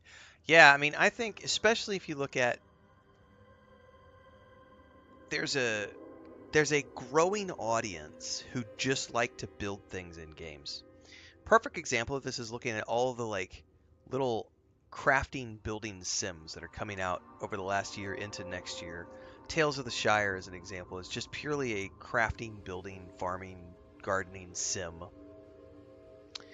Not every game like there's a big audience for that whole here's a little farm homestead, you know, build your stuff out. And the outpost building in Starfield is good, but it could be better.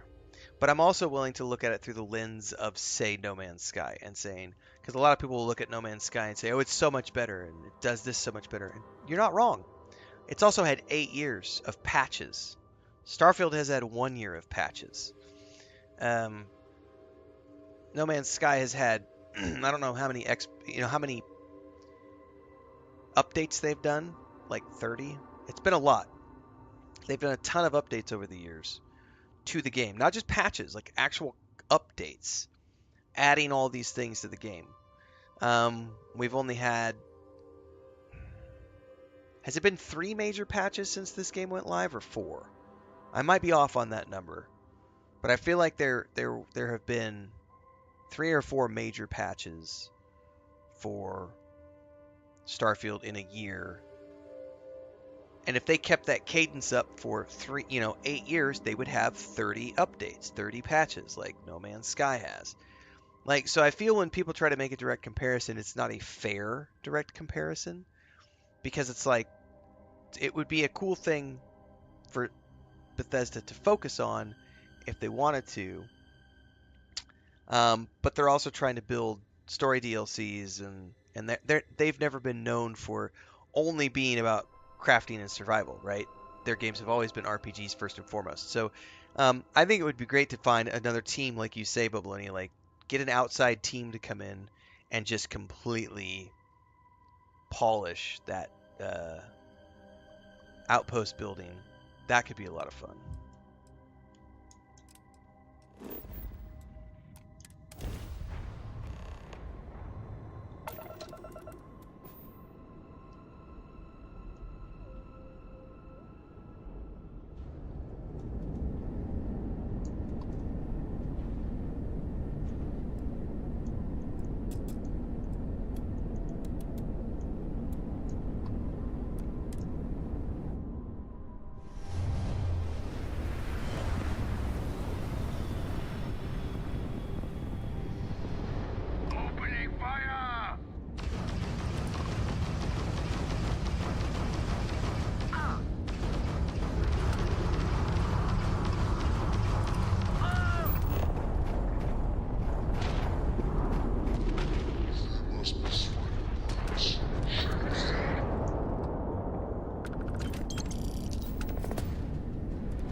All right, next up.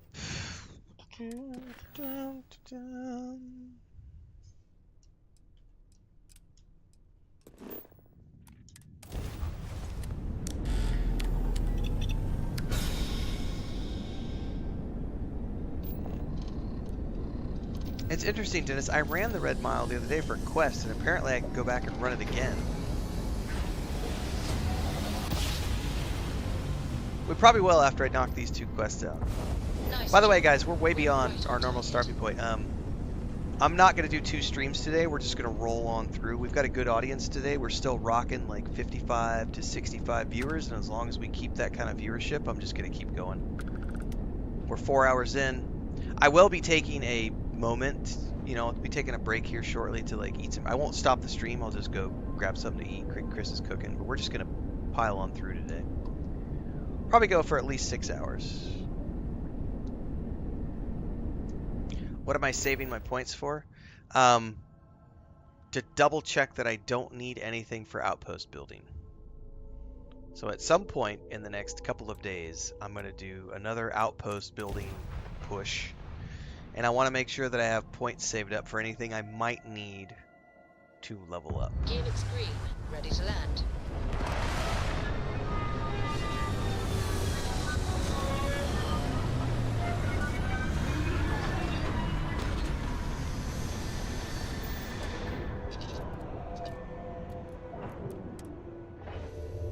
Even without life, there is the potential for beauty. Good day, Captain. Oh, we're right there. That's not too far away. Just in case there's a storm here, I'm going to get back inside so I don't lose any air or anything. I'm going to take a quick bio check with Chris because I know she is cooking.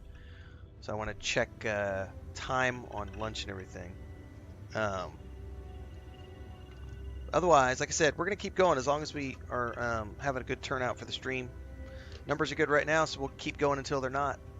I got at least in a couple hours in me. Drink some more coffee, I'll be good to go. Alright, see you guys. I'll be right back.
Alright, we're good to go for a few more minutes. Lunch is almost ready though, so I will be ducking out for about 5 to 10 minutes shortly.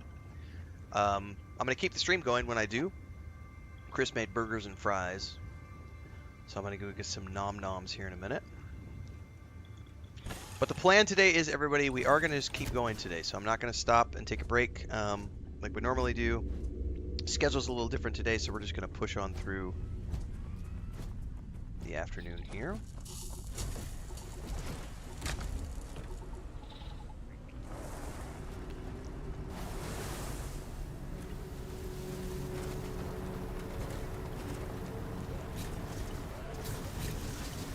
Remind people that don't forget, Monday, Shattered Space, starting our playthrough.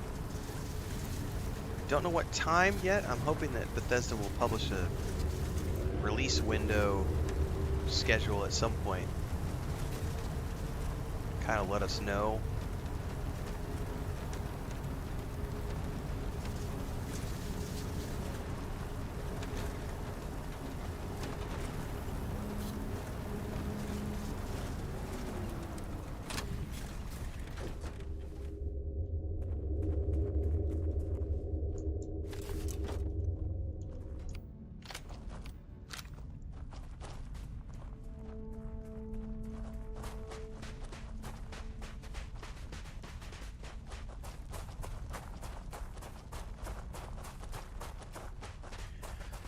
That's kind of what I did for my first one.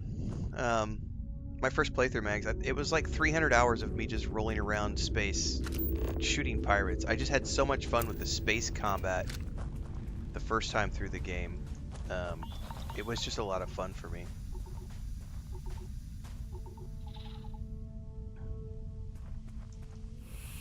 What? Nobody wants Starfield 76? I would do it. I mean, ESO and Fallout 76 both do different things, right? I don't mind online games so much, but I also like the tranquility, I guess, of... So here's a good example. Playing New World recently, the New World open beta. Like, I'm gonna go in and play that game when it launches the Eternum version. And I'll be playing that as a single-player RPG within an MMO space. But one of the things that was slightly frustrating to me, only because I was streaming, was I forgot that their player music is on by default. And so I'm wandering through the town, all of a sudden, here's this music that is very recognizable, walking on the surface of a star, but definitely things from, uncomfortable. and also in No Man's Sky, PvP is on by default. Like, there are little things that games can do when they are a live service game that can take you out of the experience. Lord of the Rings Online, as much as I love that game, like, I turn player music off specifically for the reason because I don't want to hear people doing Guns N' Roses when I'm playing.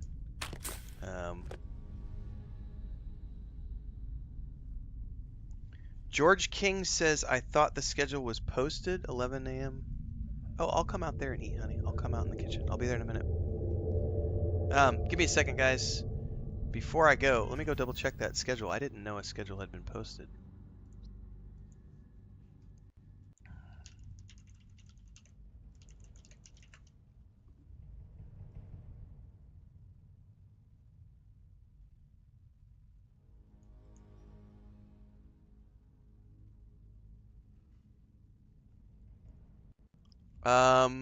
Dexerto.com. I don't see anything official yet. They're looking at the page. They're looking at the Xbox page. It says here 11 a.m. Hang on. Where is the Los Angeles? 8 a.m. See, I said 9 a.m. earlier. So it looks like if this is true, 8 a.m. Pacific is when it's going to go live on Monday, which is what I had said earlier. I had said 9 a.m. was probably when it was going live. But it looks like it is going to be around that timeline. All right, guys. I'm going to go grab my lunch. It's going to be 5 to 10 minutes while I go hork this burger and fries down. We're going to be continuing onwards afterwards is the plan at the moment, unless I come back and like everybody's gone. If I come back and everybody's gone, then we'll just wind it up. But if we still have, 60 plus people when I come back, we're going to keep going. So stick around. That's your incentive. And let me go hork some food down, and we will continue the adventures, everybody. Let me put this in chat.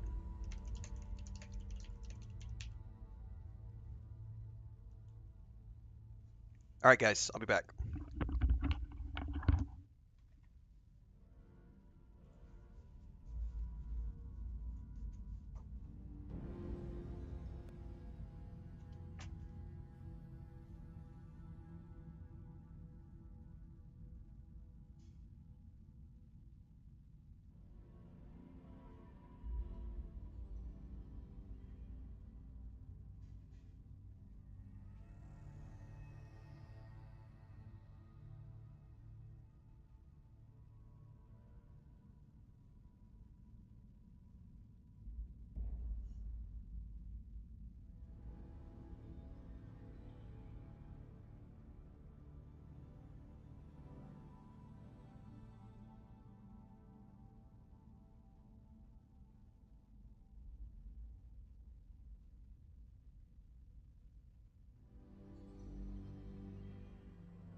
Alright. Burger and fries horked down. Let's go kill some more bandits.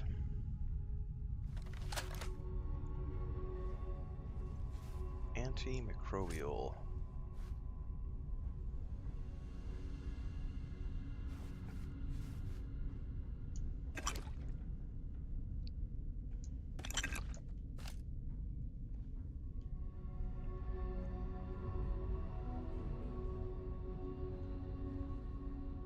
Man, I know there's a bunch of dudes up in here.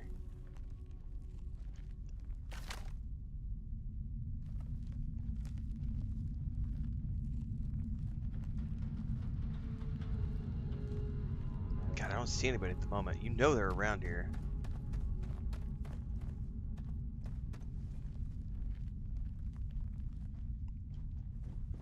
Up, up, up, up. Woo!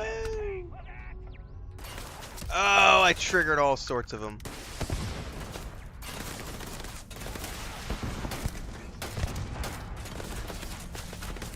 Ah! Oh, that's her.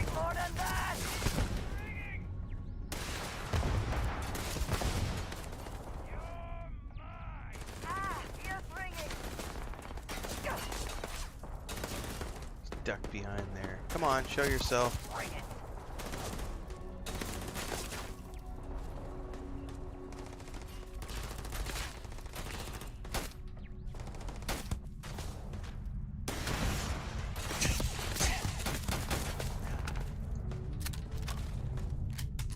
Where did he go?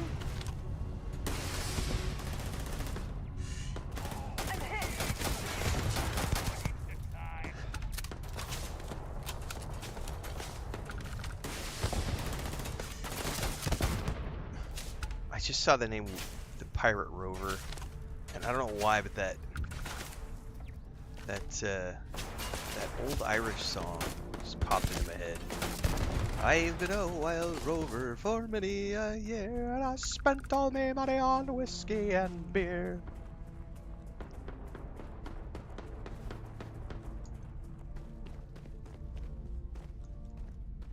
Why? Jump! Jump! There we go.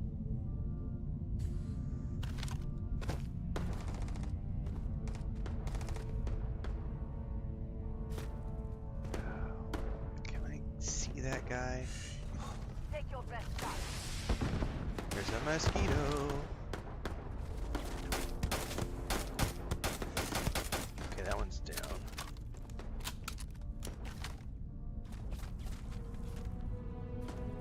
Where are you running to, buddy? Exactly, Metroid. The fast eating skills come in handy from time to time. For better or for worse. But also, Chris made small burgers, so that it was more like a slider. Oh shit, what did I just blow up on top of us? Oh, hello, we got a sniper on the roof. Are you prepared to die?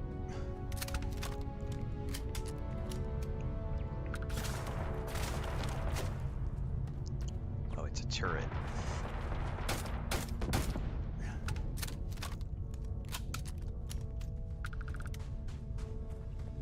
That's also specifically one of the reasons I usually do 2 streams a day, is because Chris likes to make sure that I take the time to eat lunch and not just hork food. So I've had I've been public about this.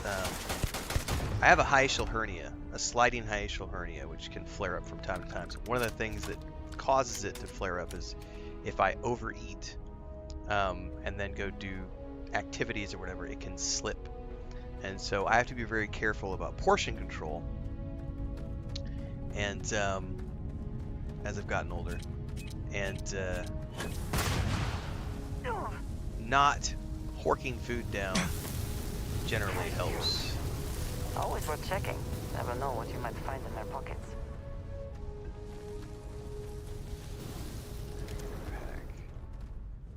But in this case, it was a small burger, so it was like 5 bites and some fries and a glass of vitamin water.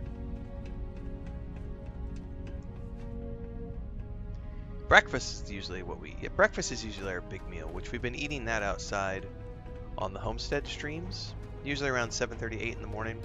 Today we did not, though. Today we had to go out and go to the hardware stores, so we had food when we got back.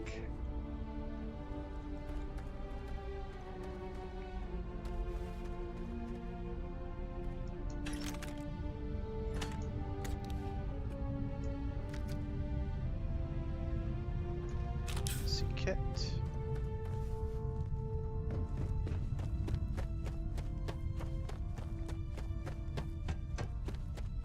Right, Metroid, and then I have a bad habit of like I'll eat something, like a heavy lunch or something, and then I'm like, food coma, right? I want to go lay down and take a nap.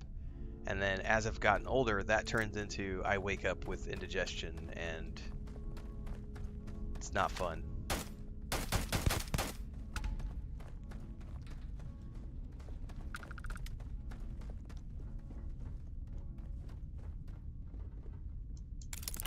Space Trucker, hang on, I gotta see what that was that I just picked up. It was like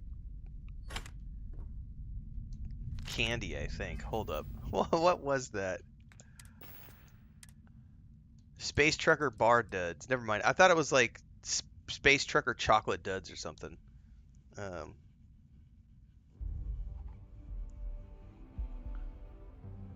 think I might have got bit by a mosquito last night.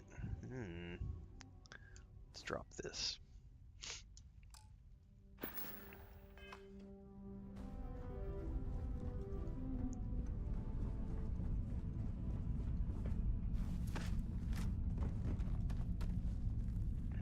I'm going to do when I find you.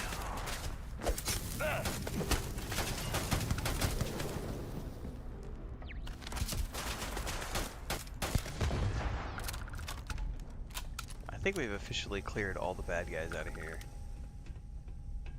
Now before I go in that door, I do want to come up here and grab the turret loot.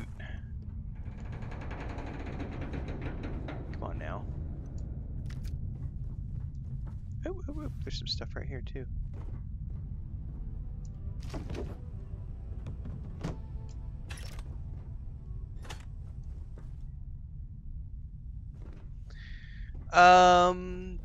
They can be. It depends on the time of year. But there are things like, where we live, malaria is not a big deal. Dengue can be. We're out of the dengue season right now. And then of course there's things like Zika, the Zika virus. So there are definitely things that can make you sick from the mosquitoes. Could definitely get you sick. The big one here is dengue. Dengue is actually big enough that the government, the city, not just the city level, the state level too, the government actually does screenings of properties throughout the dengue season to make sure that people don't have open containers of water, like collecting water and stuff. It's okay if you collect water, but it needs to be covered. They make sure that people, because dengue is a big thing here, during specific times like July, August. We're kind of on the tail end of it right now.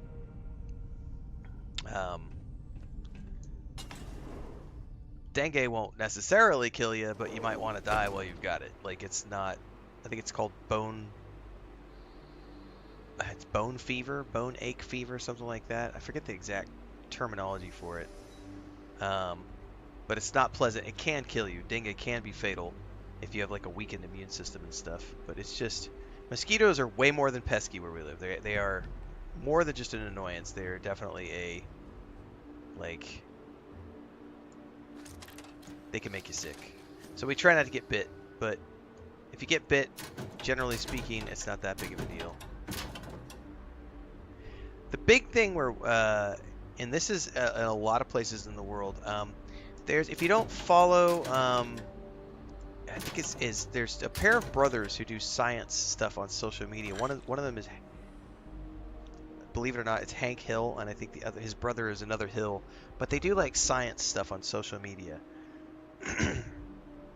And there was one of them talking about the fact that, like, despite all the modern medicine that we have at our fingertips.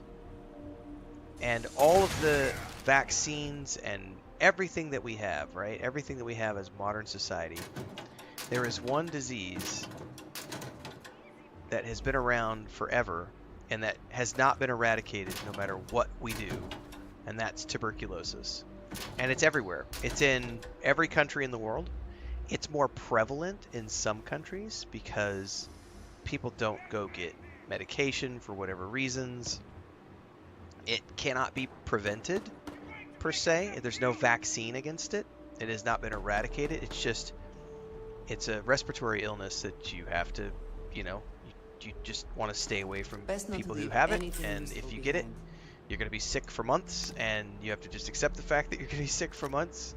And there's nothing to do other than take antibiotics and pain medication and stick it out. It did not used to be survivable. For those of you who've played Red Dead Redemption 2, you know what I'm talking about. It is a thing that's everywhere. And we actually had, in our part of the country, I want to say about 3 months ago, like the local hospital put out a warning and was like, hey, we're having an abnormally high round of tuberculosis happening. And I literally went, really? Like, I knew it still existed, but I hadn't heard of any cases in a long time anywhere. And there were like half a dozen cases that had sprung up. That shit'll put you on your ass. Like, but that has nothing to do with mosquitoes. That's a respiratory thing, like the flu, like influenza, and all these other things. Where do I live? I have a homestead in southeast Mexico, down by the border of Guatemala. It's where we spend most of our time, and then the rest of the year I go to my brother's ranch in Missouri. Over here!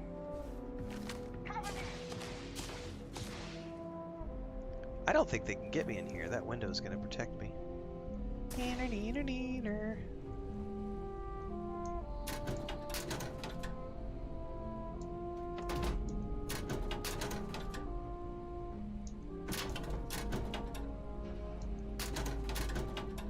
What is that? So I expensive. cannot wait to kill you. Hey, beer in a box. You're done.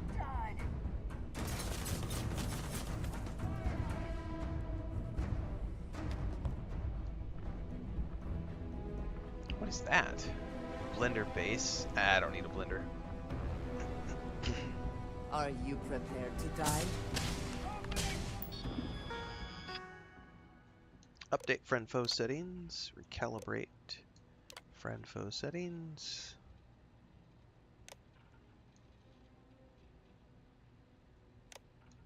Activate units.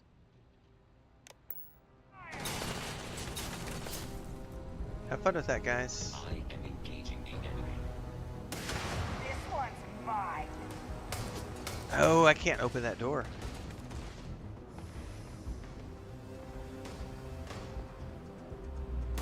How am I getting in there?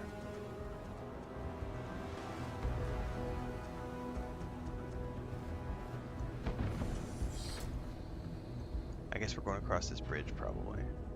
Get in there! Keep him pinned! I'm taking you down! You're not walking out of here.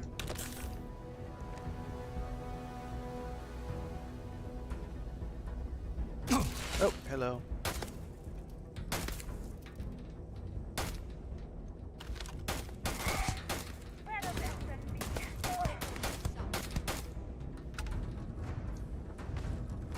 Is that a mech? Or just a big... It is, I think. There's like a seat. Somebody's working on it.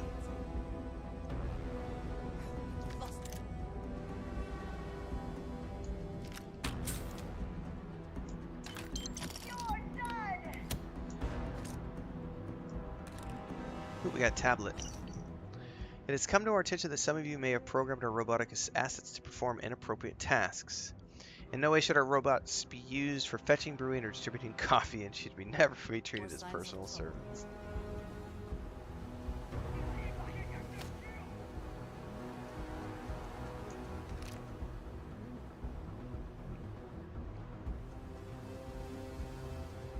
Whoever was in here was a pack rat.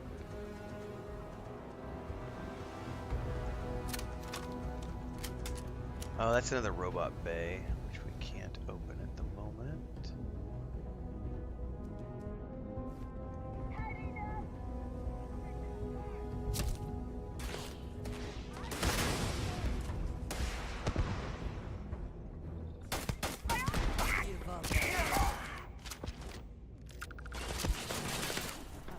Good one.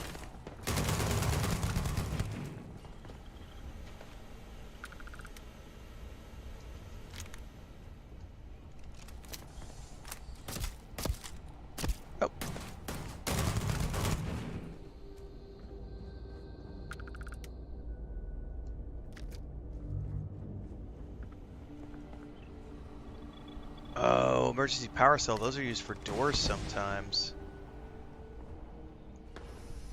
Oh, we got a magazine. Or a manual. Oh, slightly increase magazine size and weapon badge criticals for all allied armaments guns.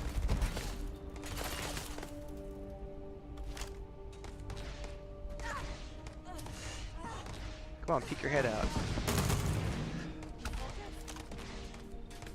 There's a gang leader up there.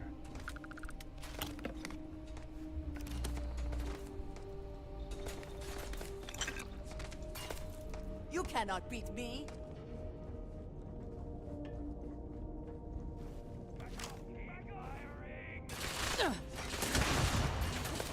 Alright, we're gonna move down and around. God, I'm just gonna sit back and let Andrea take care of everybody.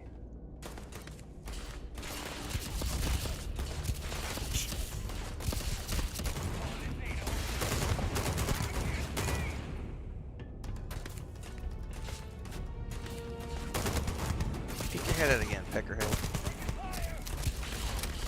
You die today.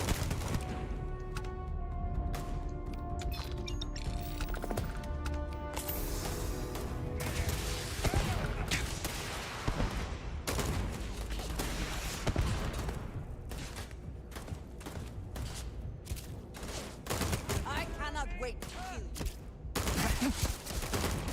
Dude, I thought I just killed you. Oh, you're a different one.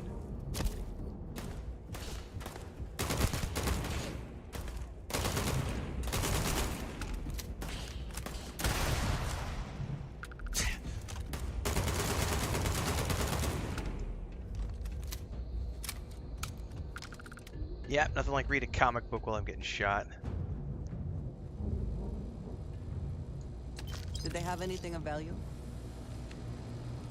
Define valuable.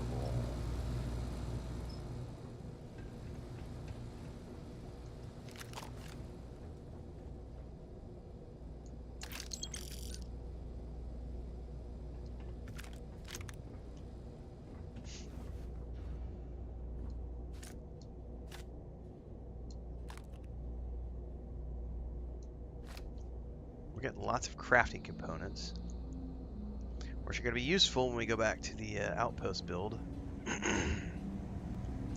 Excuse me. Ooh, a science crate. Oh, there's goodies right there. Can I get to him from the side? Yeah, buddy.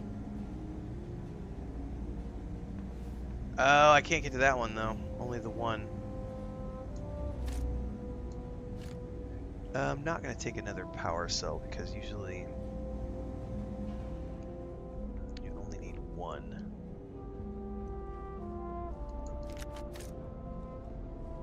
I haven't seen a door yet that requires it. Oh, there it is right there. There's the door that requires it.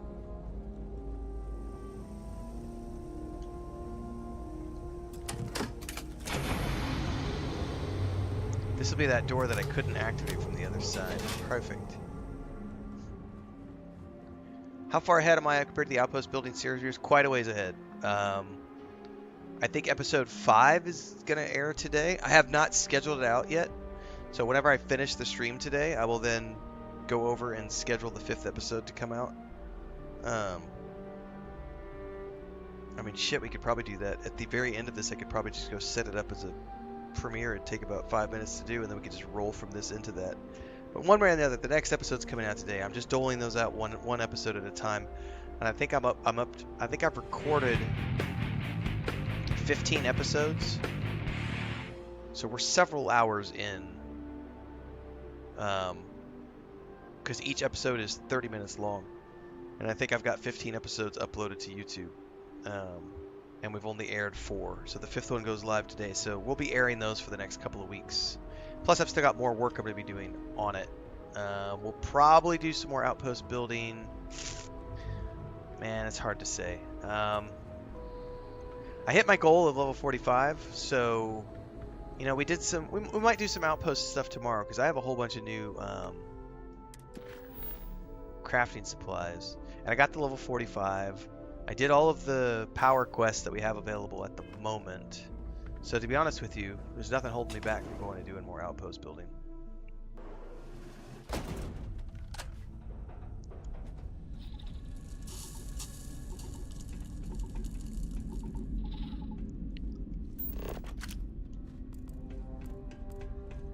Did I bring my rover over here? I don't think I did because we were close enough. Yeah, we did. Totally did. Am I overburdened? Yes. We drop some of these because I accidentally picked up some weapons. Drop. I'm never going to use a pistol.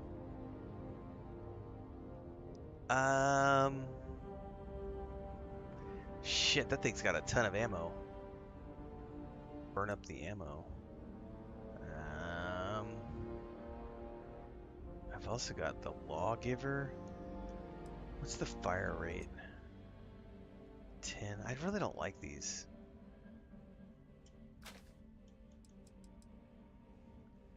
I can't remember what the fire rate on this is. Let's It pains me to see you discarding things which still have value.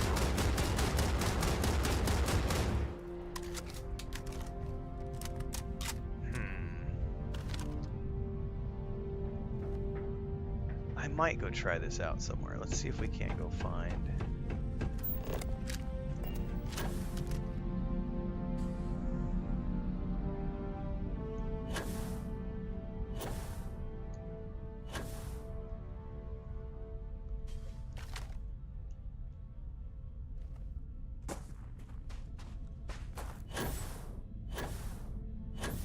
There's definitely something over there in the distance. Let's go drive over there, see if there's something I can shoot at. I'd like to test this gun out really quick.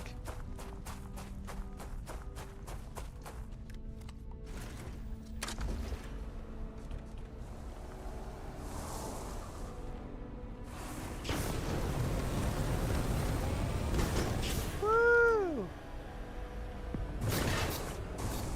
My first build was a stealth build, Tim. One thing I will say about stealth is that it's a little wonky if you have companions. Because the companions have varying levels of stealthiness. Andrea is definitely the stealth build companion, but even she's not perfect. The biggest issue with the companions is they usually make a lot of noise. So if you're trying to do like a stealth mission, or you're trying to be stealthy on a mission, more often than not your companions are going to make racket and bring everybody down in you. Sound is a big deal, so you obviously have to use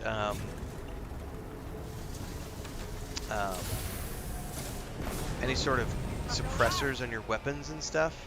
Explosive rounds are out. Anything you do that makes noise will get you discovered. There is a learning curve to it, but once you understand it, I love the stealthiness. Like my first build was literally a pistolier. He used pistols primarily, and then a silenced sniper rifle.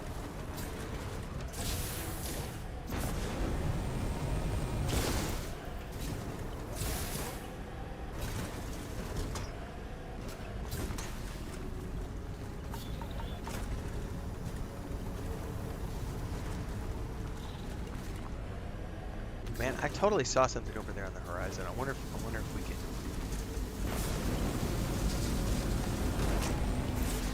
Yeah, it's right there. We're getting there. Oh, I'm gonna hit that rock. At least you can't flip this thing.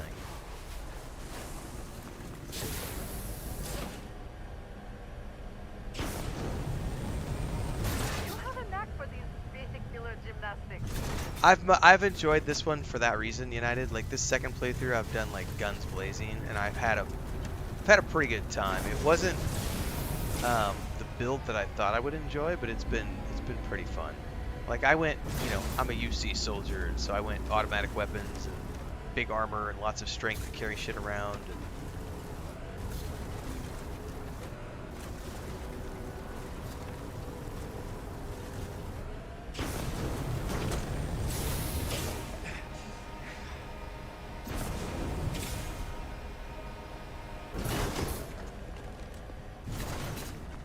what even is that building up there?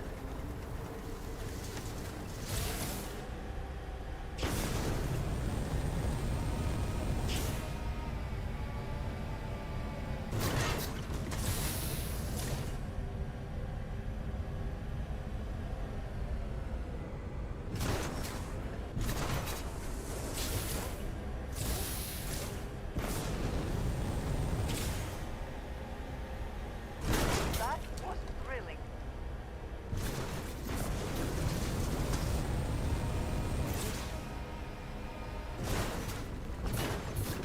This is like an outpost of some type. Got solar panels or something over there. A refining rig.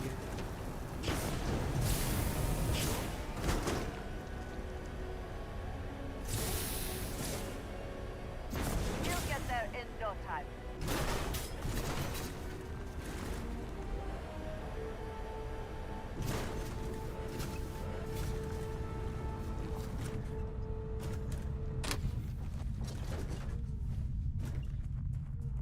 Is there anybody home?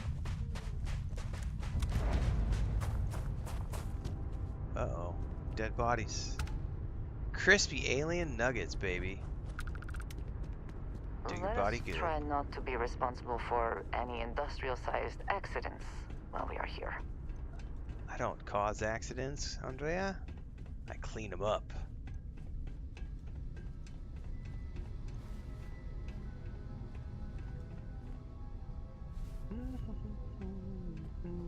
Don't need that. Oh, actually, hang on. He's got some tantalum on him, which I will take. And I still haven't seen anybody. I was gonna come over here and like test out my new rifle. Guessing not. Anybody inside? Tim Horn says I did a stealth build on Fallout 4. I loved it. Yeah, I have a marksman pistol build, stealth build in Fallout 4 for the playthrough I was doing. And it's great because I've got like so many action points for my bats. It's amazing.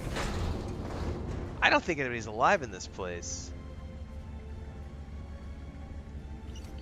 Let's go read this letter. Oh, it's a mission. Dude, how cool is that? We came to a completely random place that I saw, and it led me to a mission. Like, okay, let's check out what it was a slate. Well, this is it. I knew the risks when I signed on. We all did. But it's different.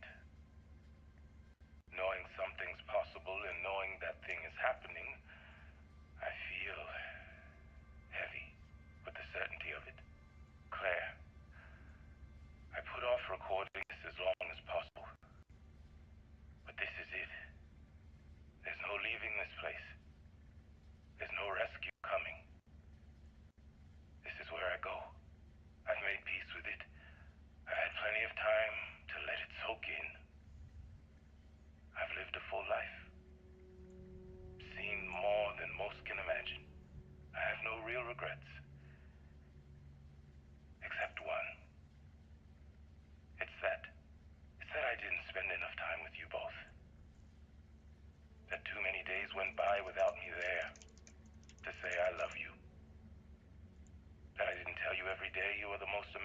wife and mother.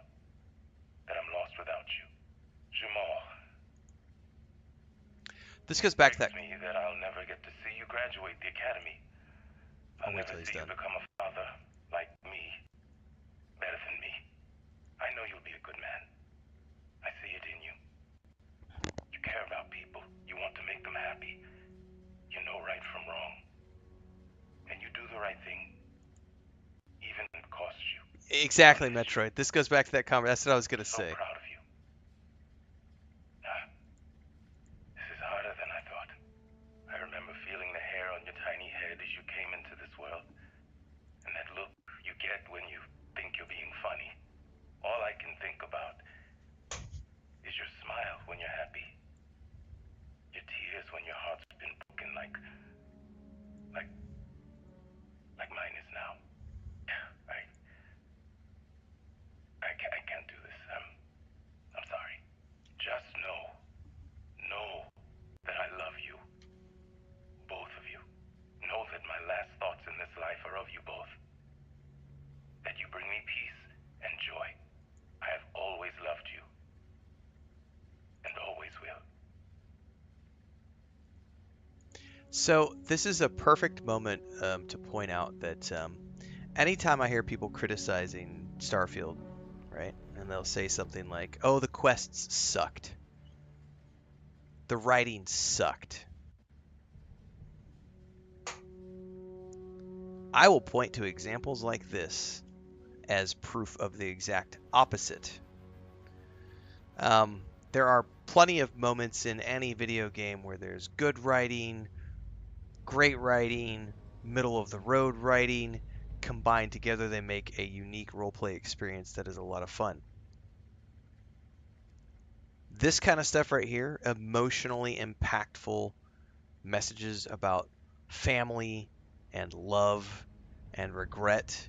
This is a powerful and stirring tale if you take the time to let it be. But if all you're doing is like, where's my max level 3-star weapon? Oh, fuck me, I can't do the mod that I want. Man, this game sucks.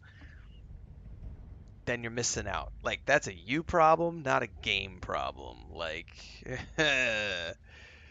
take your time, slow it down. You will find plenty of examples of great writing and just good storytelling.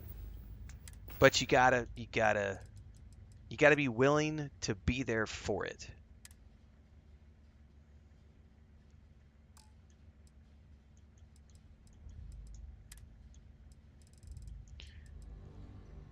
Powerful mixture of Boom Pops, licorice, and orange sodas.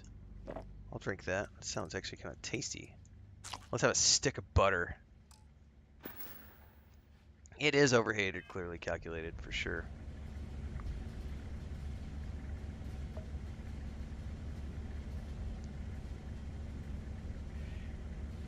Well, that's an interesting way to word it, Mags. Because I've heard people talk about the fast travel here, and when they talk about fast travel, they talk about how oh, fast travel ruined Starfield, and I'm like, yeah, but you realize you don't have to use it, right? Like, using fast travel in Starfield is an optional thing. Like, you don't have to fast travel. But most people who are making that argument don't make the distinction of the fact that you don't have to fast travel. The fast travel is there if you want to use it. But there are so many different ways to get around this game. Like people often say Anything here worth taking? that they miss being able to run around in Skyrim, and how you'll find things along the way, and you don't find that in Starfield. And I'm like, yes, you do. You absolutely find things running around in Starfield, like we just fucking saw. Like, you're so full of it when you say that you don't find things by running around. However, I will say, the caveat to that conversation is that in this game, because Skyrim is one world, one place. Starfield is 1,000 planets. It's a much bigger environment. So running around and finding things obviously is going to take a little more effort than it would in Skyrim because you're in a much larger space. However, if you just take the time to go exploring like we just did. What did I do? I came out of that building. I went up in the sky like this. I looked around and I said, that building looks cool. Let's drive over there. We came over here. We found a mining outpost. We went into the mining outpost. Had no quest over here at all. We chose to come over here out of our own free will. We come inside and we find a beautifully heart-written letter, which we're going to go deliver, by the way. We have a quest to deliver that letter.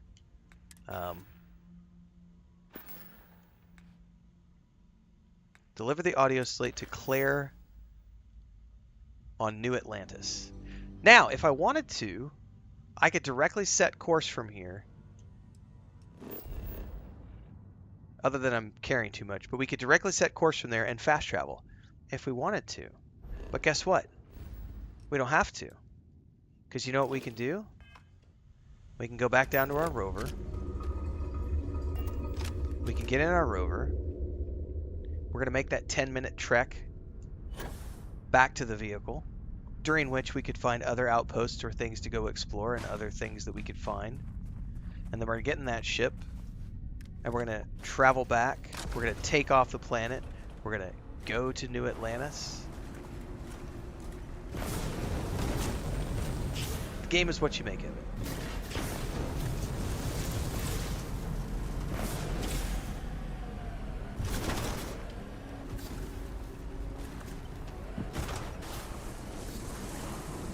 Bubbleini says, also like most Bethesda games, some of the side quests are really well done. There are a handful of stinklers like First Contact. Yeah, there's always going to be. It's kind of like whenever you order a pizza. Oh, starborn ship. Are we going to get attacked? You order a pizza and it's got all the toppings on it, right? And then you go to eat the pizza and it's like maybe one of the onions is a little undercooked, or maybe one of the onions is a little burnt and overcooked. Like, it's still a great pizza. It's just that it didn't get cooked perfectly. Is it gonna leave?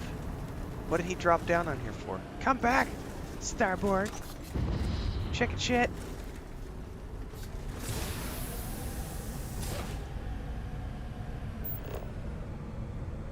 That unknown. I shall stand guard while you focus. That was just a ship landing site, was all that was. Alright. Let's go! He probably dip drop a squad. I'm gonna run into him here in a minute.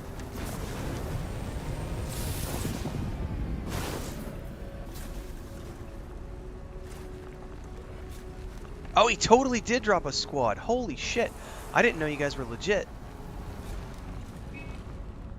So, this goes back to what we were just talking about.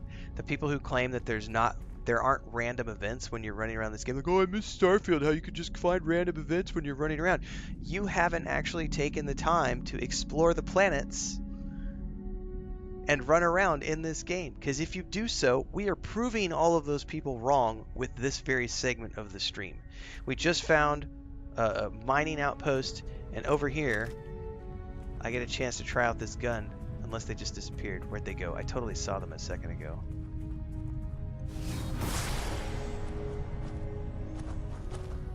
Did they disappear? They may have disappeared while I was talking. Oh, nope, there they are. Alright, hunker down, kids. Stay down. Oh, oh my god, the accuracy on this weapon is absolute shit.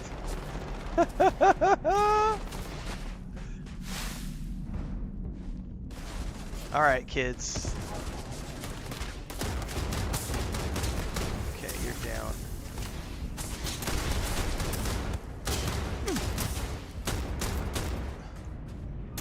Oh, chucking grenades at my face.